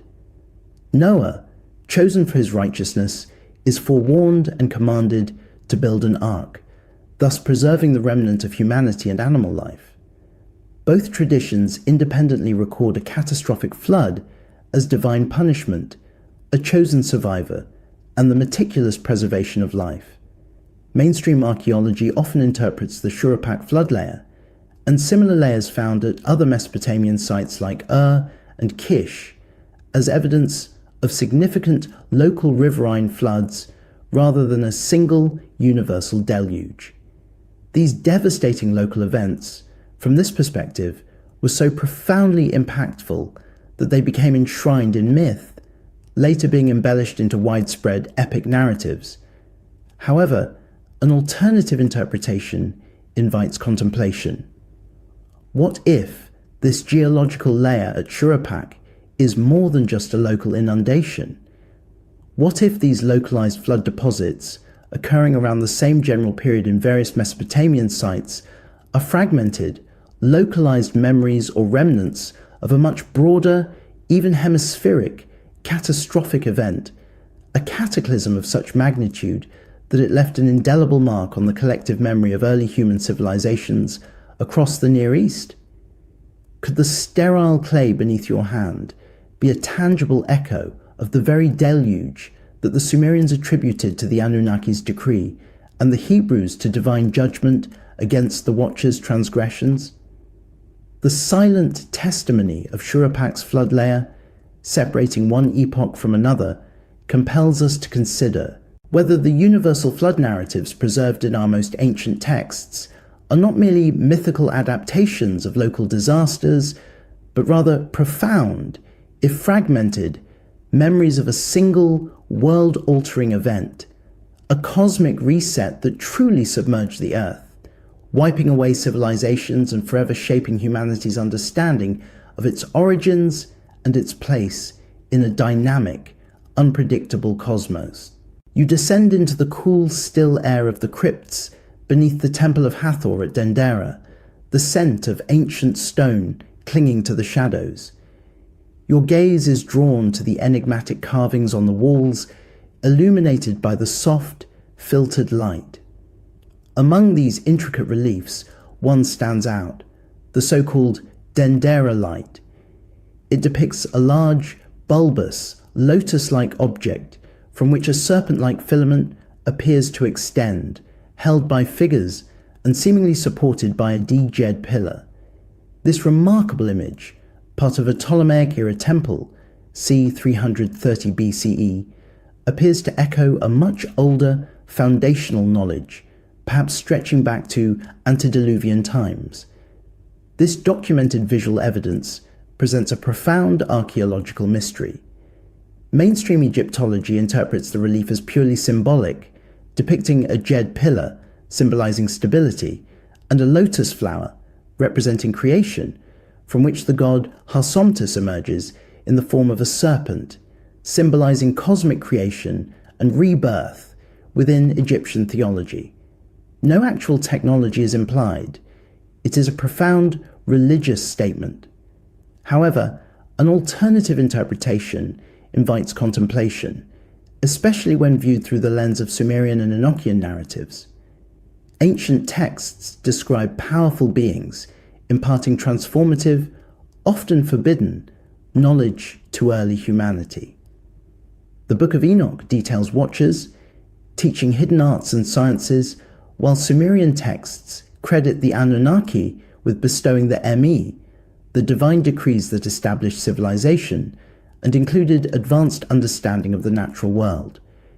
Could this complex, symbolic carving at Dendera be a preserved memory, a coded representation of an advanced technology or a scientific principle once imparted by such entities? The serpent filament could be seen not as a mythical snake, but as a symbolic depiction of energetic transfer or even genetic manipulation, resonating with the Anunnaki's reported genetic experiments or the Watcher's creation of the Nephilim. The sheer sophistication implied by the visual, even if symbolic, challenges the conventional view of ancient technological capabilities. If these entities, the Anunnaki or Watchers, did share advanced knowledge, perhaps this carving at Dendera, separated by culture but united in narrative, is a surviving fragment of that forgotten wisdom. It prompts a profound question. Did humanity truly conceive all its early advancements independently, or do these cryptic ancient depictions hint at external guidance, a divine spark that ignited civilization with knowledge from above? The silent crypt whispers, inviting us to look beyond conventional interpretations and ponder the possibility of a shared, deeper history. You stand before the enigmatic gaze of the Great Sphinx of Giza, the desert sun already softening on its colossal form. The monumental sculpture, carved from the bedrock, rises with a silent majesty that seems to absorb the very light around it. You run your hand over the deeply weathered limestone of its flanks and the enclosure walls, feeling the profound grooves and undulating patterns. These erosion marks, particularly evident on the body and the quarry walls, pose one of the most persistent archaeological challenges. What caused them? For decades, geologists and alternative researchers have pointed to these distinctive patterns, suggesting they are consistent with prolonged exposure to heavy rainfall and water runoff, not merely wind and sand erosion, which typically create horizontal striations. If this water erosion hypothesis is correct, it implies that the core Sphinx structure and its surrounding enclosure walls must predate the last significant period of rainfall in the Sahara region, placing its origins perhaps as far back as 8,000 to 10,000 BCE, thousands of years before the conventional dating to the reign of Pharaoh Khafre, c. 2500 BCE. This documented geological anomaly, suggesting an antediluvian origin, resonates profoundly with the textual mysteries of ancient traditions. Both Sumerian cuneiform tablets and ancient Hebrew, Aramaic manuscripts describe a catastrophic great flood that reshaped the world. The Book of Enoch details God's decision to cleanse the earth with a universal flood due to the corruption caused by the Watchers and their giant Nephilim offspring. Sumerian texts like the Epic of Gilgamesh recount the Anunnaki gods' decree for a deluge to destroy humanity, with a chosen survivor building an ark. Both traditions independently record a global flood as divine punishment, a cataclysm that wiped away earlier civilizations. Mainstream Egyptology firmly attributes the Sphinx to Khafre, viewing the erosion as a result of thousands of years of wind and sand, perhaps exacerbated by groundwater. From this perspective, the geological arguments are considered insufficient to overturn the substantial archaeological and epigraphical evidence linking the Sphinx to the 4th dynasty. However, an alternative interpretation invites contemplation. What if the Sphinx's water-weathered gaze is a tangible echo of the very great flood described in both Sumerian and Enochian texts? If this monument truly dates to an antediluvian era, then its builders might have been the very civilizations or entities described in these ancient narratives, the powerful beings or their hybrid offspring who possessed advanced knowledge and capabilities before the cataclysm. The Sphinx stands as a silent witness, its origins shrouded in prehistory, compelling us to consider whether our conventional timelines of civilization are incomplete. Does its enduring presence, with erosion patterns that whisper of ancient waters, hint at a shared, deeper history, a time when the world was remade by a deluge, and the Watchers or Anunnaki played a role in an epoch long forgotten? The thin, cold air of the Bolivian Altiplano bites at your cheeks as you stand amidst the scattered, colossal remains of Pumapunku near Tiwanaku. The high-altitude light sharpens the edges of the enormous stone blocks, some weighing over 100 tons, lying strewn as if tossed by an unseen force. You run your gloved hand over the surface of a diorite block, feeling the almost glass-smooth precision of its cut, the intricate angles and perfectly drilled holes that seem to defy human hands, especially given the material. Diorite, a dark igneous rock, ranks 7 on the Mohs scale of hardness, making it notoriously difficult to work even with modern steel tools. This documented archaeological anomaly, the extraordinary precision, the intricate interlocking shapes of the H blocks, and the sheer hardness of the stone presents a profound challenge to conventional understanding of ancient technology. Mainstream archaeology attributes these feats to the Tiwanaku culture, c. 500 to 1000 CE, suggesting ingenious but unknown methods using stone hammers, abrasive sands, and immense human labour. From this perspective, the sophistication is a testament to the ingenuity and patience of the ancient Andean peoples. However, an alternative interpretation invites contemplation. Ancient texts, both Sumerian and Enochian, describe advanced beings imparting transformative knowledge and skills to early humanity. The Book of Enoch details watchers teaching forbidden arts like metallurgy and various crafts, hinting at the capability to create tools beyond human ingenuity. Sumerian texts credit the Anunnaki with bestowing the ME, including principles of engineering, craftsmanship, and possibly even the means to work hard materials. If these entities possessed superior technology, perhaps the ability to cut and shape diorite with such perfection was among their gifts, or even their own direct handiwork. Furthermore, the scale of these blocks and the precision required suggest builders of extraordinary capability, echoing the narratives of the Nephilim giants mentioned in Enoch, or the powerful demigods of Sumerian lore who were capable of monumental feats.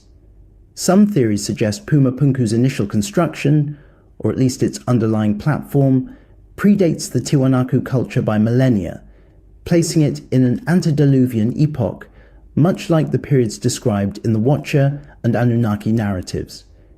Pumapunku stands as a silent, unyielding enigma, its unearthly resonance challenging our conventional timelines and technological assumptions.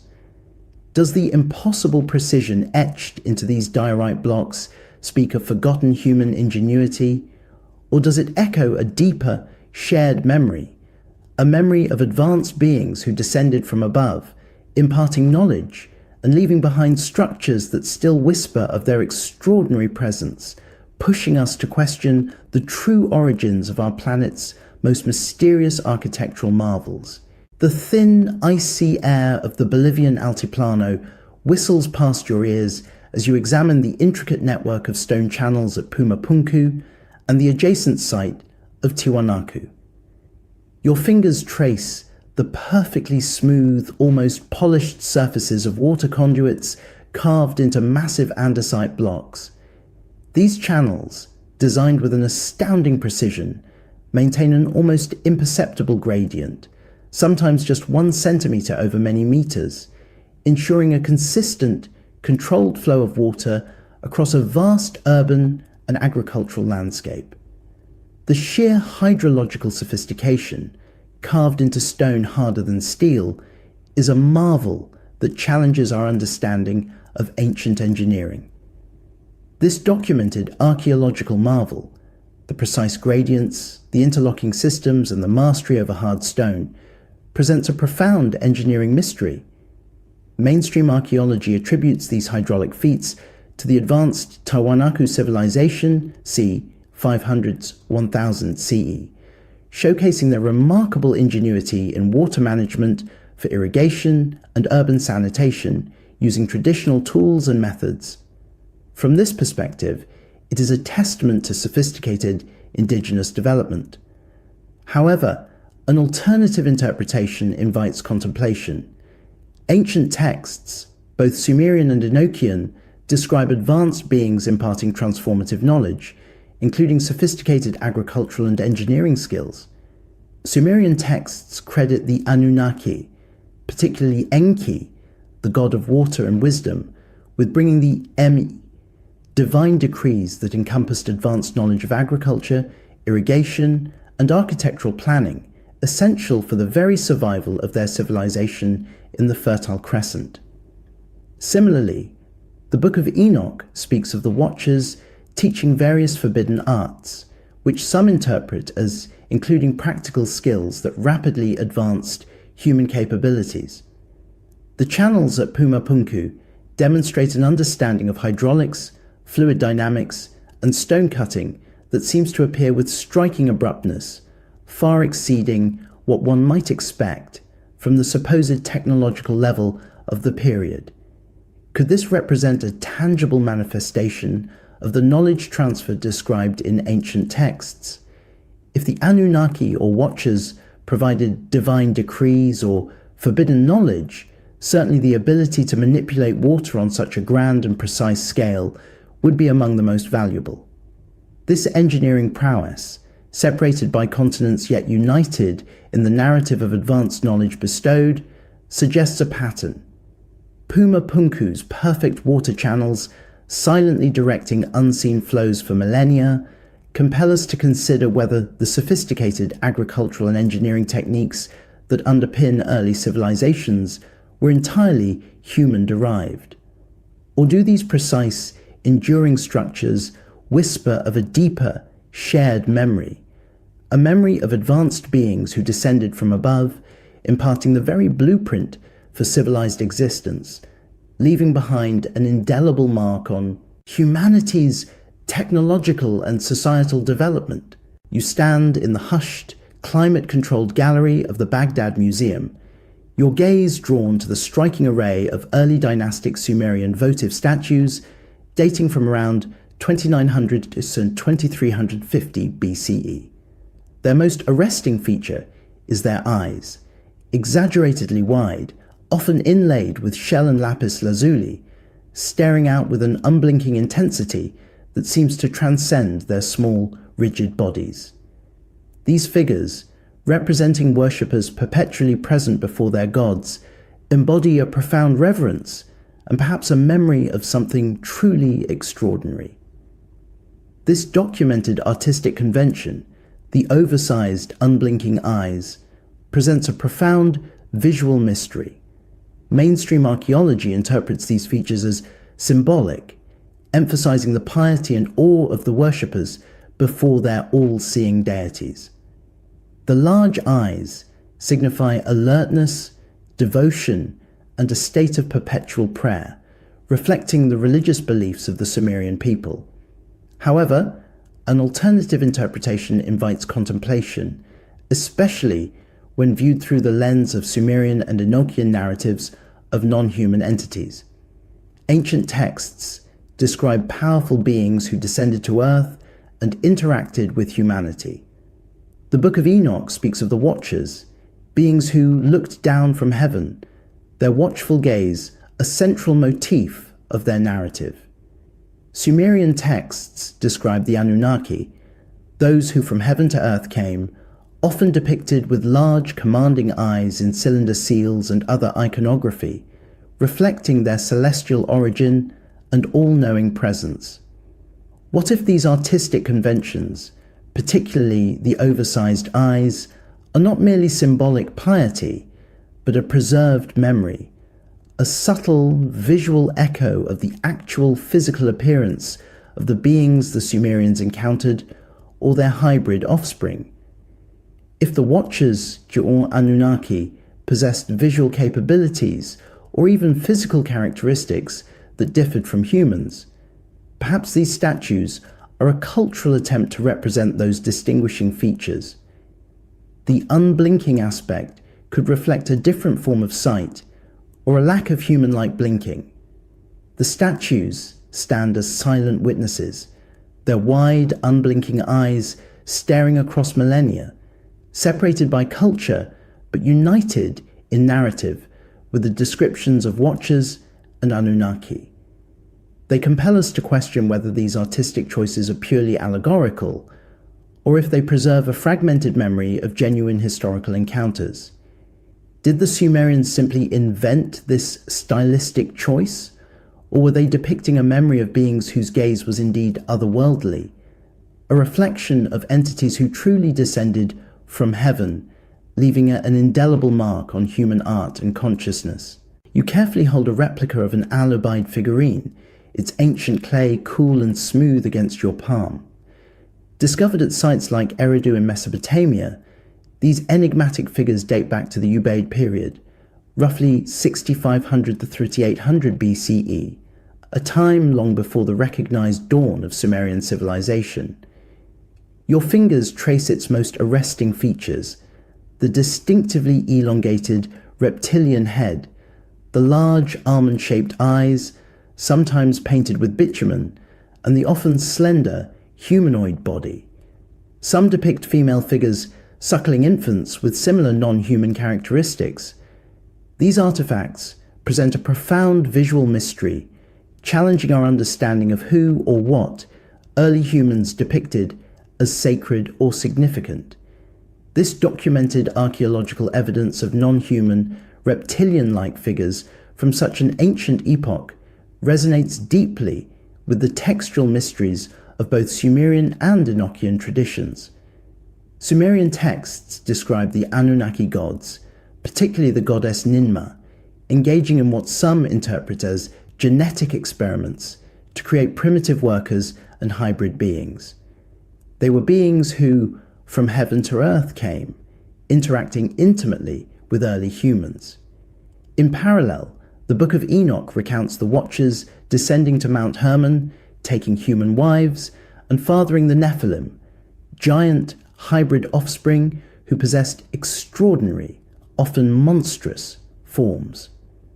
Both traditions independently record the presence of advanced non-human entities interacting with humanity, leading to the creation of beings of mixed lineage or altered form. The Al-Ubaid figurines, with their distinctly non-human, almost reptilian morphology, could be seen as a material echo of these textual narratives. Mainstream archaeology typically interprets these figurines as symbolic representations, deities, fertility goddesses, or ritualistic objects reflecting the early belief systems of the Ubaid people. The elongated features and reptilian aspects are seen as stylistic conventions or abstract attempts to portray superhuman or divine qualities, not literal physical depictions. However, an alternative interpretation invites contemplation. What if these Al-Ubaid figures are not merely symbolic, but represent a preserved memory, a visual record, however stylized, of the actual physical appearance of the beings the early inhabitants of Mesopotamia encountered? If the Anunnaki or Watchers indeed engaged in genetic manipulation or interbred with humans, resulting in hybrid offspring with unusual physical traits, then these figurines might offer a tangible glimpse into the physical forms of those entities or their progeny. The consistency of these strange features across numerous figurines suggests a shared cultural understanding of a specific type of being. The feel of the ancient clay, shaped into such an otherworldly form, compels us to question: did the early Ubaid people independently conceive of such distinct, reptilian-like figures as purely imaginative deities? Or do these remarkable artifacts preserve a fragmented memory of genuine historical encounters? Could these ancient depictions be visual testaments to the genetic experiments of the Anunnaki or the hybrid offspring of the Watchers, forever altering humanity's artistic and mythological landscape, leaving behind a silent, unblinking gaze that still challenges our accepted narratives of human origins? The dry, warm air of the Malian plateau enfolds you as you sit, respectfully listening to the rhythmic cadences of a Dogon elder.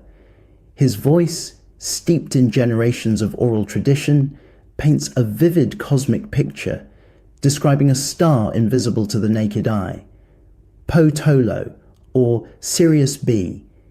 He recounts its immense density, its tiny size, and its elliptical orbit around the brighter Sirius A, completing a cycle every 50 years. You feel the profound weight of this knowledge passed down through unwritten law in a remote West African village, a knowledge that modern astronomy only confirmed with powerful telescopes in the 19th and 20th centuries. This documented oral tradition, precise in its astronomical details about an unseen celestial body, presents a staggering cultural mystery. How could an ancient, technologically simple society possess such intricate celestial mechanics? This inexplicable understanding resonates deeply with the textual mysteries of both Sumerian and Enochian traditions, which speak of advanced knowledge transferred from non-human sources. Ancient texts describe beings descending from above, imparting profound wisdom that transformed early human societies. The Book of Enoch attributes to Barakel the teaching of the signs of the stars and the signs of the sun, alongside other complex celestial knowledge. Across Mesopotamia, Sumerian texts credit the Anunnaki with bestowing comprehensive astronomical knowledge, crucial for their calendars, religious practices, and understanding of the cosmos. Both traditions independently record the transfer of sophisticated celestial insight from entities who are clearly not human.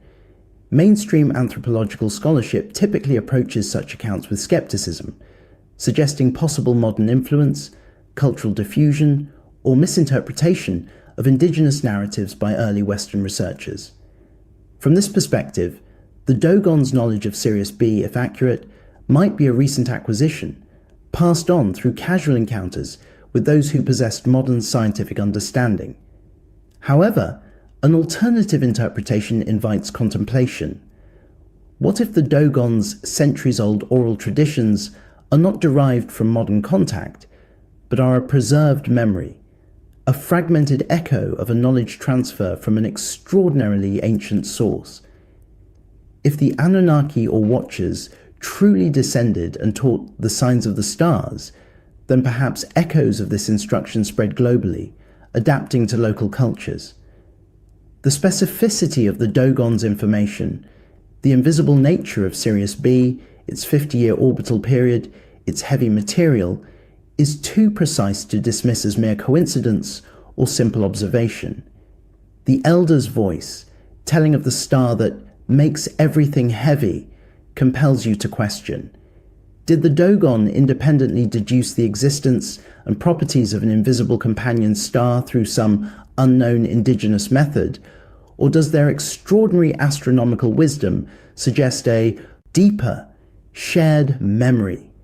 A memory of encounters with advanced beings who navigated the cosmos, understood its intricate workings, and imparted fragments of that profound understanding to humanity, leaving behind indelible marks in both ancient texts and distant oral traditions. You stand in the hushed, cool interior of a museum gallery, your gaze drawn to an ancient Assyrian relief, dating from perhaps the 8th century BCE. The carving depicts a figure often interpreted as an Apkallu, a wise man or sage, portrayed with a fish cloak, or sometimes entirely as a fish-human hybrid. These enigmatic beings mentioned in Sumerian and later Mesopotamian texts are described as having emerged from the primordial waters of the Apsu to impart foundational knowledge to humanity before the Great Flood. You feel the weight of this ancient imagery, a visual representation of beings who were not quite human, yet profoundly shaped human destiny. Sumerian and Akkadian texts, as recorded by later historians like Berossus, credit these Apkallu, sometimes specifically Oannes, with teaching humanity all the arts and sciences necessary for civilization: writing, agriculture, metallurgy, law, and building. They are consistently depicted as civilizing visitors who brought order and knowledge to a primitive world in an antediluvian epoch. This documented textual evidence of non-human entities initiating civilization long before the flood presents a striking parallel to the Book of Enoch. There, the Watchers descended to Mount Hermon, took human wives, and taught a range of advanced knowledge, including forbidden arts like metallurgy and astronomy. Both traditions independently record the descent of advanced, non-human beings, whether from heaven or from the sea, who dramatically uplifted early human capabilities, laying the very foundations of society and transmitting transformative knowledge. The fish-garbed aspect of the Apkallu could be seen as cultural imagery, a way to symbolize their otherworldly or aquatic origins, just as wings or fire might symbolize celestial beings in other traditions. Mainstream archaeology and mythology interpret the Apkallu as mythological figures, personifications of divine wisdom, or perhaps idealized memories of early priests and sages. From this perspective, the fish-like appearance is symbolic of their association with the water god Enki and the primordial waters, rather than a literal physical description of semi-aquatic beings or advanced visitors in specialized suits. However, an alternative interpretation invites contemplation. What if these widespread and consistent accounts across diverse ancient cultures are not merely symbolic, but fragmented memories of actual historical encounters? If the Anunnaki or Watchers were indeed advanced non-human entities, then their appearance and mode of instruction could have been interpreted and recorded in myriad ways, including the fish-garbed Apkallu. The transfer of specific categories of knowledge, agriculture, metallurgy, astronomy, writing, is consistent between both the Apkallu and the Watchers, suggesting a shared source, a common narrative thread woven through distinct cultural fabrics. This ancient relief, with its enigmatic fish-garbed sage, compels us to question: did the Sumerians simply invent such a distinctive civilizing visitor, or does this enduring image preserve a fragmented memory of genuine historical encounters with advanced beings who once walked or swam among us, imparting knowledge that ignited the spark of civilization and forever shaped humanity's understanding of its extraordinary origins? You stand in a grand museum hall, the quiet air thick with the dust of ages, your gaze captivated by a monumental Assyrian relief, perhaps from the palace of Ashur-nasirpal II, c. or 9th century BCE. The winged figure, a genie or Apkallu, with an eagle head or human form, holds a curious pairing: a pine cone in one hand and a small bucket in the other. This recurring iconography, found across Mesopotamian art for millennia, depicts a ritual action focused on a symbol that has permeated esoteric traditions across cultures.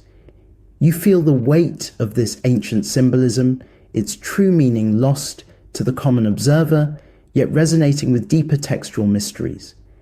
Sumerian and later Mesopotamian texts credit the Anunnaki and Apkallu with bestowing civilization and advanced knowledge upon humanity. They are often depicted as wise beings, guardians of sacred knowledge and progenitors of human development. The pine cone, in various ancient cultures, has been symbolically linked to the pineal gland, representing spiritual awakening, enlightenment, or a third eye, a gateway to higher consciousness.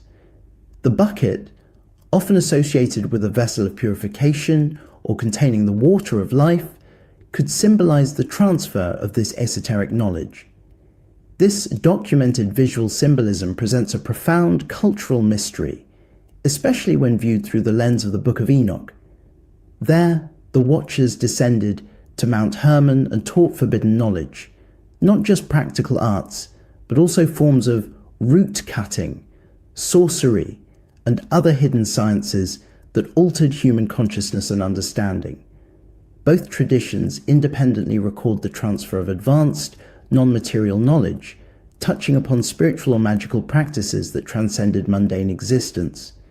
Mainstream archaeology interprets the winged genie, pine cones, and buckets as ritualistic symbols within the context of Assyrian royal and religious iconography. The pine cone may represent fertility or the fruitfulness of the sacred tree, while the bucket contains water for ritual purification or pollen for blessing. From this perspective, the images are allegorical, expressing religious beliefs and royal power, not literal technology or esoteric knowledge. However, an alternative interpretation invites contemplation. What if this pervasive symbolism is a preserved memory, a coded visual representation of a profound, perhaps esoteric, knowledge transfer from advanced beings? If the Anunnaki or Watchers indeed imparted spiritual or magical practices, a deeper understanding of consciousness, or even methods of genetic manipulation to early humanity, then the pine cone and bucket could be powerful, abstract symbols of this transfer.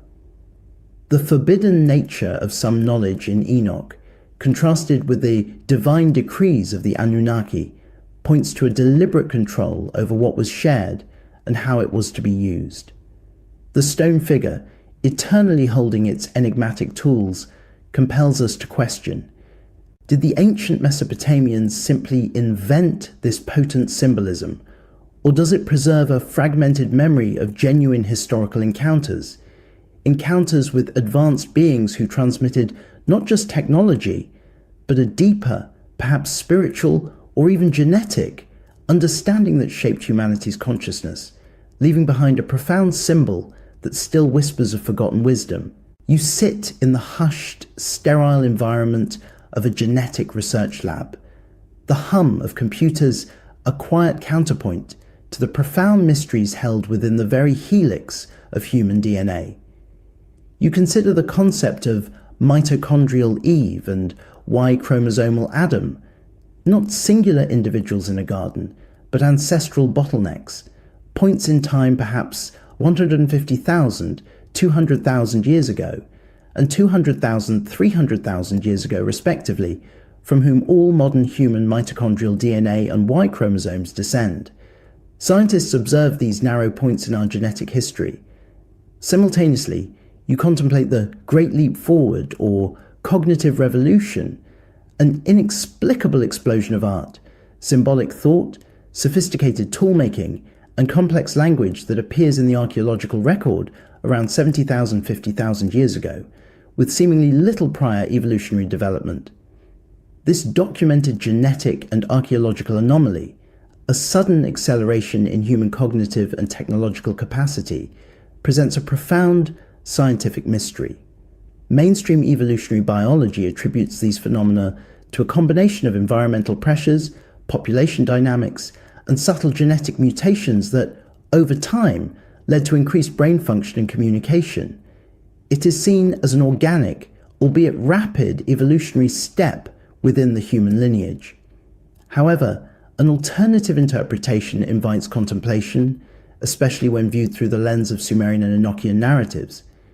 Ancient texts describe powerful, non-human beings engaging directly with early humanity, fundamentally altering their capabilities and perhaps even their very essence. Sumerian texts credit the Anunnaki gods, particularly Enki and Ninmah, with genetic experiments to create the Lulu Amelu, primitive workers, or to improve humanity, even engaging in hybridizations. This directly speaks to intentional biological alteration. Similarly, the Book of Enoch recounts the Watchers taking human wives, leading to the birth of the Nephilim, hybrid, giant offspring. This act of interbreeding fundamentally altered the human genome and introduced new lineages, alongside the imparting of advanced, forbidden knowledge that represents a cognitive revolution in itself. Both traditions independently record a transformative intervention in human development, whether through direct genetic manipulation, interbreeding, or the sudden transfer of complex knowledge. Could the genetic bottlenecks identified by science and the abrupt Great Leap Forward be the echoes of these ancient encounters? Could the genetic experiments of the Anunnaki or the interbreeding of the Watchers be a cultural memory, albeit framed in ancient terms, of literal biological alterations or hybridizations that account for these scientific anomalies? The whispers of our DNA, the sudden burst of human creativity, and the ancient texts all converge on a profound question. Did humanity simply evolve these extraordinary capabilities through purely natural selection? Or do these scientific and textual mysteries suggest a deeper, shared memory, a memory of encounters with advanced beings who shaped not just our history, but perhaps our very biology, leaving an indelible mark on the tapestry of human existence? You hold a replica of the Saqqara bird, a small wooden artifact discovered in an 1898 excavation of a tomb in Saqqara, Egypt, dating to approximately 200 BCE. You turn it in the soft light, feeling its smoothed wood. At first glance, it resembles a stylized bird, but as you examine its structure, the rigid, upright wings, the aerodynamic body, and the unusual vertical tail, it reveals an astonishingly accurate aerodynamic profile. Engineers who have studied it, particularly with the addition of a missing horizontal stabilizer, suggest it could be a highly efficient glider, far beyond simple toy or decorative bird. This documented archaeological anomaly, a sophisticated aerodynamic design from ancient Egypt, presents a profound technological mystery.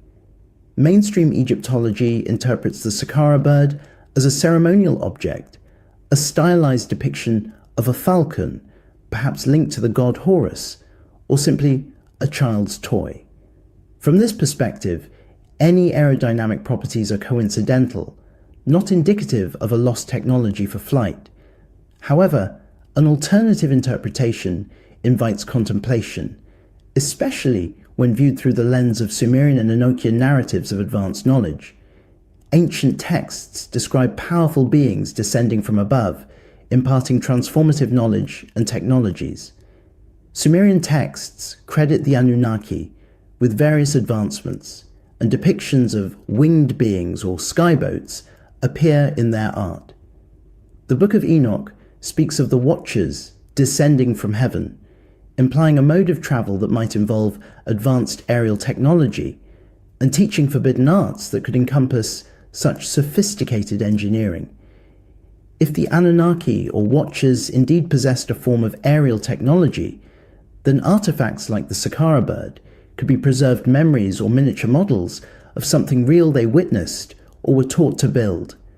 The knowledge to design a glider with such precise aerodynamic properties would have required an understanding of physics and engineering far beyond what is conventionally attributed to ancient Egyptians. The missing horizontal stabilizer, a crucial component for stability, suggests a complete design, the knowledge of which was either lost or intentionally omitted.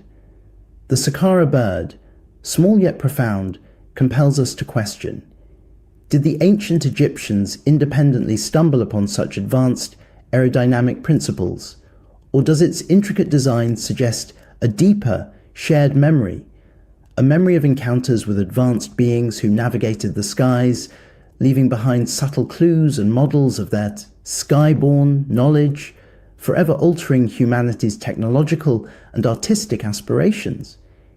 Its silent, streamlined form, whispers of secrets hidden in plain sight, challenging our understanding of what was truly possible in the ancient world.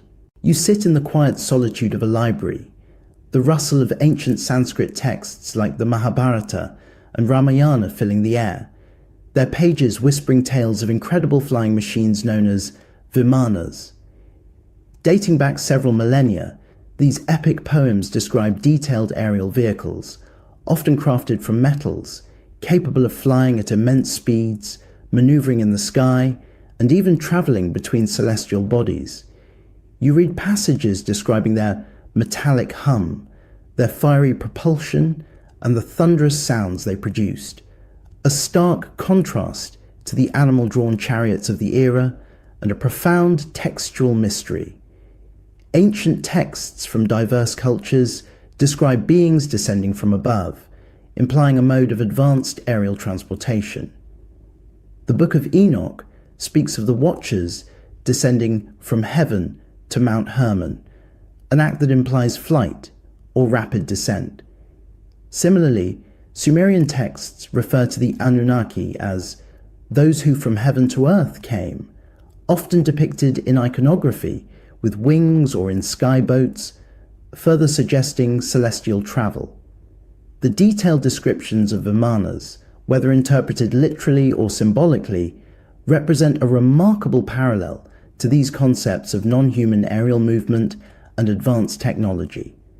Mainstream Indology and literary scholarship interpret vimanas as mythological constructs, products of ancient poetic imagination, or symbolic representations of divine power. From this perspective, the descriptions are allegorical, reflecting a cultural fascination with the sky and the divine, not a record of actual ancient technology or encounters with advanced craft. However, an alternative interpretation invites contemplation. What if these vivid and consistent descriptions of Vimanas are not mere mythological fantasies, but fragmented memories of actual historical encounters with beings possessing advanced aerial technology? If the Anunnaki or Watchers travelled in sophisticated vehicles, perhaps the metallic hum and fiery propulsion of the Vimanas are cultural memories of the sights and sounds of these ancient craft. The detailed descriptions of their construction materials and operational capabilities in some texts are too precise to dismiss as pure invention. The Mahabharata, for example, describes Vimanas as two-decked, circular or cylindrical crafts with portholes and a dome that could fly like a swift wind. These ancient Sanskrit epics, separated by culture and geography from the Near Eastern traditions, yet united in their narrative of flying machines and celestial beings, suggest a broader pattern. Could the Vimanas be the skyboats of the Anunnaki, or the vehicles that carried the Watchers to Earth, their advanced technology becoming immortalized in the rich tapestry of human myth and memory? The metallic hum described in these ancient epics, a sound from a forgotten past, compels us to question: did ancient Indian poets independently conceive of such intricate flying machines, or do these remarkable narratives preserve a fragmented memory of genuine historical encounters with advanced beings who navigated the skies, leaving behind not only technological marvels, but also profound stories that still challenge our understanding of what was truly possible in the ancient world? You sit quietly with an ancient Hebrew manuscript before you, perhaps a fragment of Genesis 6, its verses etched in archaic script. Your mind conjures images from the text. There were Nephilim in the earth in those days, and also after that, when the sons of God came in unto the daughters of men, and they bore children to them. The same were the mighty men that were of old, the men of renown. This brief, enigmatic passage in the biblical canon speaks of powerful, giant beings existing before the Great Flood, beings born of an unnatural union between sons of God and human women.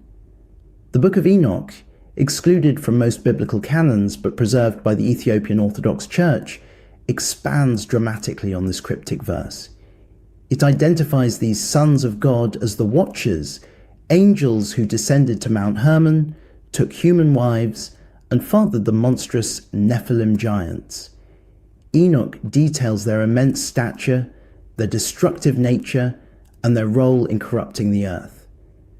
This documented textual evidence of hybrid giant offspring resulting from the interbreeding of non-human entities and humans is a central and deeply disturbing narrative.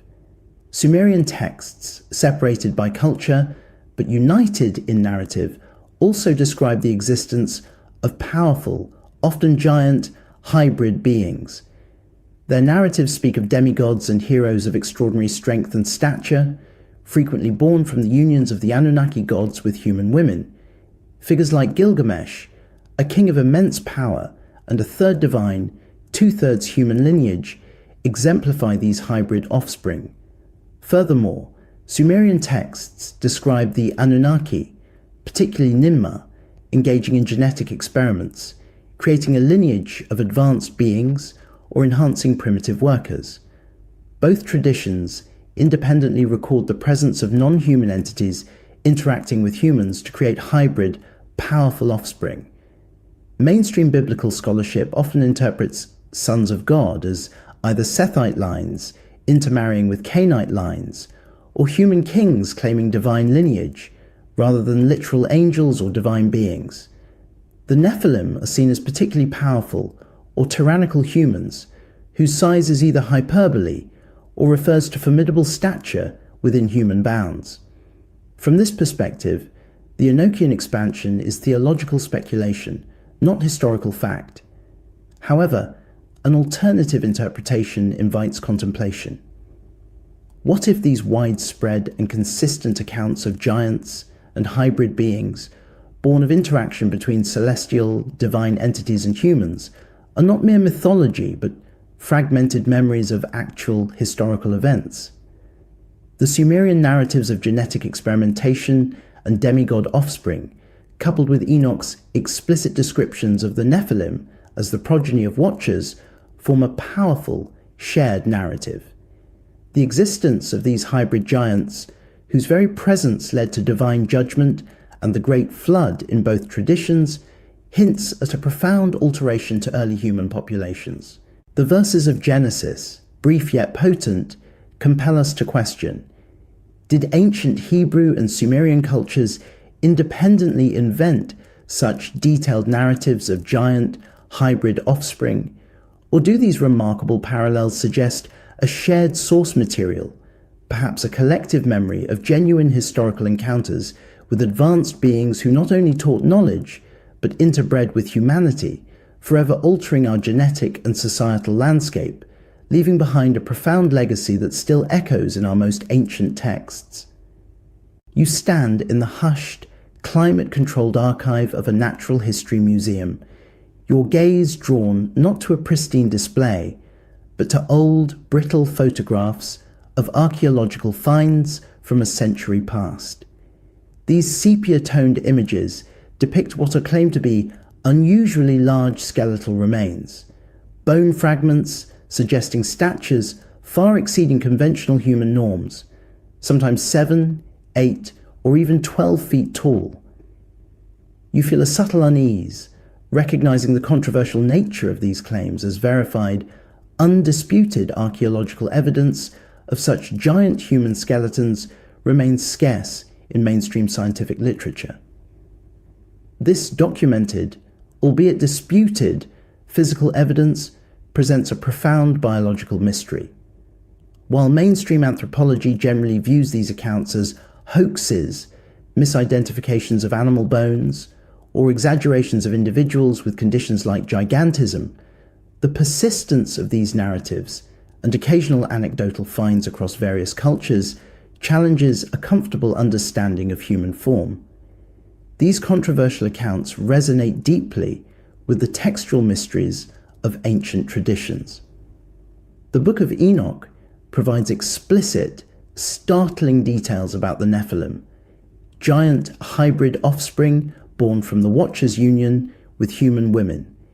Enoch 7:2 describes them as consuming all the acquisitions of men, and then turning to devour men themselves, emphasizing their monstrous stature and destructive nature.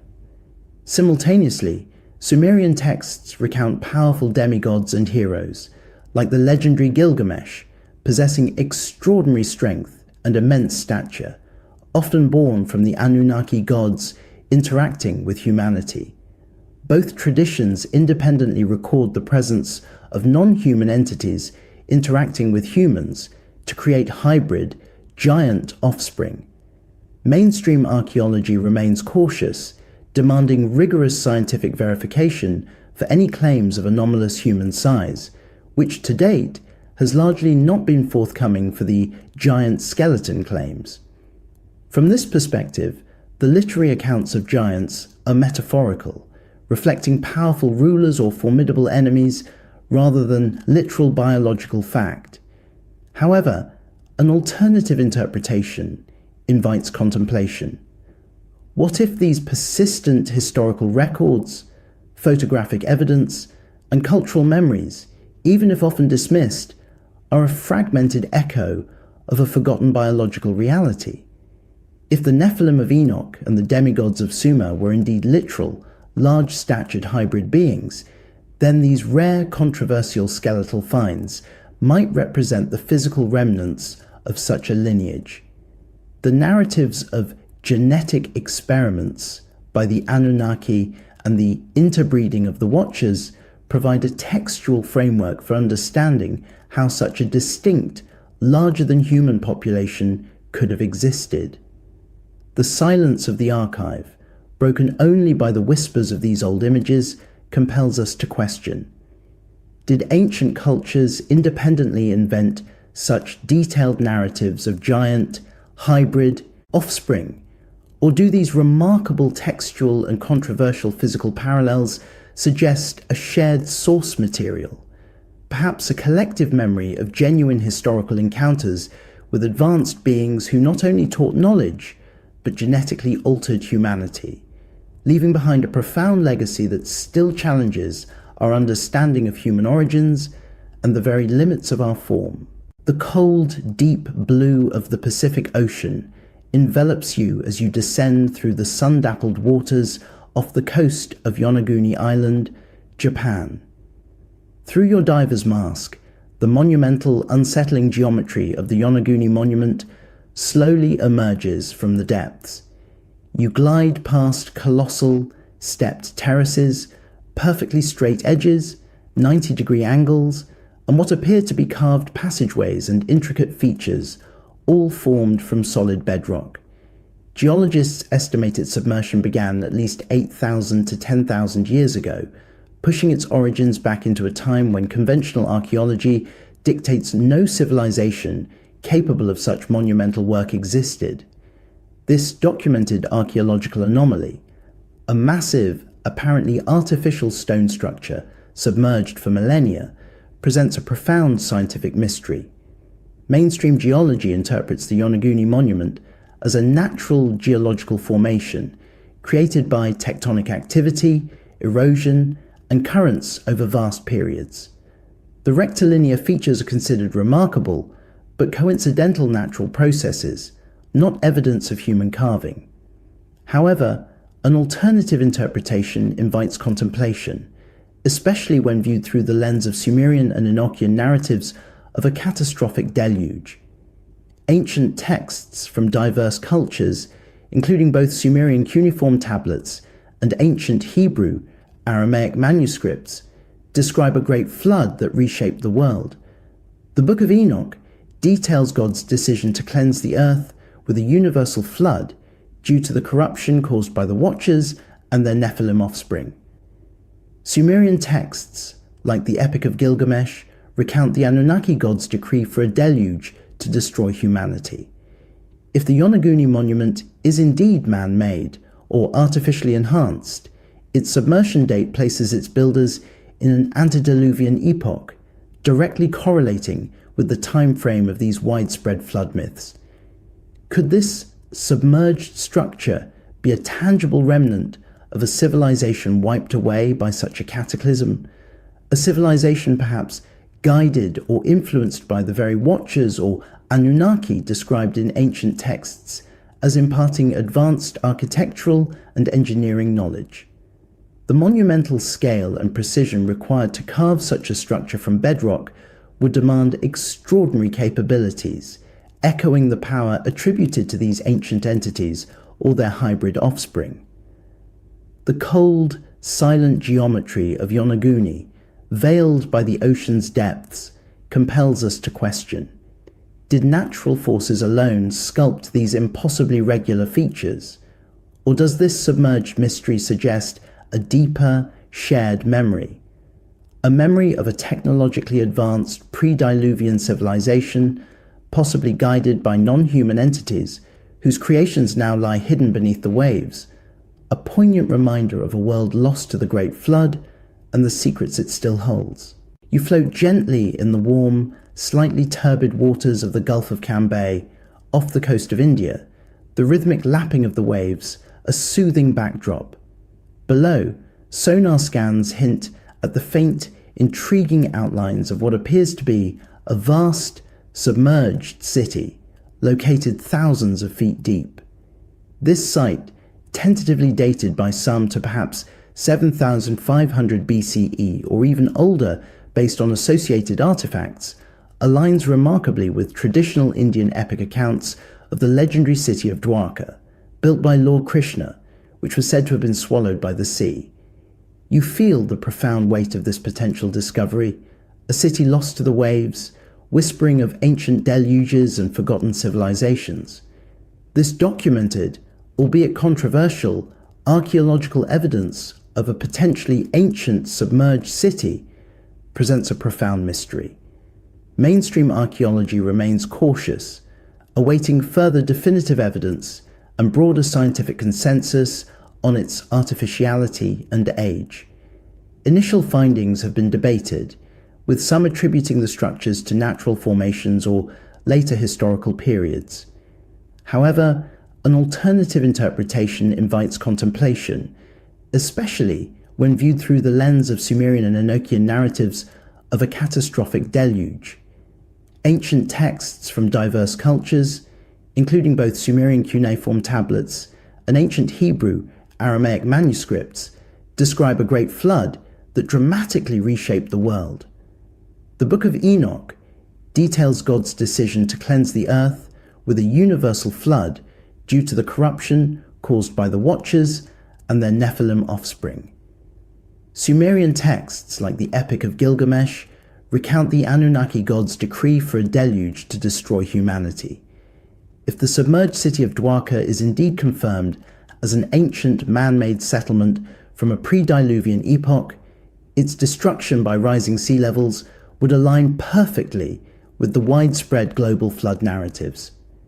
Could this lost city be a tangible remnant of a civilization wiped away by such a cataclysm, a civilization perhaps guided or influenced by the very Watchers, or Anunnaki described in ancient texts as imparting advanced architectural and societal knowledge? The epic accounts of Dwarka describe a city of immense wealth and advanced construction, resonating with the capabilities attributed to these ancient entities. The faint outlines of Dwarka, hidden beneath the waves, compel us to question: did natural forces alone erase this potential city, or does its submerged presence suggest a deeper, shared memory, a memory of a technologically advanced, pre-Diluvian civilization, possibly guided by non-human entities whose creations now lie hidden beneath the ocean, a poignant reminder of a world lost to the Great Flood and the profound secrets it still holds. You stand on the rocky shores of Lake Van in eastern Turkey, the vast ancient lake stretching into the haze, its waters mirroring the sky. In your hand, you hold a replica of a droke stone, a large pierced stone artifact resembling an anchor. Such stones, sometimes of considerable weight, have been found in and around the region, often far from any known ancient port or conventional watercraft. You feel the rough, cool stone, its simple yet functional design, whispering of forgotten voyages and an immense, ancient past. This documented archaeological anomaly, the presence of large anchor-like stones in an unexpected inland location, or in context suggesting very large ancient vessels, presents a profound maritime mystery. Mainstream archaeology often interprets these as local fishing weights or ritual offerings, or attributes them to later, smaller-scale historical usage. From this perspective, they don't necessarily indicate massive antediluvian ships. However, an alternative interpretation invites contemplation, especially when viewed through the lens of Sumerian and Enochian flood narratives. Both Sumerian cuneiform tablets and ancient Hebrew Aramaic manuscripts describe a catastrophic great flood that engulfed the earth, leading to the construction of a massive ark to preserve life. The Book of Enoch details God's decision to cleanse the earth with a universal flood and implicitly references the survival narrative of Noah. Sumerian texts like the Epic of Gilgamesh explicitly describe Enki warning Ziusudra Utnapishtim to build a colossal, multi-decked ark with precise dimensions to save humanity and animals. This ark, after the deluge, comes to rest on a mountain, often associated with Mount Ararat, which is not far from Lake Van. If the Great Flood narratives are indeed memories of a real, cataclysmic event, then the need for immensely large vessels and their corresponding anchor stones becomes a tangible link to these ancient texts. The weight and scale of some of these reported anchor stones would be appropriate for a ship of colossal proportions, far beyond typical ancient barges. Could these stones be the scattered remnants of such antediluvian arks, or evidence of pre-flood maritime technology capable of constructing vessels of immense scale? The cold, heavy stone in your hand compels us to question: did ancient peoples independently conceive of such artifacts for conventional needs, or do these remarkable physical finds in proximity to sacred flood mountains suggest a deeper, shared memory, a memory of a world remade by water, and the colossal vessels, perhaps guided by non-human entities like the Anunnaki or Watchers who forewarned a survivor, that navigated its turbulent surface, leaving behind poignant echoes in stone? You stand in a shimmering mirage of memory, conjuring the legendary cedar forest, a primordial, sacred expanse once described in the Epic of Gilgamesh. You inhale the imagined scent of ancient conifers, feel the hushed reverence of a place believed to be the dwelling of gods and terrifying guardians. This mythical forest, now likely the cedar groves of ancient Lebanon, was not merely a wilderness. It was a forbidden domain, a sacred territory where the celestial touched the earthly, and where the Igigi, a class of lesser gods often associated with the sky, was said to reside, or at least visit. Sumerian texts, particularly the Epic of Gilgamesh, depict this forest as a realm separate from human habitation, guarded by the monstrous Humbaba on behalf of the great god Enlil. The Igigi, often mentioned alongside the Anunnaki, are described as those who watched from above, performing tasks on Earth, sometimes depicted as working prior to the creation of humanity or during early human history. This documented textual evidence points to specific, elevated terrestrial locations being significant for non-human entities. This resonates with striking parallels in the Book of Enoch. There, 200 Watchers, a class of angels, are explicitly stated to have descended not vaguely to Earth, but specifically upon Mount Hermon, a prominent peak in the ancient Near East.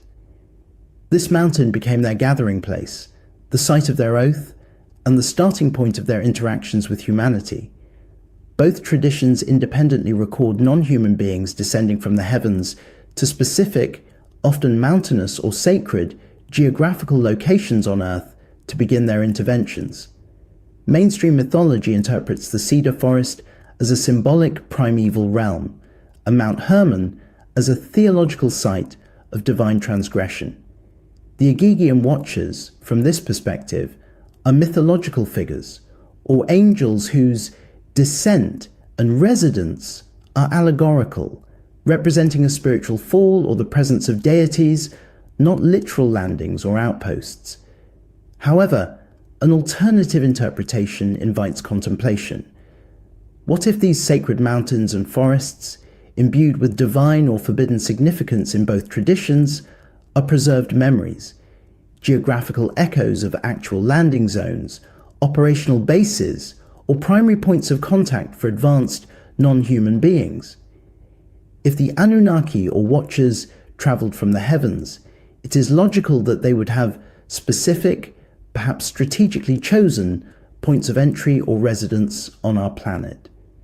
Mount Hermon, a real geographical location, and the cedar forest, also rooted in a real ancient landscape, become tangible links to these ancient narratives. The spectral scent of cedar, the imagined winds sweeping over an ancient mountain, compel us to question: did ancient cultures independently invent such specific geographical points of descent and habitation for their sky gods or angels, or do these remarkable parallels suggest a shared source material, perhaps a collective memory of genuine historical encounters with advanced beings who not only taught knowledge, but established specific terrestrial presences, leaving an indelible mark on humanity's sacred geography and its most enigmatic ancient texts. You sit in a quiet, dimly lit archaeological lab, the scent of ancient earth still clinging to the artifacts. Before you, meticulously laid out, are the components of what is known as the Baghdad battery: a small clay pot, a copper cylinder, and an iron rod. Discovered in 1930s Iraq, this enigmatic artifact dates to the Parthian era, roughly 250 BCE to 250 CE. When assembled and filled with an acidic electrolyte, like grape juice or vinegar, replicas have consistently generated a voltage of around 1.5 volts. You feel the profound simplicity and yet the astonishing complexity of this ancient device, hinting at a lost, forgotten technology. This documented archaeological anomaly, a potential electrochemical cell existing millennia before its conventional invention, presents a profound technological mystery. Mainstream archaeology often interprets the Baghdad battery as a container for scrolls or a ritual object, arguing that the generation of electricity was either coincidental or not its primary intended function. From this perspective, the concept of a functional battery in antiquity is dismissed as an anachronism. However, an alternative interpretation invites contemplation, especially when viewed through the lens of Sumerian and Enochian narratives of advanced knowledge. Ancient texts describe powerful beings imparting transformative knowledge and technologies. The Book of Enoch details Azazel teaching forbidden arts, including metallurgy and the working of metals, hinting at a sophisticated understanding of material science. Sumerian texts credit the Anunnaki with bestowing the ME, encompassing various crafts and advanced scientific principles that laid the foundation for civilization. If these entities possess superior technology, then the knowledge of electricity or electroplating could have been among their gifts, or even a technology they themselves utilized.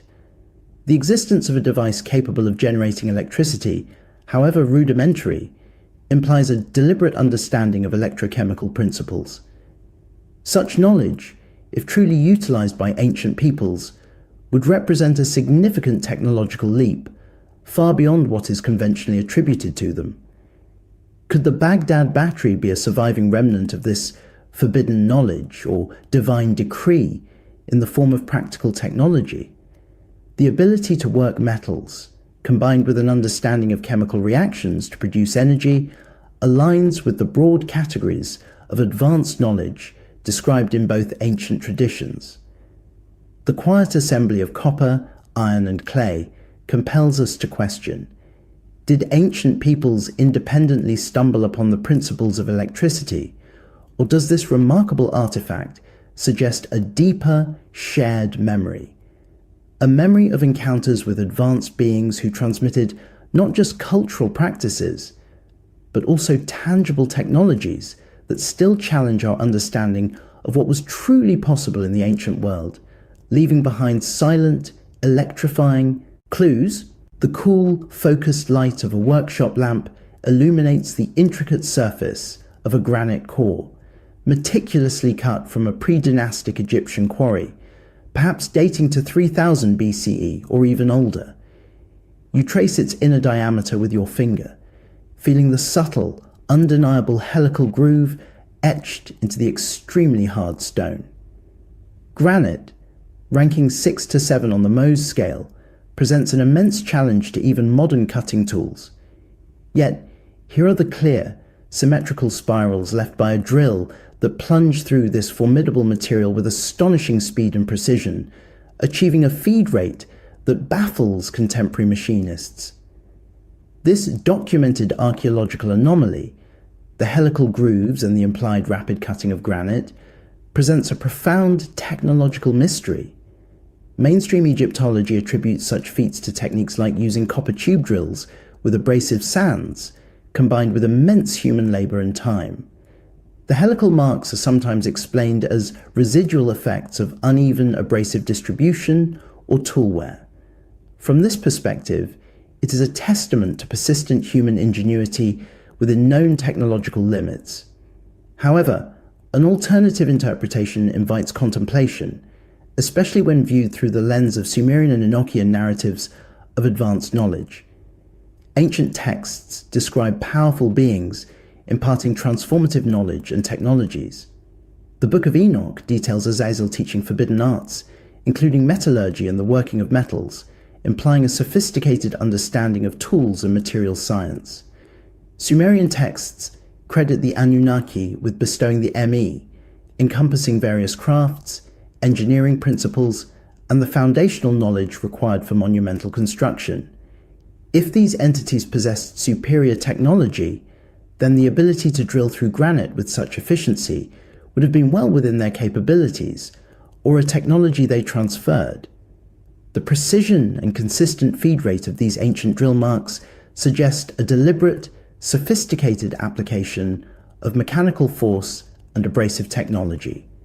Such techniques would require not only incredibly hard cutting agents, but also a means to exert immense downward pressure and high rotational speeds, far exceeding the documented capabilities of pre-dynastic Egyptian tools.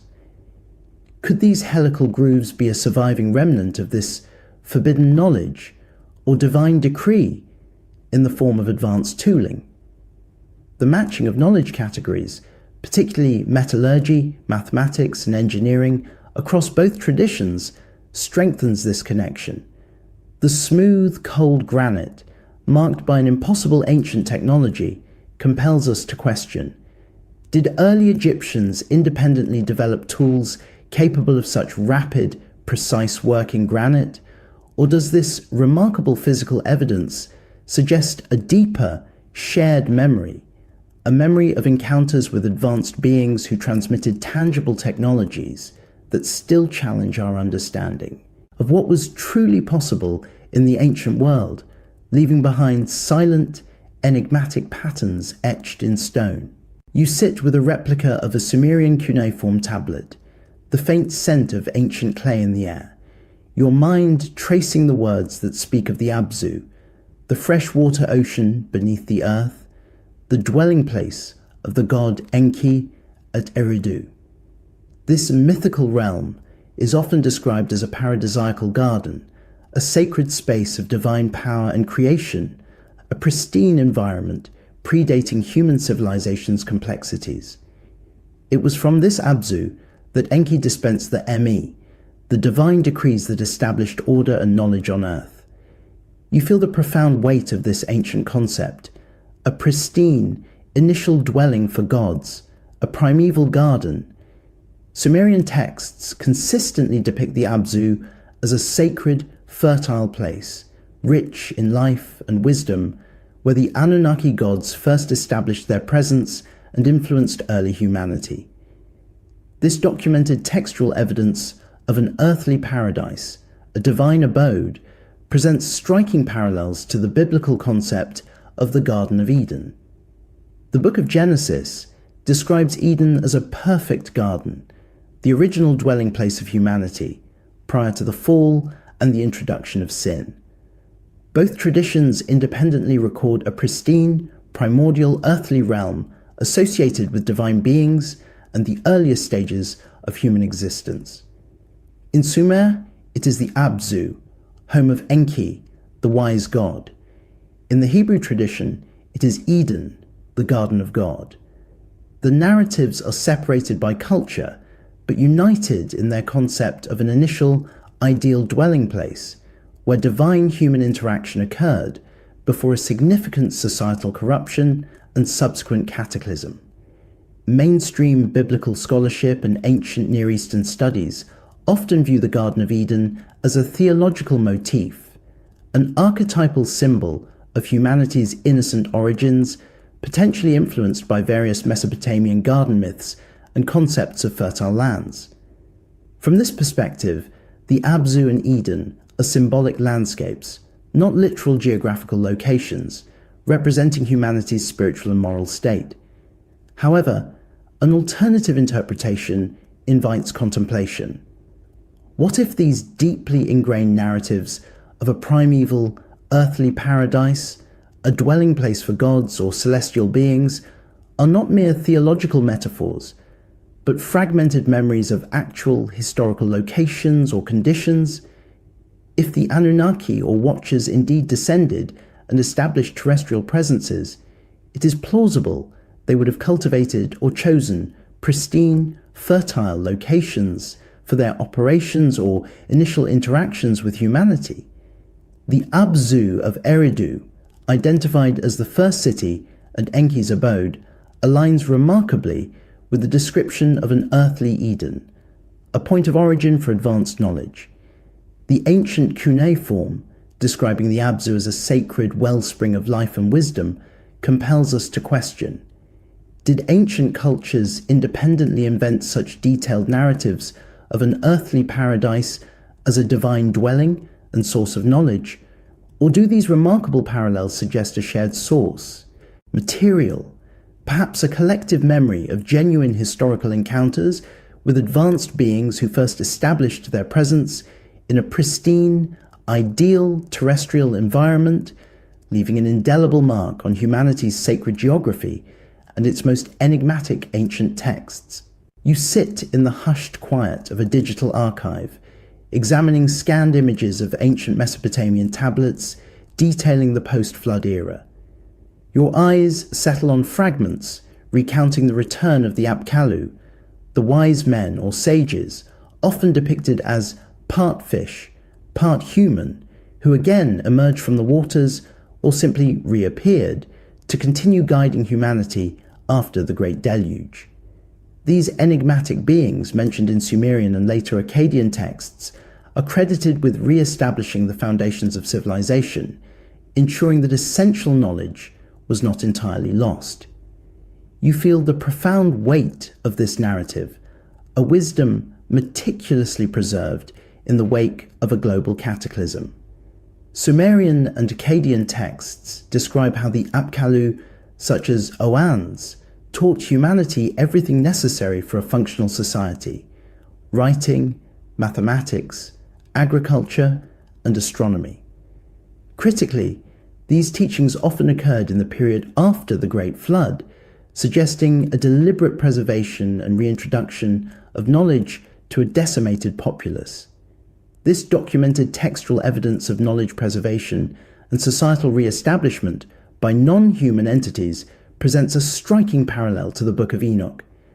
There, after the divine judgment of the Watchers and the cleansing flood, Enoch himself is depicted as a keeper of antediluvian knowledge, having journeyed to the heavens and recorded the secrets of creation and the celestial orders. His writings, though hidden, were meant to be preserved for future generations, serving as a repository of wisdom from the world before the flood.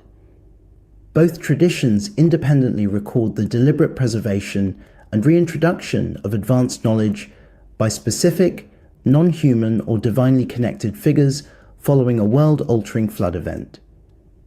Mainstream archaeology and mythology interpret the Apkallu's post-flood role as symbolic, representing the re-emergence of human ingenuity and the cultural re-establishment of order. The idea of lost wisdom being preserved and taught is seen as a mythological device to explain the cyclical nature of civilization's rise and fall, rather than literal intervention by non-human beings. However, an alternative interpretation invites contemplation. What if these accounts of the Apkallu re-emerging to teach, and Enoch preserving antediluvian wisdom, are fragmented memories of actual historical events centered around the intentional safeguarding and transfer of knowledge by advanced entities? If the Anunnaki or Watchers were the original instructors, and they or their designated agents survived or returned after the flood, then the reinitiation of civilization with similar core knowledge categories becomes profoundly significant. The shared narrative of divine punishment, a devastating flood, and then the re-emergence of advanced instruction, separated by culture but united in narrative, suggests a pattern. The ancient tablets, detailing the Apkallu's return, compel us to question: did ancient cultures independently invent such detailed narratives of knowledge preservation and reintroduction by non-human sages in the wake of a global flood? Or do these remarkable parallels suggest a shared source material, perhaps a collective memory of genuine historical encounters with advanced beings who not only initiated early human civilization, but also ensured its continuity and wisdom survival through cataclysmic events, leaving an indelible mark on humanity's post-flood awakening? You stand on the vast, sun-baked expanse of the Mesopotamian plain, feeling the immense silence of ancient Sumer. The distant shimmering heat blurs the horizon, yet you can almost sense the proximity of the Levant, a mere few hundred miles to the west. This geographical closeness between the cradles of Sumerian and ancient Hebrew traditions is a physical reality that underscores the profound textual parallels we have been exploring. It compels us to consider how these narratives, separated by culture but united in their core themes, might have connected across the ancient landscape. Sumerian cuneiform tablets, dating back to 3200 BCE and beyond, describe the Anunnaki, beings who, from heaven to earth, came, and whose interactions laid the foundations of civilization in Mesopotamia. They recount events and figures from an antediluvian past, long before the civilizations that recorded them. In parallel, ancient Hebrew or Aramaic manuscripts, particularly the Book of Enoch, detail the Watchers, celestial beings who descended to a specific mountain, Mount Hermon, located squarely in the Levant. These texts, while dated to 300 to 100 BCE, explicitly claim to record antediluvian events, preserving memories from an epoch predating the Abrahamic traditions. Both traditions independently record a profound intervention by non-human entities at the dawn of human history, not as mythology created in their own time, but as claimed historical records of earlier, forgotten ages. The geographical connection is undeniable. These two cultures, Sumer and the Levant, were not isolated, but part of an interconnected ancient Near East. Their peoples interacted, traded, and surely shared stories. Mainstream biblical scholarship views these striking similarities through the lens of cultural transmission.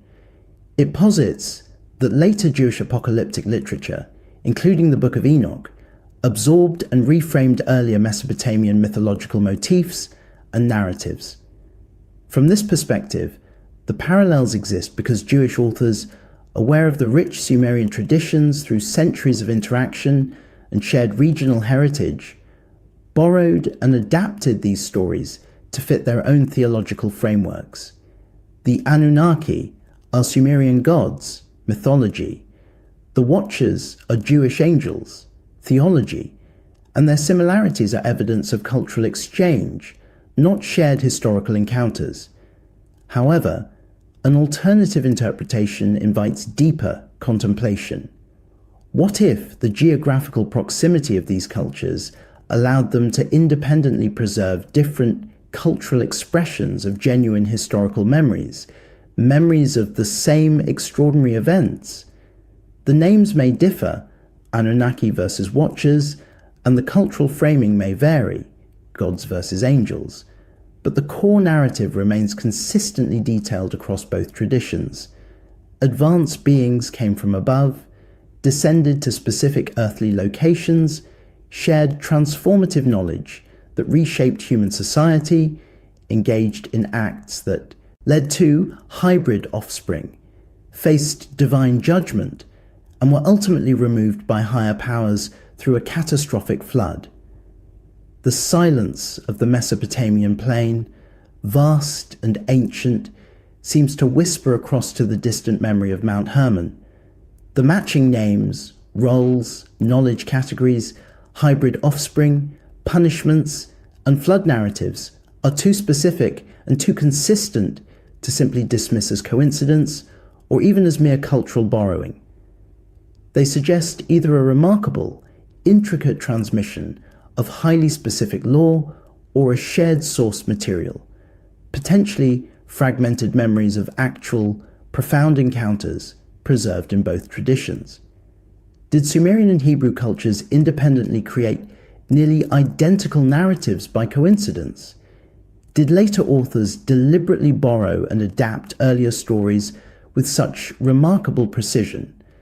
Or did both preserve fragmented memories of actual historical events, encounters with advanced beings who came from above, taught transformative knowledge, created hybrid offspring, and were eventually removed by cosmic powers sending the Great Flood? If the Anunnaki and Watchers are indeed different cultural interpretations of the same entities, what profound implications does that reveal about human history and our place in a cosmos far stranger and more ancient than our mainstream narratives usually admit? You stand beneath the vast, inky canvas of the night sky, feeling the cool breath of the ancient world on your face. Above you, the myriad stars twinkle with an indifference that belies their profound significance in humanity's oldest narratives. You are a watcher in a world of unanswered questions, contemplating the immense textual mysteries woven across millennia and continents. We have journeyed through the dust of Qumran, the baked clay of Sumer, the colossal stones of Baalbek, and the enigmatic depths of Yonaguni. We've seen the impossible chronology of the Sumerian king list, the advanced astronomy of Göbekli Tepe, the forbidden metallurgy of Azazel echoing in ancient artifacts, and the compelling accounts of giant hybrid beings. Everywhere, from the Dogon's knowledge of unseen stars to the hydraulic mastery of Puma Punku, whispers of a shared, extraordinary past have emerged. Ancient texts, both Sumerian cuneiform tablets and ancient Hebrew Aramaic manuscripts, describe remarkable parallels that are too specific, too detailed, and too consistent to dismiss as mere coincidence. Both traditions independently record advanced, non-human beings descending from above, the Anunnaki from the heavens, the Watchers to Mount Hermon. Both speak of these entities interacting with early humans, even interbreeding and creating powerful hybrid offspring, the Nephilim giants of Enoch and the demigods of Sumer. These beings, whether called gods or angels, imparted transformative knowledge across 7 key categories: agriculture, metallurgy, astronomy, mathematics, writing, medicine, and spiritual practices. Both narratives culminate in divine council meetings deciding humanity's fate, leading to a cataclysmic great flood that purged the earth. And in both, knowledge was preserved, and life, through a chosen survivor, endured. Mainstream biblical scholarship largely attributes these parallels to cultural transmission, viewing Enoch as Jewish apocalyptic literature influenced by earlier Mesopotamian mythology. The Anunnaki are seen as Sumerian gods, the Watchers as Jewish angels, their similarities a testament to ancient cultural exchange. However, an alternative interpretation offers a different lens.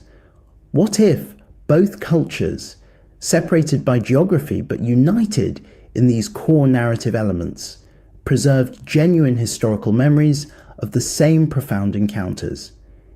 The names might differ, the cultural framing as gods versus angels might vary, but the underlying events remain strikingly consistent. 2 independent witnesses describing the same events in their own cultural language. As you gaze at the silent stars, the profound questions linger. Did Sumerian and Hebrew cultures independently create nearly identical narratives by coincidence? Did later authors deliberately borrow and adapt earlier stories with such remarkable precision, down to specific names, roles, and knowledge categories?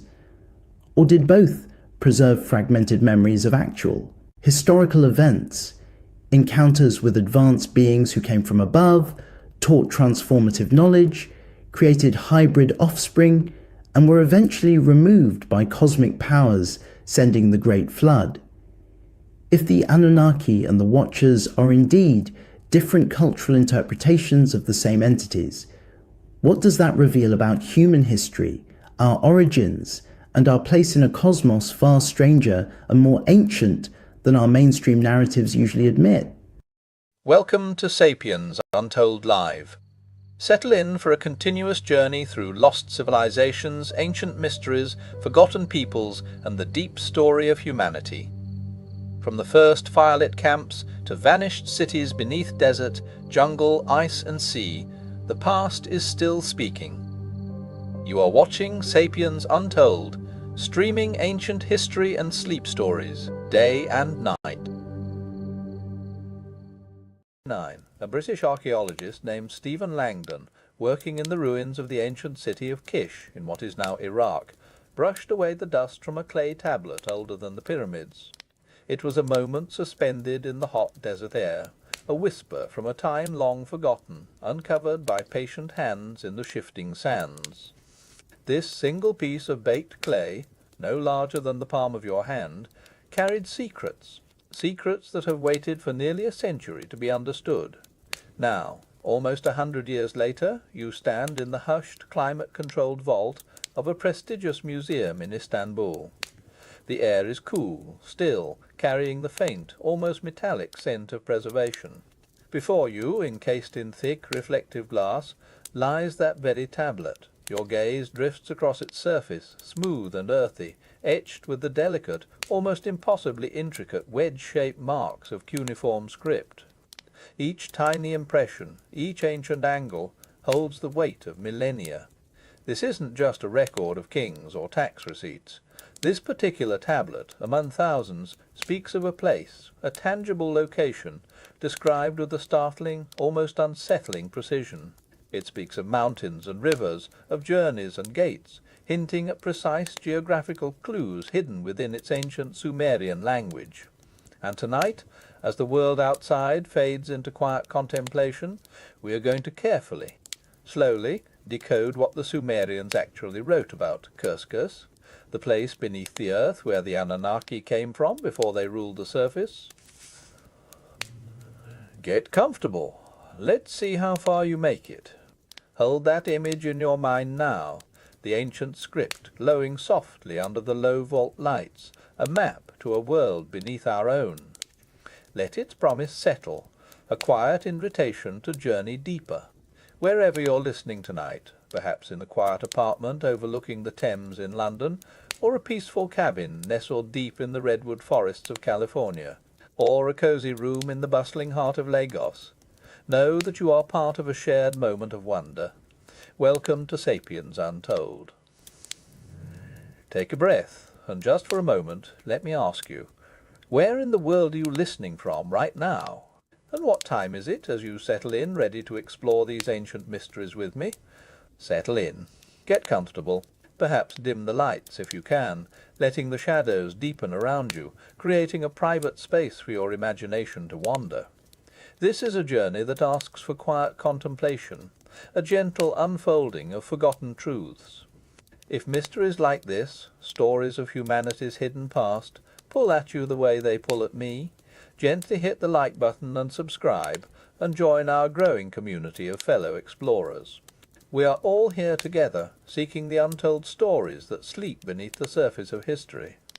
Now, with that quiet connection established, let us return to that silent ancient tablet, waiting patiently in the stillness of the Istanbul vault. Let's trace those cuneiform marks once more, and truly begin our descent into the Sumerian understanding of Kerskers.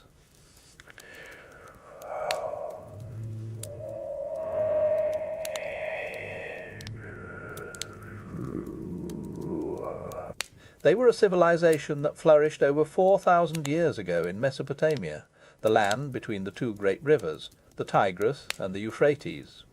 They gave us so much: the wheel, organized agriculture, monumental architecture, and, crucially for our journey tonight, the very first written records in human history. The first thoughts, the first stories, the first maps, etched onto clay tablets like the one you now envision, sleeping in that silent vault. Their cities, like ancient Eridu and mighty Uruk, were vibrant centres of innovation and belief. But beneath the surface of their thriving world there was always the persistent, profound understanding of another place, not a realm of abstract spirits, not a metaphorical concept, but a deeply physical, often terrifying, subterranean world. They called it Kuris. The cuneiform sign for Koresh, when you truly look at it, is profoundly simple, yet rich with meaning. It is a pictograph, a small triangular mountain, often doubled to emphasize its depth and scale. This visual representation, this ancient mountain shape, has led scholars to debate its true nature for centuries. Did it simply mean the underworld of the dead, a realm of shadows? Or did this ancient sign, this symbol of a mountain, also represent a literal, physical place beneath the surface, a deep, cavernous realm within the geological structures they knew? The tablets, as we will slowly uncover tonight, suggest a far more concrete reality, a place of astonishing detail, a map to what lies deep below. The Sumerians described Kerskis not as a vague, ethereal netherworld, but as a structured, almost engineered environment. The tablets speak of a journey, a descent into this place. You can almost feel the chill in the air as the ancient texts guide you deeper. They speak of a winding path, a long staircase descending into the deep earth, a deliberate passage. And this journey, this slow, deliberate descent, was punctuated by barriers. 7 gates, the texts repeatedly tell us. 7 formidable gates, each one demanding passage, each one guarding the secrets held within. Think of them as immense ancient thresholds, carved into the very rock, perhaps sealed by unknown mechanisms, leading ever deeper into the heart of the earth. Beyond these gates, the texts hint at vast subterranean waters. Not merely damp caverns, but immense bodies of water flowing and still, deep within the earth's crust. Imagine these great waters, cold and dark, perhaps echoing with the sounds of unseen currents. These are the gentle streams of the surface world. These are the primordial oceans, the watery depths that were believed to cradle the very foundations of existence. The Sumerians called these the waters of no return, emphasizing the finality and mystery of this deep, deep realm, this silent world beneath our own. The detail in these ancient descriptions truly sets them apart from mere myth. They are not simply fantastical tales of an afterlife. Instead, they read almost like an itinerary, a geological survey, or even a careful, precise map drawn by those who had either seen or heard first-hand accounts of this elaborate, complex, underground world. This is not a place of abstract punishment. It is a landscape, a physical journey, a place that requires specific navigation, a place of physical challenges and formidable barriers. It is a place waiting, always waiting, beneath the world that basks in the sun. The tablet, cool and ancient behind its protective glass, continues to hold your gaze. You allow your mind to drift, to follow the intricate lines of cuneiform script, as if tracing a path into the distant past, a path that leads not across sun-baked plains, but deep into the very heart of the earth. The Sumerians, those first scribes of civilization, were meticulous in their descriptions, painting a vivid, almost unsettling picture of Kerka, a landscape far removed from any surface dwelling. They speak of a deliberate descent, a journey that begins not with a fall, but with a staircase. Imagine this. You stand at the entrance to Ker's Kerf, perhaps within the mouth of a vast cave, or at the base of a forbidding mountain, and there, before you, a long staircase, hewn from the very rock, begins its slow, winding path downwards. It is not a gentle slope, but a pronounced, persistent descent, each step carrying you deeper, farther from the sunlight, further into the embrace of the earth.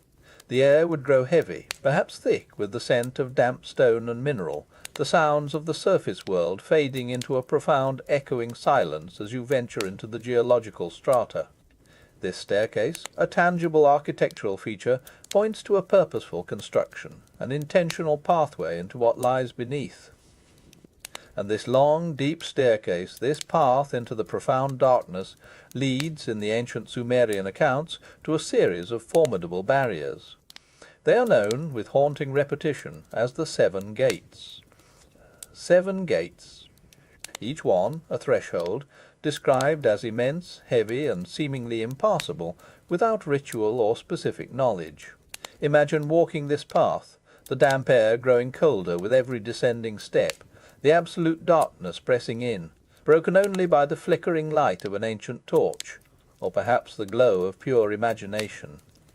And then before you a massive archway, carved from living rock, sealed by a gate of unknown material, possibly bronze, perhaps even harder stone, bound with ancient, unbreakable chains. Each gate, the texts imply, had a guardian, and required specific invocations or sacrifices to pass through. It wasn't simply a matter of opening a door. It was a passage, a trial, a slow, deliberate unveiling of the layers of Kersk-Erek. You would step through the first, then journey deeper, the silence growing heavier, the pressure more profound, until the next formidable gate loomed before you, and then another, and another. 7 gates, each one a test, each one a deepening commitment to the journey into the profound subterranean world. This repetition, this emphasis on the sevenfold nature of the passage, suggests not only a literal journey, but also a ritualized, perhaps even sacred, understanding of entry into this deep realm. The Sumerians were clear. This was not a place easily accessed. It was a fortress, a carefully protected domain, deep beneath the surface. Beyond these 7 gates, after the long descent through solid stone and echoing passageways, the text describes something else entirely, the great waters. These are not small underground springs or trickling streams. These are vast, immense bodies of water, stretching into an incomprehensible darkness, existing deep within the earth's crust. They are often referred to as the waters of no return, emphasizing their overwhelming nature and the finality of passing into their domain. Imagine standing at the edge of such a subterranean sea, the air heavy with humidity, the silence broken only by the rhythmic lapping of unseen waves against unseen shores, or perhaps the distant guttural groan of the earth itself. These waters, cold and dark, form a boundary, a separation between the world above and the profound primordial depths of Kerk.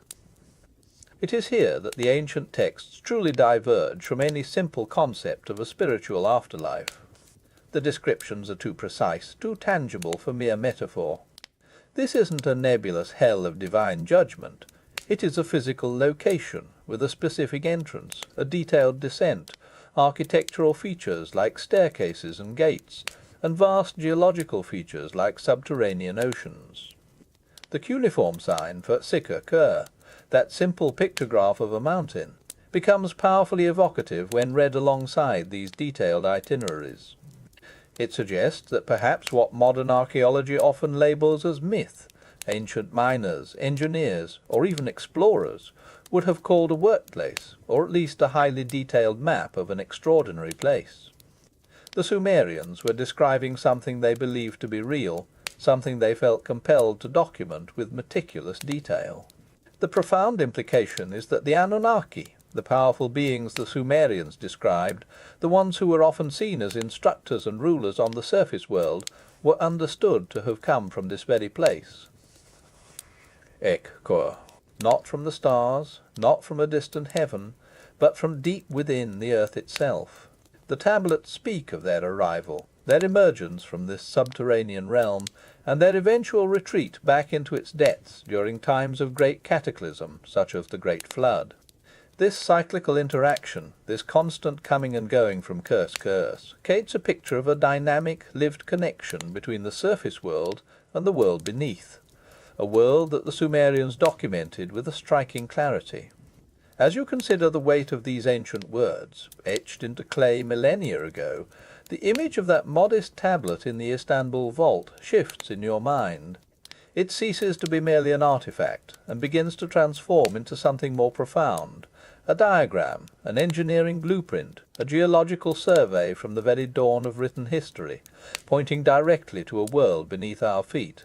And as the echoes of the 7 gates and the great waters settle into the quiet corners of your mind, know that the Sumerians left us more than just descriptions. They left us the stories, the epic poems, that actually articulate these journeys. And it is those stories, those precise ancient lines, that we will carefully, gently begin to decode next. The soft light of your lamp falls across the meticulously copied lines of Inanna's descent to the netherworld, a Sumerian epic catalogued as ETCSL 1.41, dating back to approximately 2100 BCE.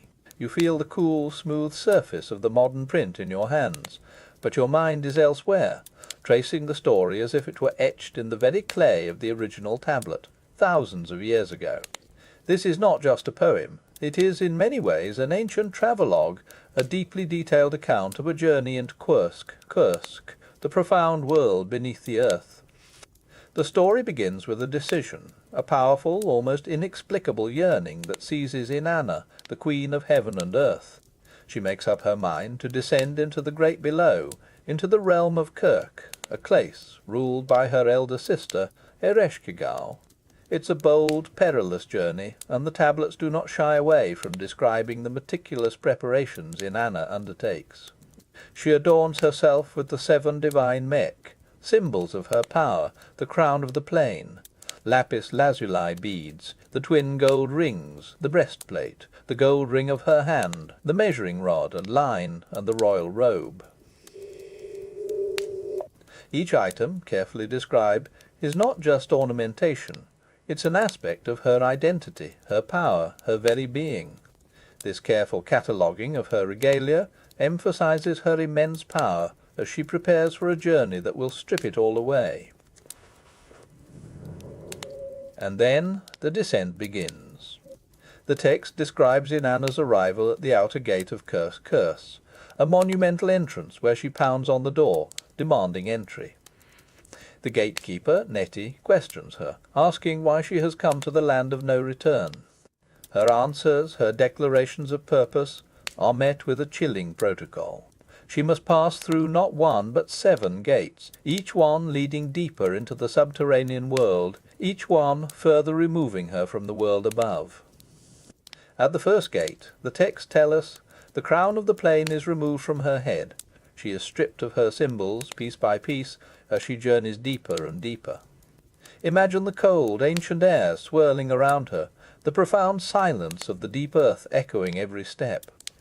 At the second gate, the lapis lazuli beads from her neck are taken. At the third, the twin gold rings from her nose.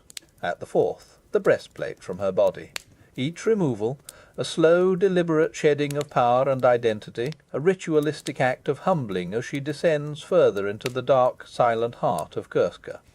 The fifth gate sees the gold ring from her hand taken away. The sixth, the measuring rod and line, symbols of her earthly authority and dominion. And finally, at the seventh gate, her royal robe is removed, leaving her naked, vulnerable, stripped of all earthly power and adornment. She is now deep within. Scarce, utterly exposed, a stark contrast to the regal queen who began the journey. This systematic dismantling of her identity, this progressive stripping, emphasizes the absolute separation between the world above and the deep, silent world beneath. It is a world where the rules of the surface simply do not apply. Once inside the innermost chamber of Kursk, Inanna finds herself in the presence of Ereshkigal, her sister, and the Anunnaki judges of the underworld. These are not the benevolent instructors that sometimes feature in other Sumerian texts. Here they are formidable, unyielding figures. The tablets vividly describe them as fixing their eye of death upon Inanna, speaking the word of wrath against her. She is transformed into a corpse, hung on a hook, lifeless, within the profound depths of Kursk.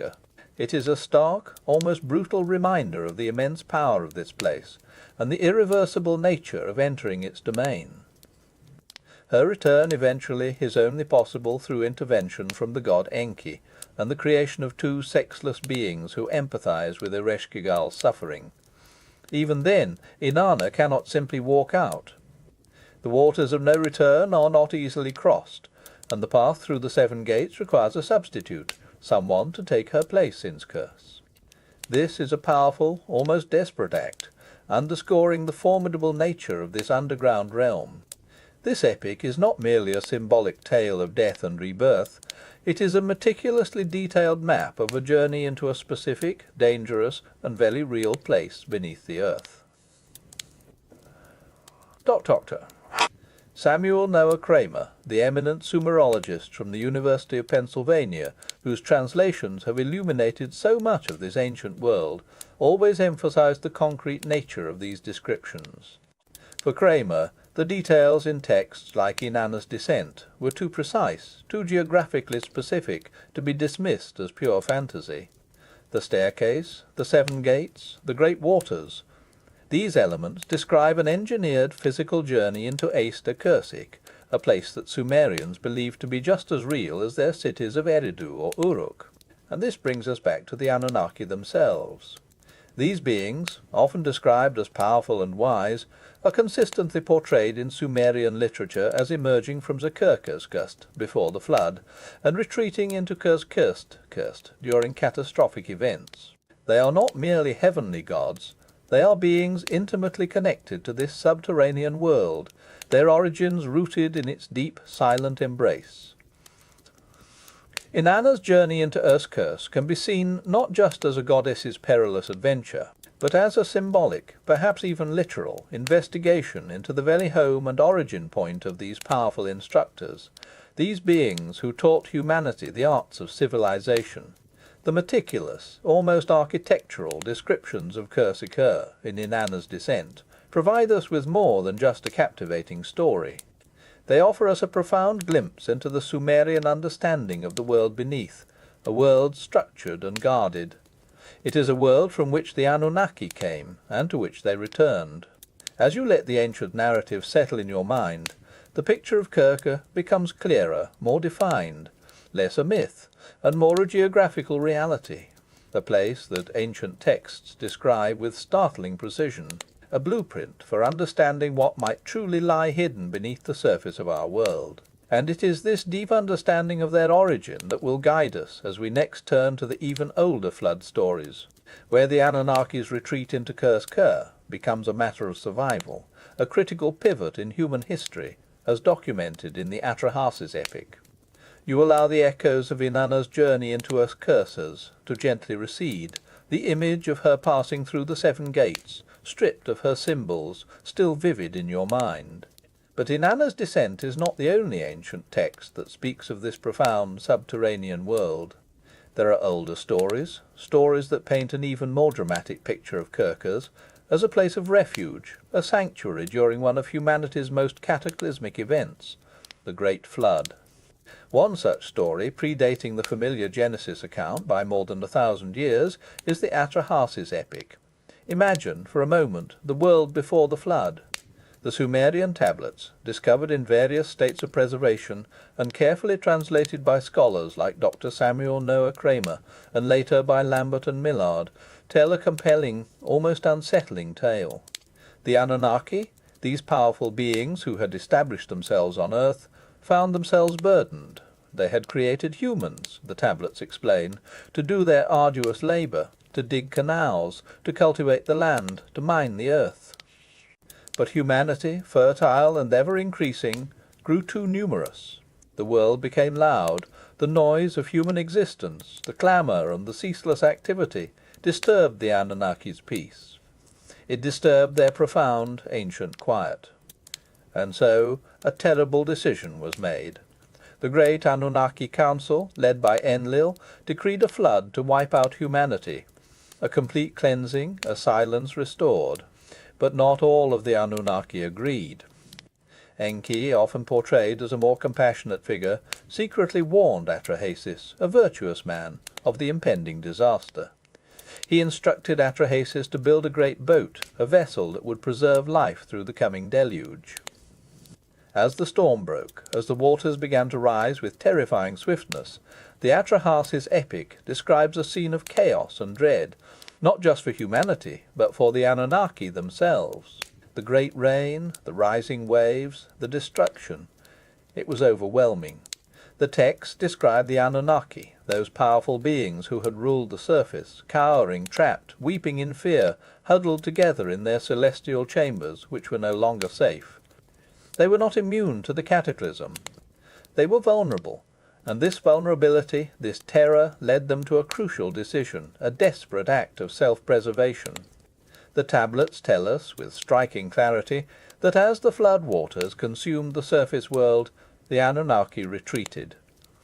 They retreated into Ace Kirsch. This profound subterranean world, with its 7 gates and its great waters, became their sanctuary, their deep, silent refuge from the raging storm above. They descended into the geological embrace of the earth, into the carefully constructed, or perhaps naturally existing, labyrinthine passages that comprised Kirsk. This wasn't a metaphorical retreat, it was a physical movement, a desperate flight into the secure depths of the planet, waiting for the fury of the waters to subside.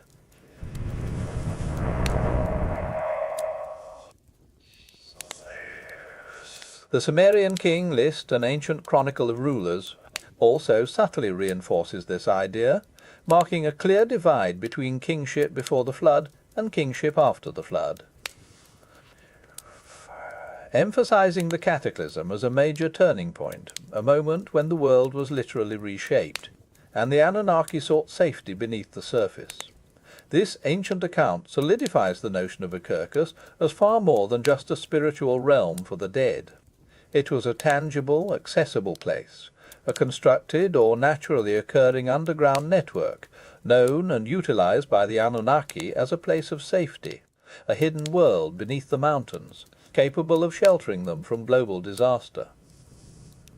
The implications are profound. If these powerful beings retreated to Uskurska during a flood, it suggests a highly functional, extensive subterranean environment, ready to house and protect them for an indefinite period. What modern archaeology might sometimes dismiss as pure myth, these ancient accounts suggest was a pragmatic, life-saving refuge. And then we turn our attention to the Sumerian king list itself. This remarkable document, painstakingly translated by scholars like Thorkild Jacobsen, is perhaps one of the most astonishing artifacts for understanding the Sumerian perception of their own history. It lists kings, their cities, and the lengths of their reigns. But what truly captures the imagination, what truly challenges our conventional understanding of history, are the rulers listed before the flood. These antediluvian kings, these ancient rulers who reigned prior to the great catastrophe, are described with lifespans that defy human comprehension. Their reigns are measured not in decades or centuries, but in tens of thousands of years. King Alolim of Eridu, the first king, reigned for 2,800 years. Enmenlu Anna of Bad Tibira reigned for 43,000 years. These are not merely long-lived monarchs. These are beings whose lifespans are almost geological in scale. This extraordinary chronology from the Sumerian king list aligns with the idea of the Anunnaki as non-human, or at least superhuman, instructors. These rulers, whose reigns lasted for such unimaginable stretches of time, are the very figures often associated with bringing knowledge, civilization, and technology to humanity. They are described in various tablets, not as distant, ethereal gods to be worshipped from afar, but as practical, hands-on instructors who came from somewhere specific, from Skursi's Kur, to guide and uplift early human civilization. They taught metallurgy, agriculture, writing, and the very foundations of organized society. Their role, as depicted in the earliest Sumerian texts, was less about receiving adoration and more about imparting knowledge. They were teachers, mentors, even overseers, who emerged from their subterranean domain, established cities like Eridu and Uruk, and guided humanity through its earliest, most formative stages. And when catastrophe struck, as the Atrahasis epic vividly describes, their natural instinct was to return to their place of origin, their deep hidden sanctuary, Kursk. Consistent narrative thread, flowing from the intricate journey of Inanna, through the desperate retreat of the Anunnaki during the flood in the Atrahasis epic, and into the profound, long reigns of the antediluvian kings of the Sumerian king list, paints a cohesive picture. It is a picture of a physical subterranean realm, Kurshka, that was central to the existence and activities of the Anunnaki. They came from it, they sought refuge in it, and they used it as a base from which to interact with and instruct early humanity. The notion of these beings as teachers who came up from somewhere deep within the earth, rather than down from a distant heaven, is a subtle, yet powerful reinterpretation of ancient cosmology, grounding their presence not in the abstract sky, but in the tangible depths of our own planet. And as these ancient narratives settle into your thoughts, the question naturally arises, if they described this place with such precision, could we perhaps find it? The tablets, as we will explore next, contain clues, geographical markers hidden in plain sight, waiting for us to decode their ancient map. The ancient tablets, with their carefully inscribed cuneiform, continue to whisper across the millennia, no longer merely recounting stories, but unfolding as a literal map. We have explored the meticulous details of Inanna's journey into Earth's curse, the profound retreat of the Anunnaki during the flood, and the astounding lifespans of the antediluvian kings who reigned for thousands of years. It is time to look even closer, to decode three specific descriptive phrases that, when pieced together, reveal not just a myth, but a precise geographical blueprint for finding the entrance to Esca's curse. A place the Sumerians believed to be truly beneath the mountains. The first clue, recurring in various ancient texts, speaks of the mountain where the sun is swallowed. At first reading, this phrase might conjure images of a grand, mythical peak that literally consumes the sun, a dramatic, poetic flourish. But the wisdom of scholars like Dr. Lice, Samuel Noah Kramer, the venerable Sumerologist whose diligent work at the University of Pennsylvania unlocked so much of this ancient world, offers a profound reinterpretation. In his 1967 analysis of various Sumerian myths, Dr. Sevenry, Kramer suggested that the word often translated as swallowed could also be understood as enters. Imagine that shift for a moment. Instead of a colossal, devouring mountain, we now envision the mountain where the sun enters. This subtle yet powerful reinterpretation transforms the poetic into the practical. It paints a picture of a mountain. Not merely a towering peak, but one with a significant opening, a vast cave mouth or a deep chasm into which the light of the setting or rising sun would appear to enter, to penetrate, to vanish within its depths. Think of a natural tunnel, a profound aperture in the earth, positioned in such a way that the sun's daily journey visually intersects with its dark maw. The sun, in this reading, isn't consumed by a monster, but rather it finds its way into an entrance, illuminating for a brief, magical moment the very threshold of the subterranean world. This descriptive phrase, the mountain where the sun enters, immediately grounds our search in a physical reality. It suggests a mountain range, perhaps one known for its dramatic topography, its deep valleys and its immense cave systems. And for the Sumerians, the traditional location for the entrance to Kerskers was not an abstract concept. It was firmly rooted in the geography of the Zagros Mountains. These mountains, massive and rugged, stretch across what is now western Iran and northeastern Iraq, forming a natural barrier, a formidable spine of rock that has cradled ancient civilizations for millennia. Their peaks are often crowned with snow, their slopes riddled with countless caves and deep, dark valleys. They are, even today, a land of mystery, where forgotten passages and hidden chambers wait for discovery. Consider the visual, a particular mountain within the vast Zagros range, oriented in such a way that as the sun dips below the horizon, or perhaps as it rises in the east, its golden rays pierce deep into a visible opening on the mountainside. For a fleeting moment, that entrance, that dark mouth of the earth, would be bathed in a warm, ethereal glow, a natural signpost marking the way into the deep. What modern archaeology might sometimes view as ancient lore, ancient observers, perhaps those who journeyed into these very mountains, would have understood as a profound geographical marker, a key in a map carved not on clay, but on the landscape itself. The Sumerians were not a people given to idle fantasy when it came to their most fundamental beliefs. Their cosmology, while rich with gods and epics, was also deeply intertwined with their physical world, their environment, and the challenges of their daily lives. The very word kirk, that pictograph of a mountain, consistently points to a tangible earthly realm. When they spoke of the Anunnaki retreating into Aes Ker during the Great Flood, or Inanna's arduous journey through its 7 gates, they were describing a physical place, one that could be found, one that had specific geographical characteristics. The mountain where the sun enters is precisely one such characteristic, a powerful direction, almost an astronomical alignment carved by nature itself. This focus on a tangible entrance, located within a prominent mountain range like the Zagros, allows us to move beyond abstract notions of an underworld. It transforms Kurska from a mere spiritual concept into a potential archaeological site, a vast, complex subterranean world waiting to be rediscovered. And it raises an intriguing question. If the Sumerians knew to look for such a mountain, perhaps a specific, unmistakable peak, then what secrets might have been guarded within its solar-aligned entrance? Such a site, if it truly existed, would have been considered sacred, perhaps even dangerous, its entrance guarded not just by mythological beings, but by ancient protocols and deliberate concealment. One can imagine that over the millennia, the specific knowledge of this mountain, the precise orientation of its entrance to catch the sun's specific light, might have been lost, or perhaps carefully hidden, becoming merely myths to later generations. What modern archaeology calls myth, ancient miners and explorers may have called a workplace, or a meticulously documented sanctuary.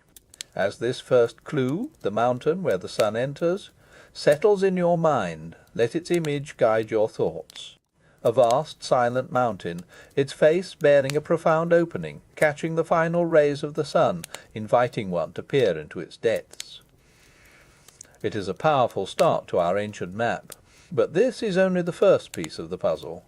Next, we will uncover another crucial descriptive phrase, a hydrological anomaly that further refines our search, guiding us closer to the mysterious entrance of Kur, deep within the ancient, echoing heart of the Zagros. The image of the mountain where the sun enters lingers in your thoughts, a silent, ancient signpost rising from the rugged earth. This first clue, drawn from the meticulous descriptions found in the Sumerian tablets, guides our imagination toward the vast, dramatic expanse of the Zagros Mountains, a landscape riddled with deep valleys and hidden recesses. But the Sumerians, in their ancient wisdom, did not give us just one clue. Their enduring texts, these incredible narratives of Kersh, offer a more detailed, a more specific map, designed to lead us directly to the heart of this subterranean world.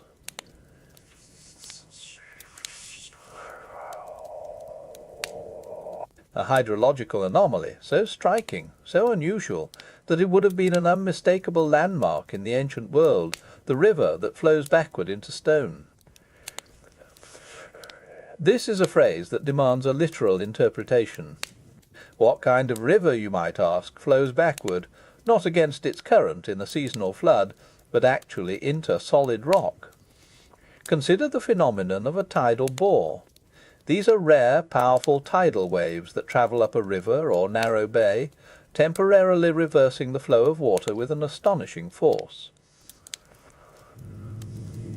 Imagine such an event, not on an open coast, but in a mountainous region, where a river, perhaps fed by the great waters of Kersh itself, would periodically reverse its flow, pushing water with immense power into Ok, a cavern, a fissure, a deep opening in the stone.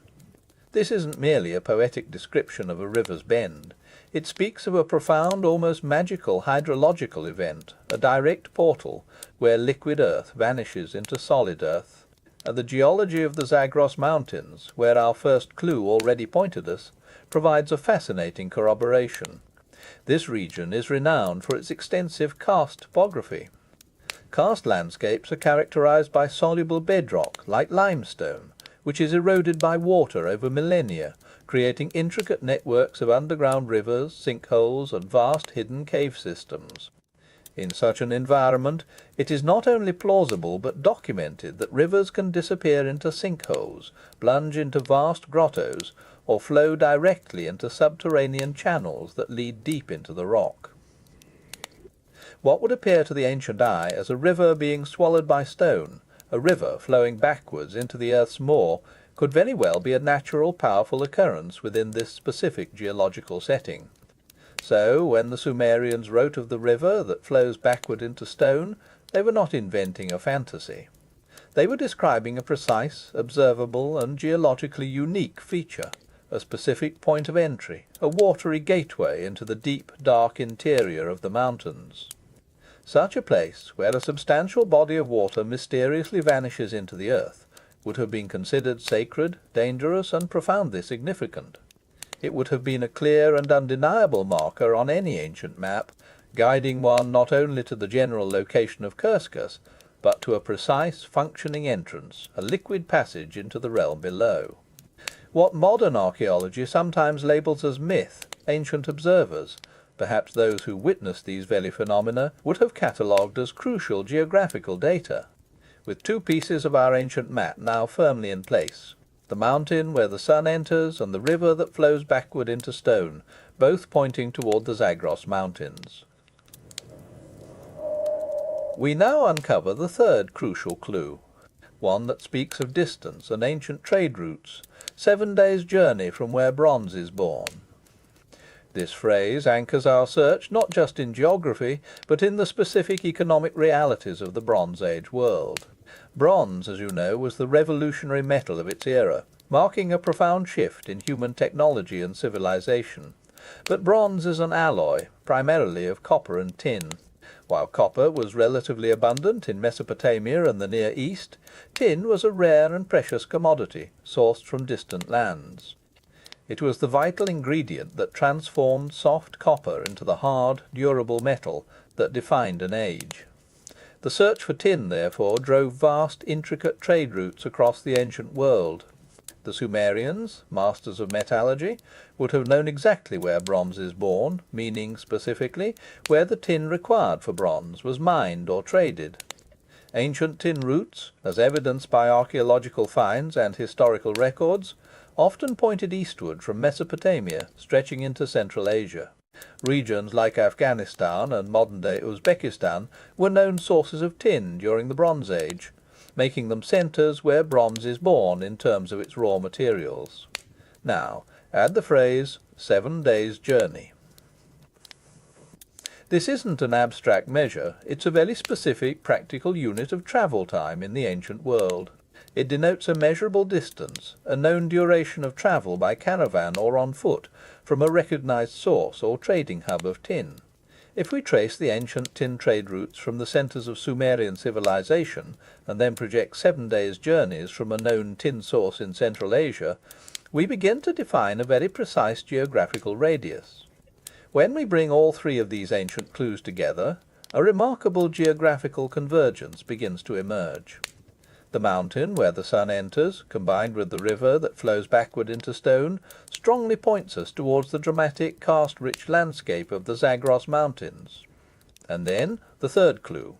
7 days' journey from where bronze is born, drawing on the ancient tin trade routes of the Bronze Age, pulls our focus further eastward, linking this mountainous region to the areas of Central Asia that were rich in the very metals that powered Sumerian civilization. This convergence lands us, quite astonishingly, in a specific region, the Zagros foothills, stretching eastward and bridging into what is today known as the Fergana Valley. This valley, situated in Central Asia, at the crossroads of ancient trade routes, has long been recognized as a melting pot of cultures and a region of significant early metallurgical activity.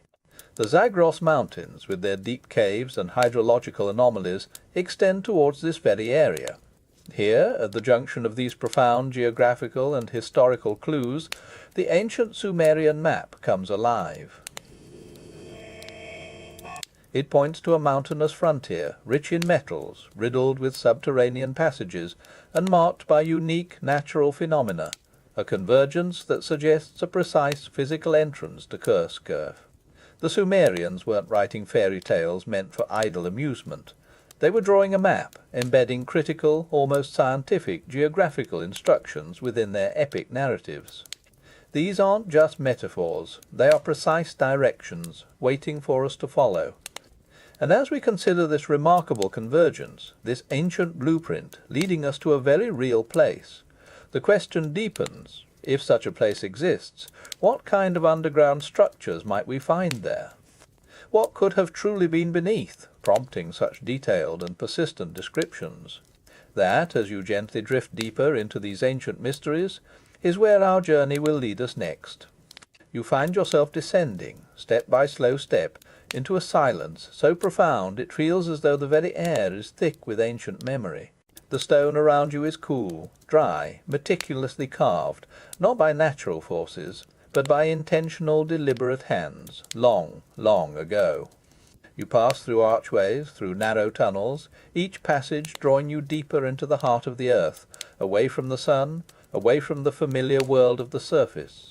This is not a natural cave. This is an engineered marvel, a subterranean city, a sprawling, hidden world. Imagine this place, deep beneath the undulating plains of Cappadocia in modern-day Turkey. In 1963, a local man, renovating his basement, knocked down a flimsy wall, only to discover not another room, but a vast, silent tunnel. That tunnel led to another and another, until it unveiled an astonishing, multi-layered underground city, Derinkuyu. This city plunges 18 levels deep into the earth, extending over 280 feet down, a dizzying vertical maze carved with an almost unbelievable scale. It was designed to house, to protect, to sustain a population of up to 20,000 people, along with their livestock and provisions, for months, perhaps even years on end. As you mentally navigate its cool, echoing passages, you find vast chambers for living, intricate ventilation shafts that bring fresh air from the surface, deep wells for water, communal kitchens with blackened hearths, and even wineries and stables carved from the soft volcanic rock. And notably there are massive, perfectly circular stone doors, weighing hundreds of pounds, designed to roll into place from the inside, sealing off entire levels, entire sections, from any intruder. These heavy, deliberate seals echo the Sumerian descriptions of the 7 gates into Kerskis, not as metaphorical barriers, but as tangible, formidable points of entry and defence. Derinkuyu, a real, verifiable underground city, perfectly mirrors the kind of structured, protected subterranean environment the Sumerians described as Kuurek.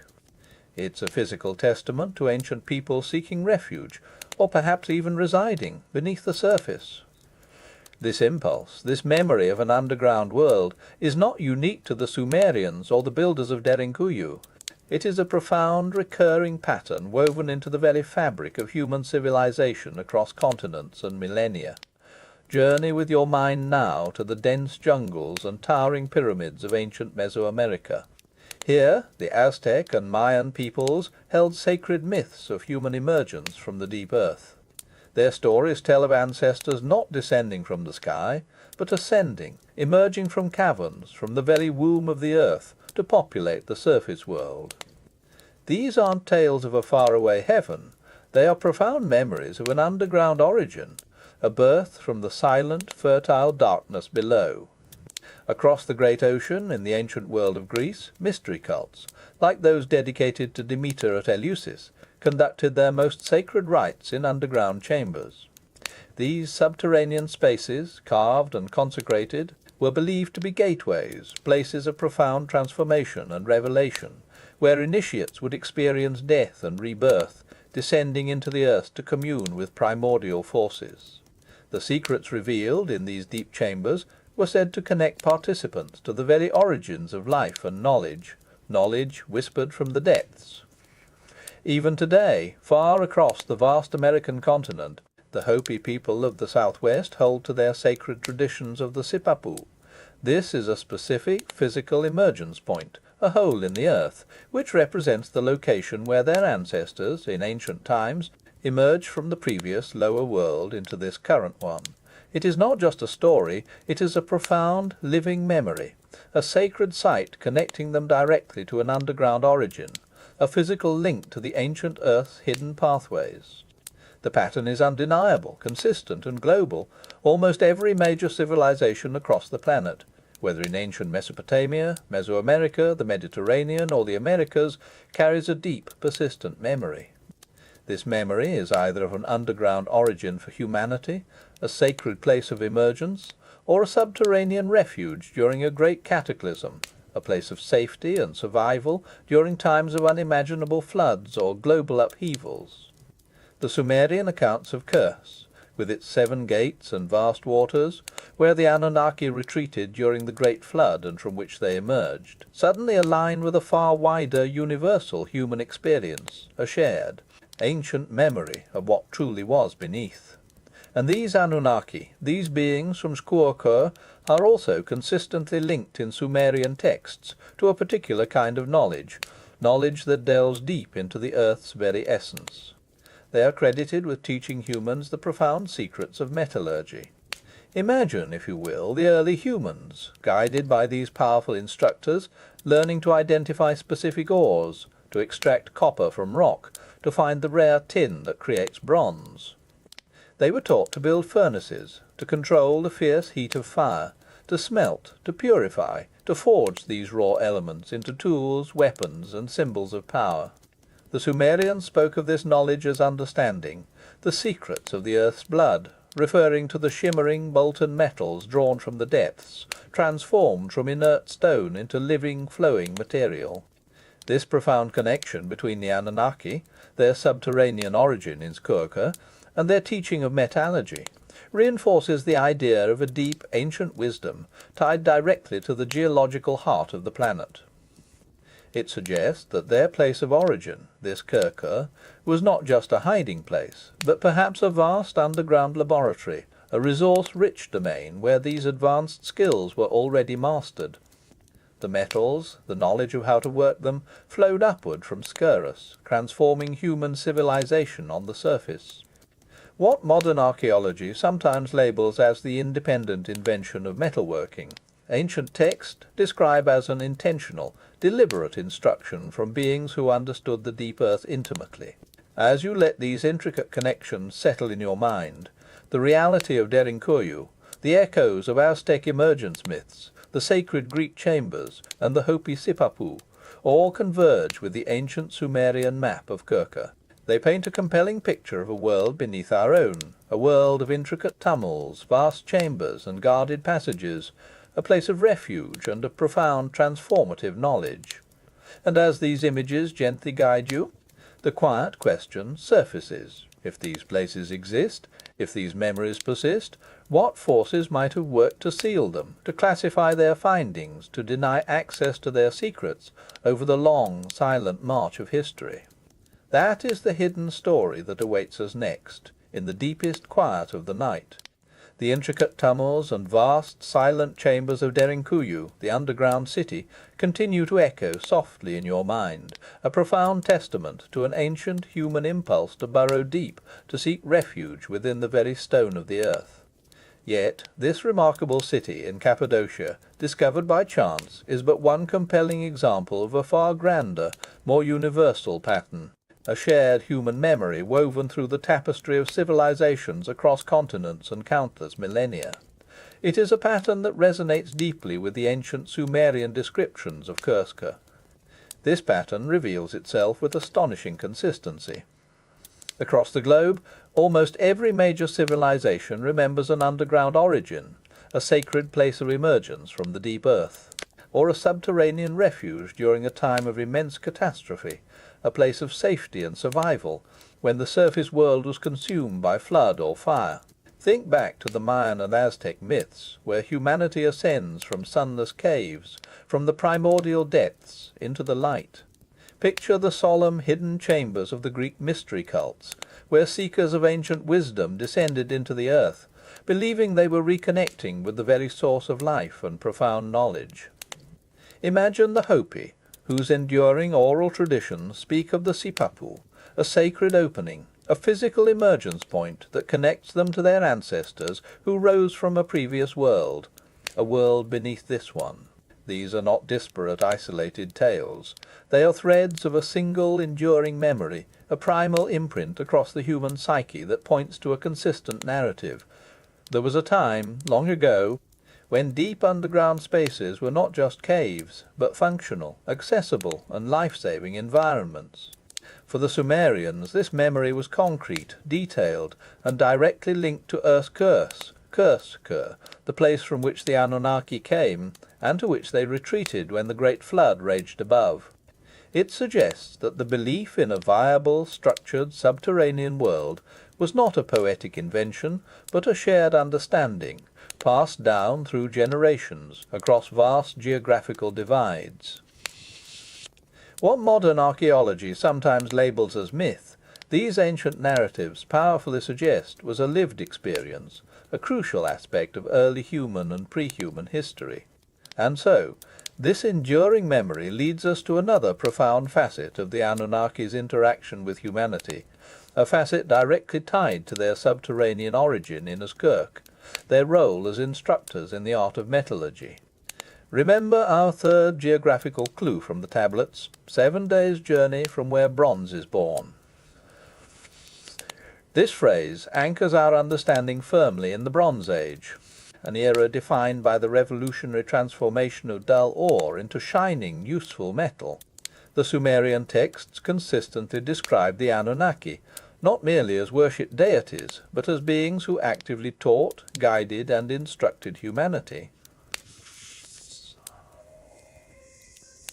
Imagine these powerful beings, emerging from the depths of Kursk hiding, early humans to the specific veins of copper and the elusive deposits of tin, the very ingredients needed to create bronze. You can almost feel the weight of the raw ore in your hands, dull and heavy, before witnessing its miraculous transformation. They taught the ancient peoples the precise temperatures needed for smelting, how to construct the proper furnaces, how to purify the raw elements, and how to combine them in the correct proportions to create the harder, more durable alloy that was bronze. This was not a simple or accidental discovery. It was a complex process, demanding sophisticated knowledge of geology, chemistry, and engineering. The Sumerians called this knowledge the secrets of the earth's blood, a poetic yet profoundly accurate description of the molten metals flowing from the crucible, shimmering with an inner life, extracted and refined from the deepest parts of the planet. Copper, with its warm reddish gleam, and tin, with its silvery sheen, were painstakingly drawn from the embrace of the earth, transformed into the very sinews of civilization. Consider the profound implication of this connection. If the Anunnaki originated from Quraysh, Kurs, a subterranean realm deep within the earth, then their intimate knowledge of the planet's geological composition, its mineral veins, and the secrets of its metallic blood becomes not only logical but almost inevitable. They would be the ultimate metallurgists, masters of the deep earth, for whom mining, smelting, and forging would be intrinsic to their very existence. Their domain, Kursk, would not just be a refuge, but a vast hidden resource, a subterranean workshop, where such advanced techniques were practiced and perfected long before they were imparted to humanity on the surface. This transfer of knowledge, these fundamental lessons in how to extract and work with metals, represents a critical leap in human development, one that ancient Sumerian texts attribute directly to the Anunnaki. It explains, in part, why the phrase, "where bronze is born," would serve as a precise geographical marker on an ancient map leading to Kursk. It points not only to the source of raw materials, but also to the source of the advanced metallurgical knowledge itself. The fertile ground of the Zagros foothills, bridging into the Fergana Valley, a region known for its ancient mineral wealth and pivotal role in Bronze Age trade, suddenly acquires another layer of significance. It becomes a potential nexus, a bridge between the surface world and the deep, silent realm of Kersh, a place where the secrets of the earth were first unveiled.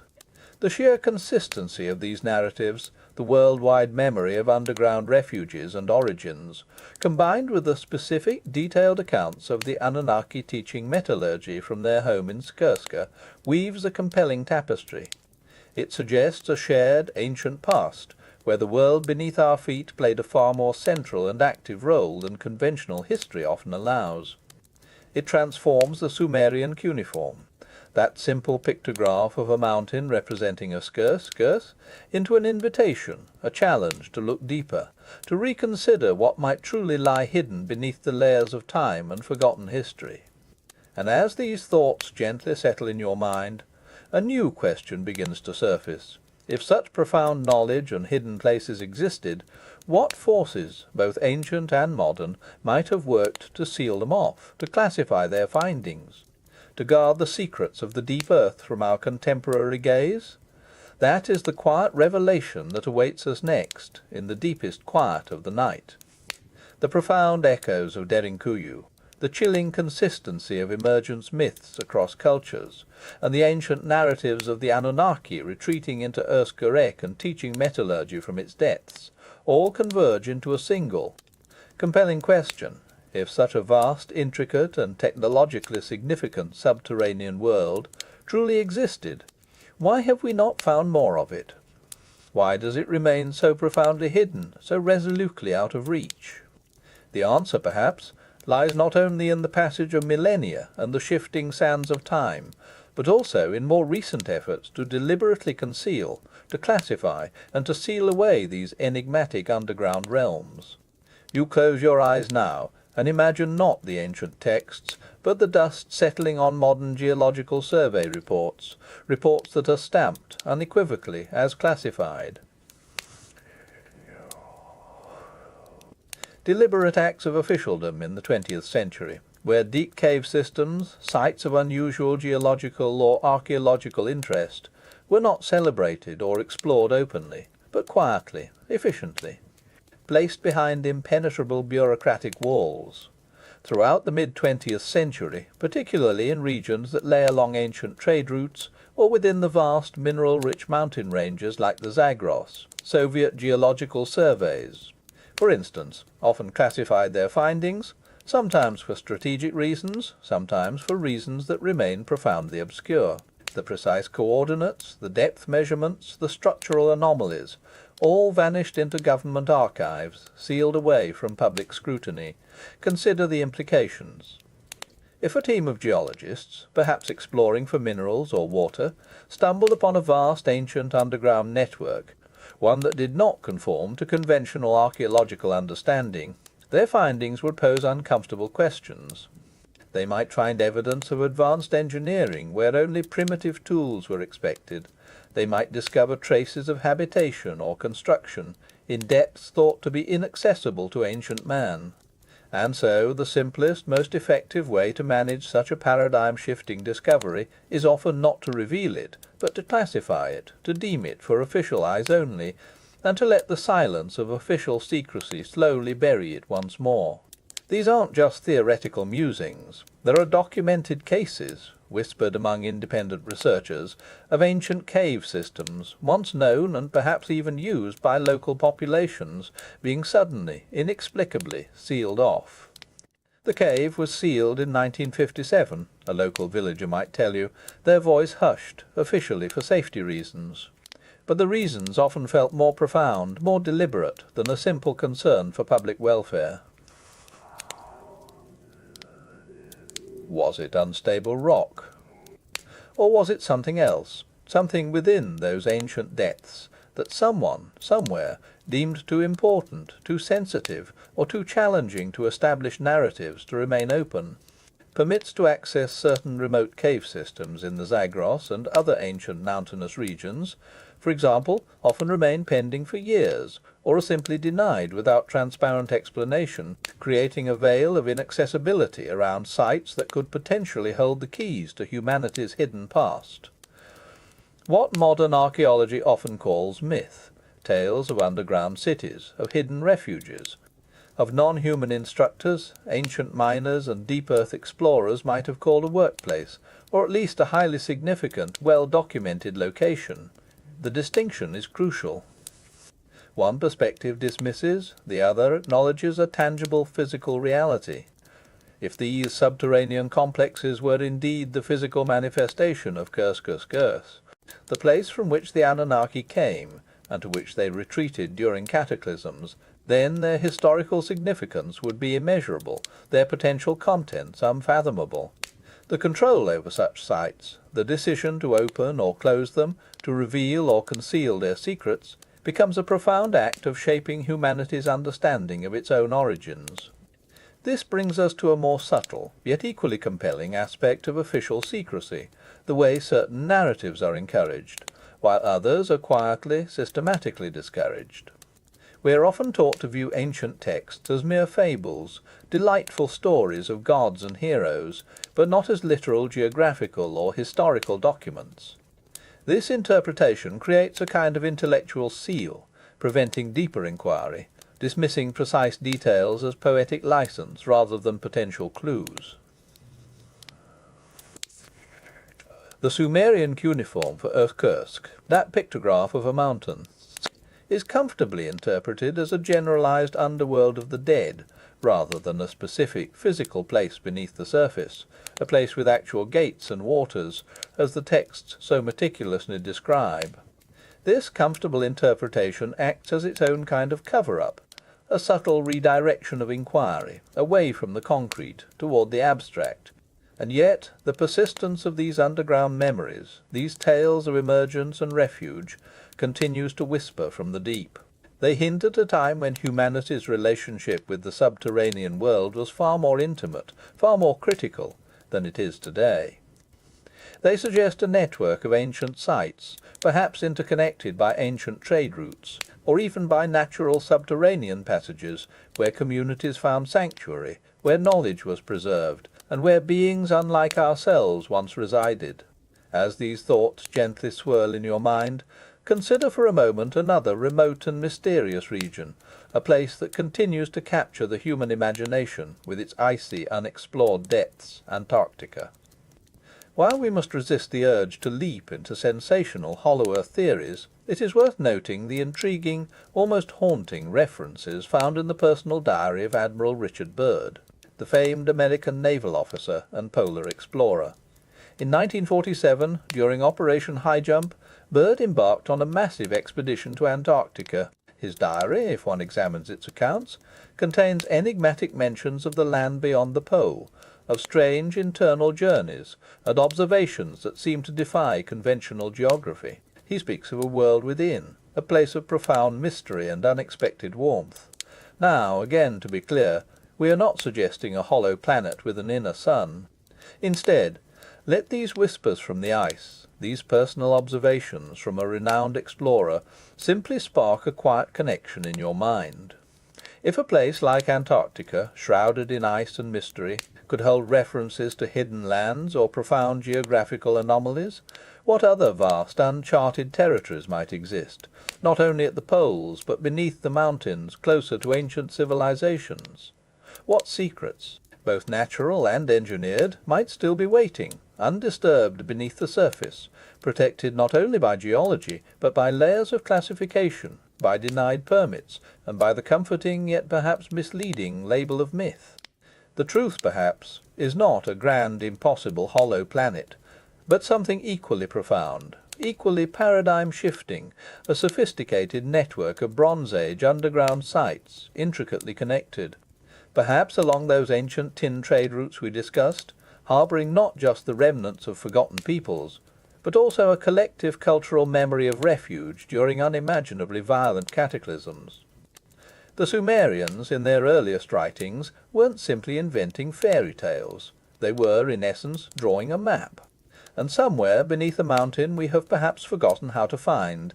The entrance they described, leading to Urkerol, is likely still there, perhaps still sealed, certainly still waiting. Sleep well tonight. We'll keep looking. The pervasive quiet of the deep earth, a silence punctuated only by the soft echoes of forgotten history, continues to settle around you. We have journeyed through the intricate descriptions of Kura found in Sumerian tablets, explored the astonishing reality of places like Derinkuyu, and traced the universal human memory of subterranean origins and refugees. Yet, as these profound ancient whispers grow clearer, a modern silence, a more deliberate one, often presses in, obscuring what might truly lie beneath.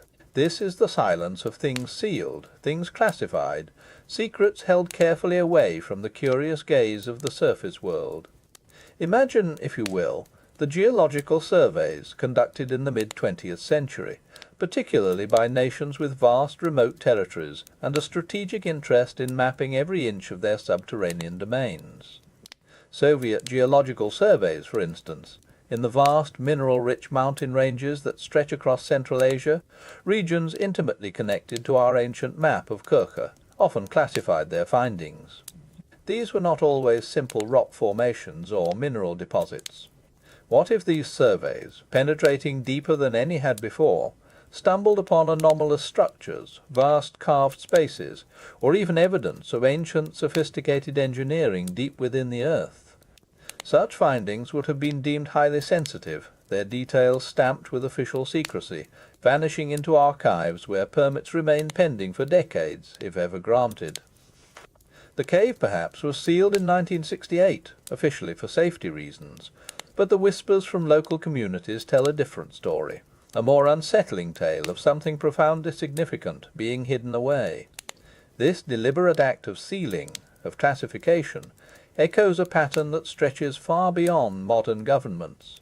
It speaks to a long, almost ancient tradition of guarding the deep, of recognizing certain subterranean sites as immensely powerful, or perhaps immensely dangerous. What modern archaeology sometimes labels as myth, stories of subterranean cities, of long-lived kings from an age before the flood, of non-human instructors from below, ancient miners and explorers.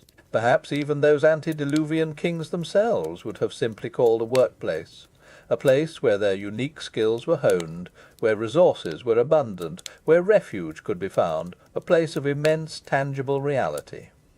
The distinction is crucial. It shifts our perspective from fantasy to functional geography, from abstract belief to concrete existence.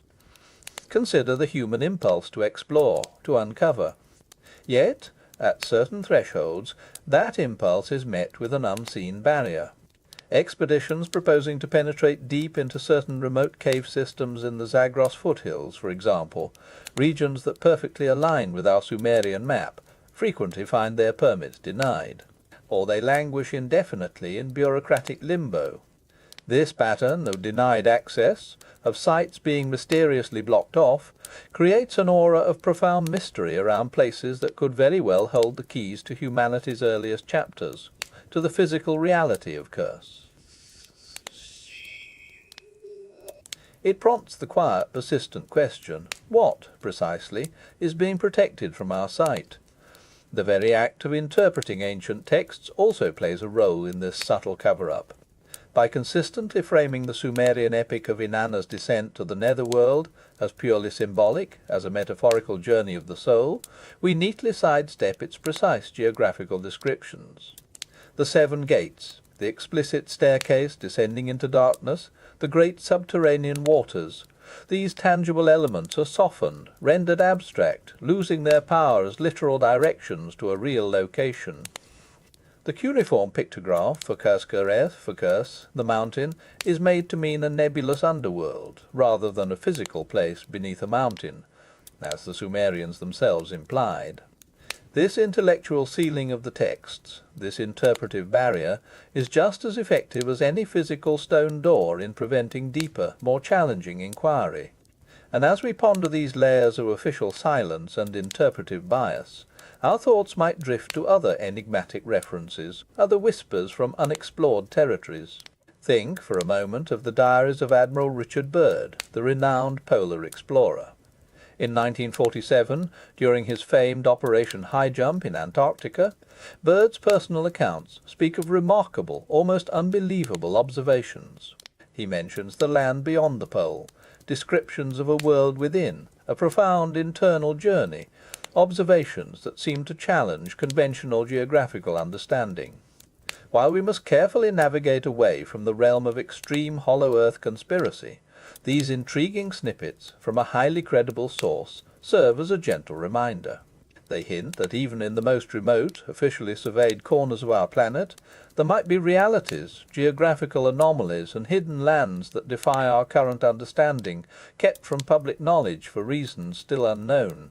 The truth, in all its quiet immensity, probably isn't a hollow planet, teeming with impossible life, as some sensational theories suggest.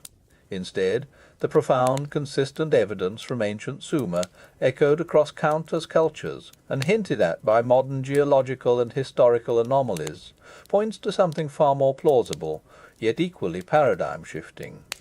It suggests a network of sophisticated Bronze Age underground sites, vast and interconnected, perhaps along those ancient tin trade routes we discussed, harbouring not just the physical remnants of forgotten peoples, but also a deeply ingrained cultural memory.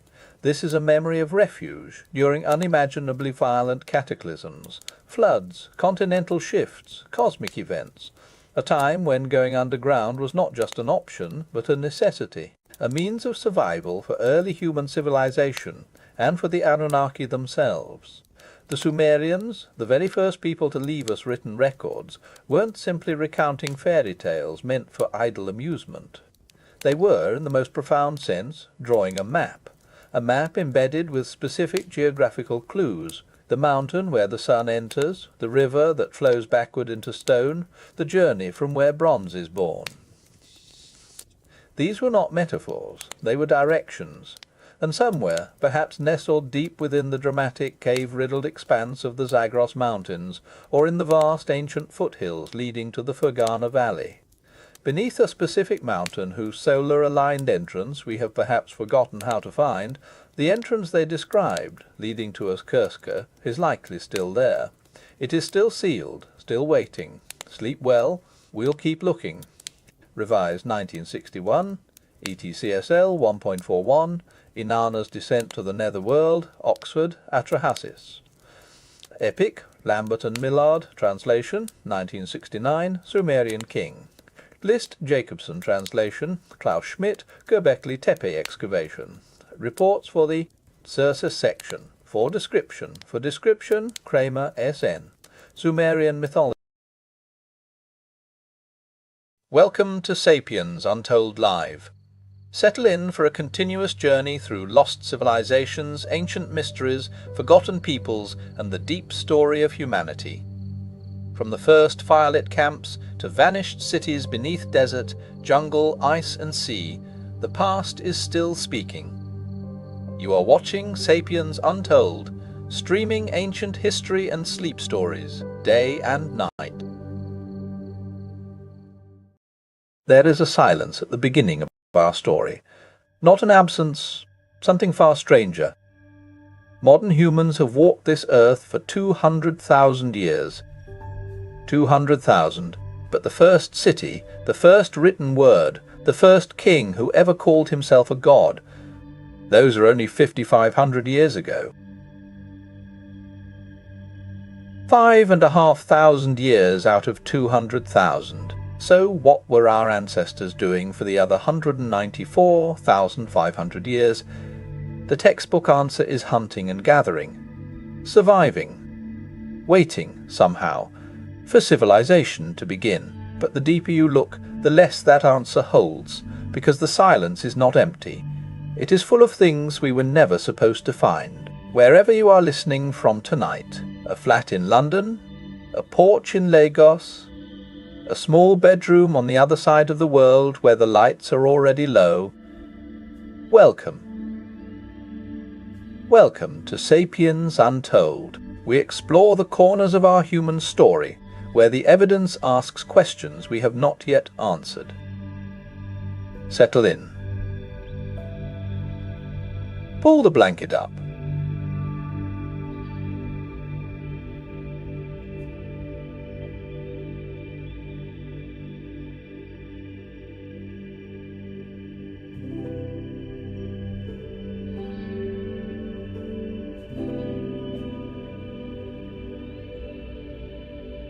Where in the world are you?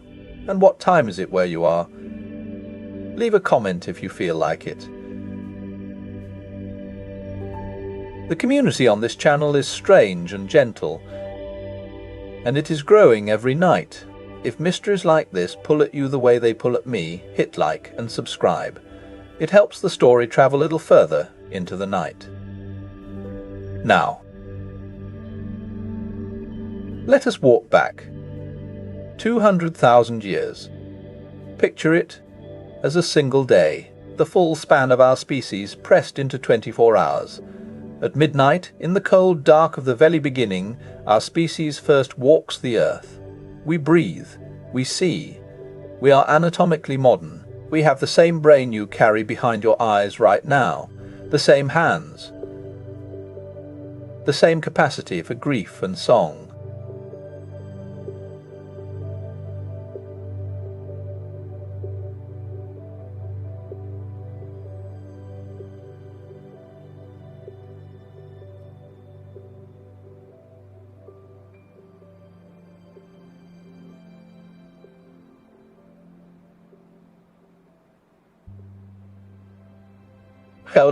We migrate across continents, we cross oceans, the day grows long, noon, afternoon, the shadows shift, and then at 23 hours and 20 minutes, only 40 minutes before the day ends, something flickers in the dust of southern Iraq, a wedge-shaped reed pressed into wet clay.